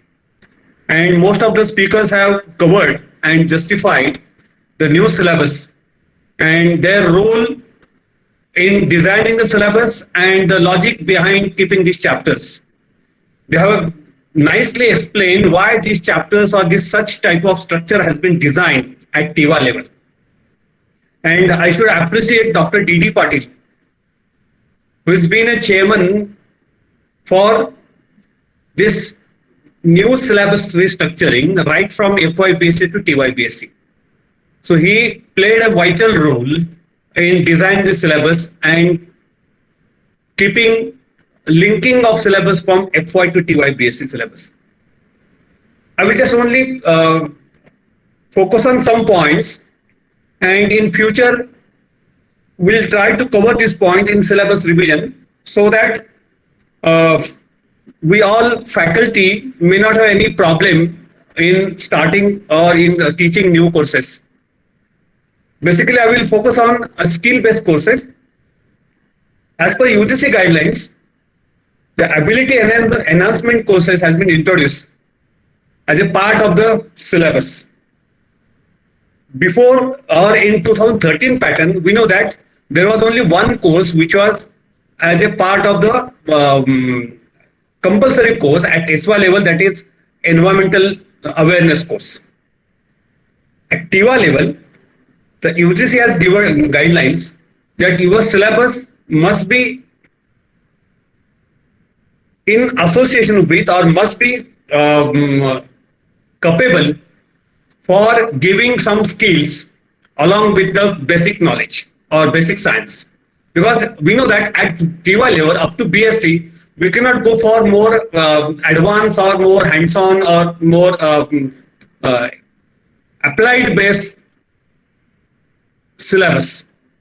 But as per UGC guidelines, they have just only created a special space in the syllabus as ability enhancement courses. And we know that there are two parts of ability enhancement course. One is AECC, that is ability enhancement compulsory course, that is at SY level. This is for again communication as well as language skills and all these things. And skill enhanced courses at TIVA level.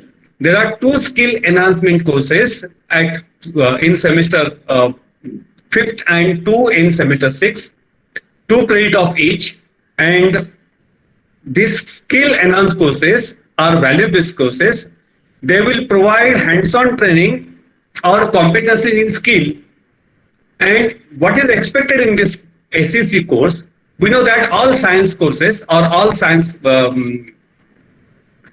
syllabus is always with the practical course. We have already given a sufficient weightage for practicals. We have this at TIVA level, there are 3 practical courses. At SY level, there is 1 practical course. And already we are taking many practicals or practicals based on basic sciences. Now in skill enhanced courses, it is expected that we should go for some additional so that they will have confidence and they will have more thorough knowledge so that they will create interest in developing some what we can say their point of interest. And we expect that they will have their gateway for various opportunities, or some student can have some startup through this skill enhanced courses. I think one of the speaker has already mentioned about the startups based on the skill enhanced courses. So definitely these skill enhanced courses will provoke all students to have some startup based on the skill enhanced courses. Already, I know that based on only 2 credit course or only 1 course in TY-based level, it is not possible to go for setting an industry or like that. But actually they can again start thinking about this, and they can go accordingly in future so that they can set up a small industry or small setup in their future life. Because only going for a job or asking for a job, we should create our own opportunities and we should give job to others. This is what expected in startup process. So this is one of the attempt to provoke students to go for some other way or some different way than going for job or going for other parts. Because all students will not get job, all students will not go for research, all students will not go in teaching field. So we should create some other opportunities for students. They can go for such creating such startups. This is the main base behind this. So in today's presentation or today's workshop, I think 5 skill-based courses have been covered. Only Chem Informatics, then Introduction to Forensic Science, and one of the Analytical Chemistry course is not covered because of, I think, the lack of time and all these things. But I feel that we should have some special session on only skill-based courses. There are some courses like Chem Informatics, and we know that we have to select any one course out of 2 courses. So there are chances of 50%, we can say. So here now many colleges will select these courses.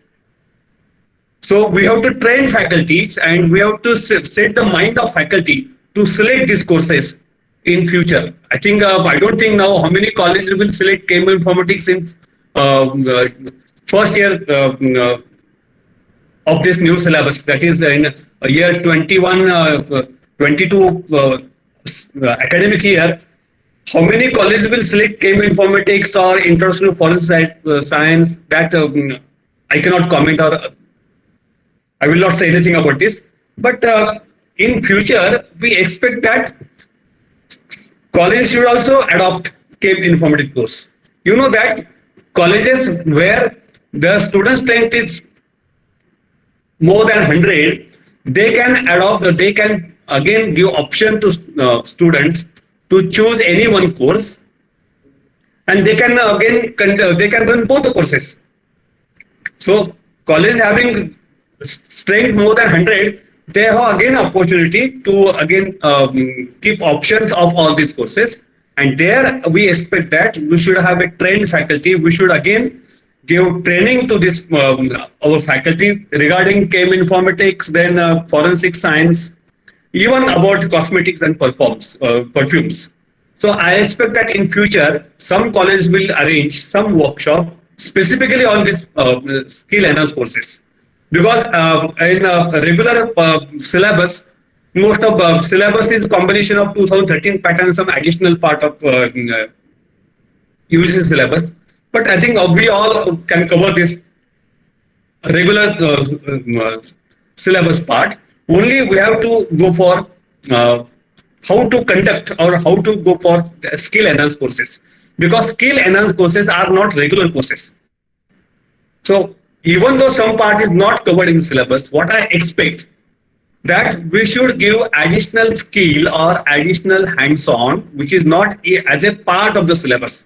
I think in agrochemicals and chemistry of soils and agrochemicals, already some experiments are included in theory part. But other skill enhanced courses have not included because they were in doubt that whether to include the project part or not to include. What about the workload, and what of the conducting such hands-on part during the academic in the what stipulated time? There were many questions about this. Therefore, even though some parts have been again omitted regarding hands-on, but I have one option for these additional hands-on skills. You know that student has to cover additional 8 credit before completing BSc degree.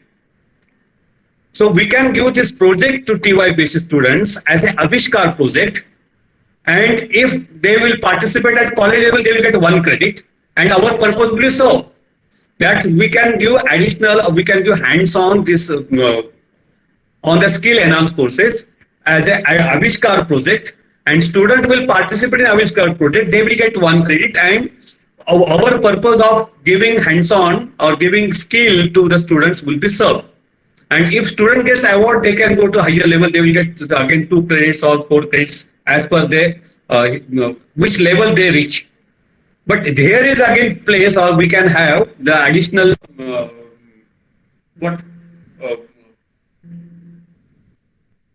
just a minute.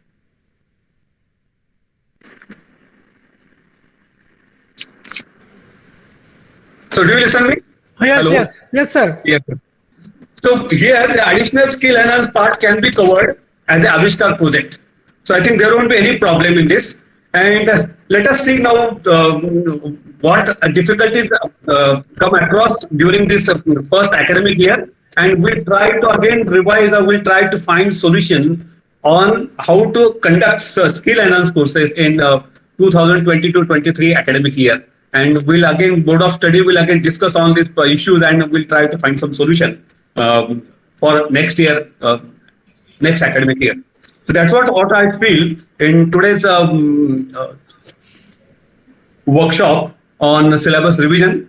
So I actually appreciate the efforts taken by Ramakrishna More College, Dr. D.R. Sinde, Dr. Suresh Rasale, who is head of the department, and Dr. R.A. Pawar. And I should appreciate the principal of this college also, because they have taken first initiative to conduct such workshop, which has covered most of the aspects of the new syllabus. And definitely this is an eye-opening workshop. The teacher will start thinking on this, how to conduct or which syllabus or which optional course we have to, again, for first year we have to select. So as per again faculty availability and the laboratory availability, I again request that if it is possible to select or adopt a chem informatics course or into forensic science, you can again even some colleges may try to choose these courses. Let us see what difficulty arises. Unless you choose these courses, we will not come to know what are the difficulties in conducting these courses. So I request that college from them who they can choose these courses as per their availability. They should choose these courses, and let us see. I expect feedback from such colleges. So our Board of Studies will again discuss all these issues, and so that from 22-23 will not have any problem regarding conducting these courses. Since it is the first year of this new syllabus, definitely some problems may arise. So let us see what happens. So I appreciate again efforts taken by Ramakrishna More College, and our Board of Study Chairman, Dr. Avinash Kumbar, has given a complete his ideas and his logic behind designing the course, because someone should give complete thought behind this, and with the help of such logic and such thoughts, we could design such course. I know that this not a single course is foolproof course. There are some what we can say shortcomings. I will not say drawbacks. I will not say errors, but there may be some shortcomings. But they are ought to be there, because we cannot cover all aspects, and we cannot fulfill the demands of all faculties and all corners of the syllabus subject. But still, at base level, whatever is required, what are the expectations of UGC and the government, all these expectations we have tried to fulfill at TIVA level. So once again, I thank you all organizers for giving me opportunity for giving concluding remarks of this today's workshop. So thank you very much. Thanks. Thank you, Nikam sir, for appreciations of our department team to organize such a workshop. A motto or the thing behind organizing such a workshop is that before the start, the new academic year in the month of September, it may be from 15th September, there is a start of the syllabus teaching we will be start. Before that, we are trying to planning. This is a review workshop regarding this TY syllabus, revised syllabus of the TYBSc. Okay, thank you, sir. Also, you discuss about, give some ideas regarding future ideas of the viewers, how to arrange the different type of the workshop or discussion about the new topics added in the TYBSc syllabus. So, I sum up these lines about that. Therefore, I would like admit some of lines. Good events never ends in the world. They take only pause and keep us waiting for the next. Now our next event is started from 13 August onwards. That is a 5-day FDP, which is sanctioned by HRDC. In detailed information, there is a speech about that by Rasai sir in his vote of thanks. Therefore, I request Dr. S.P. Rasare, our head of department, to giving a vote of thanks of this event. Go.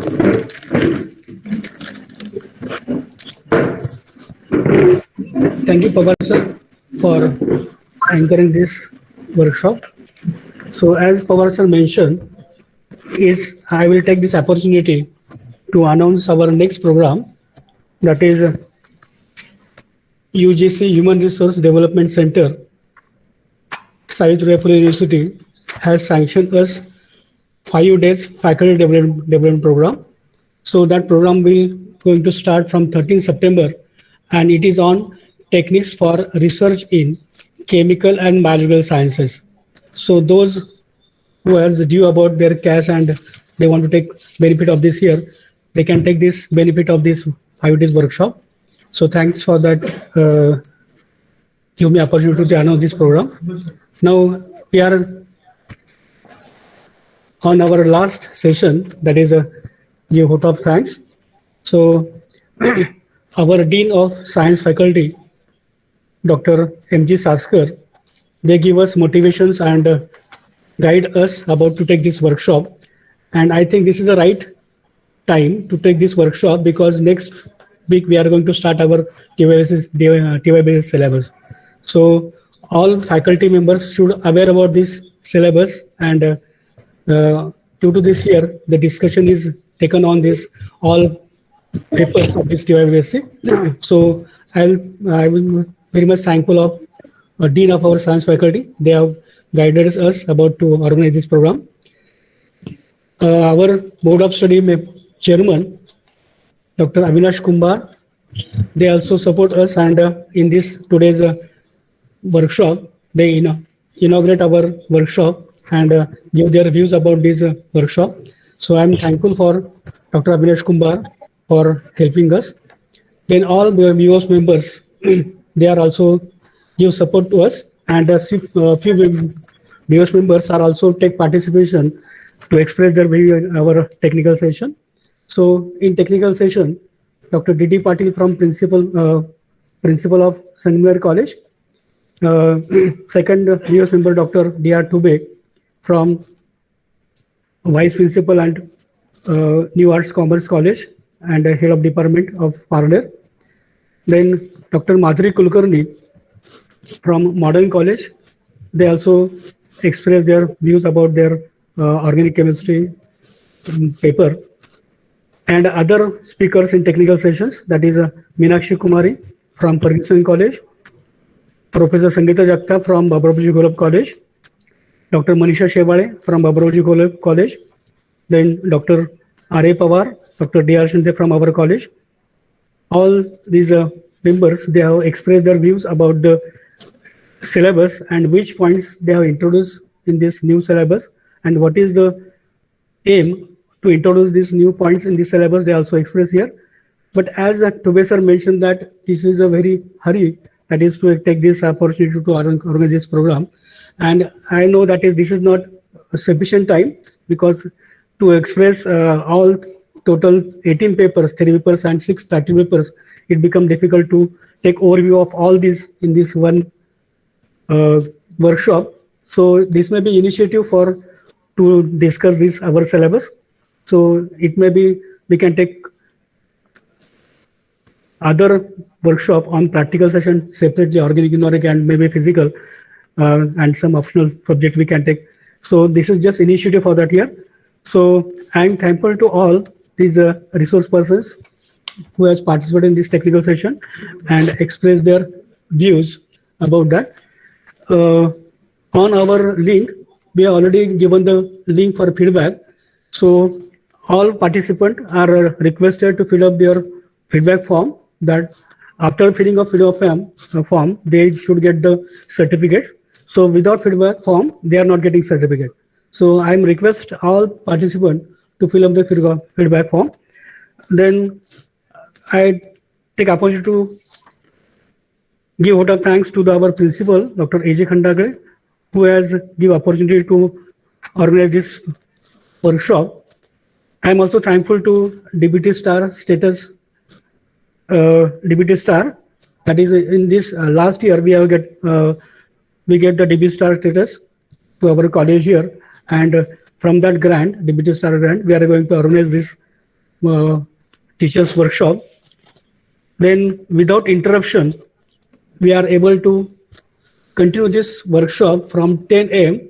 to about 2:51. That is about 5 hours we are going to discuss this year. So without any interruption, we are able to continue this program. So due to this year, it is maybe thankful to the MACB and electricity, and also for net connectivity. There is no interruption is there. So, and also there is a huge response we get here. About 250 participants, they have participated in this workshop. So again, I request that is, please fill up your feedback form. That's why you get the certificate.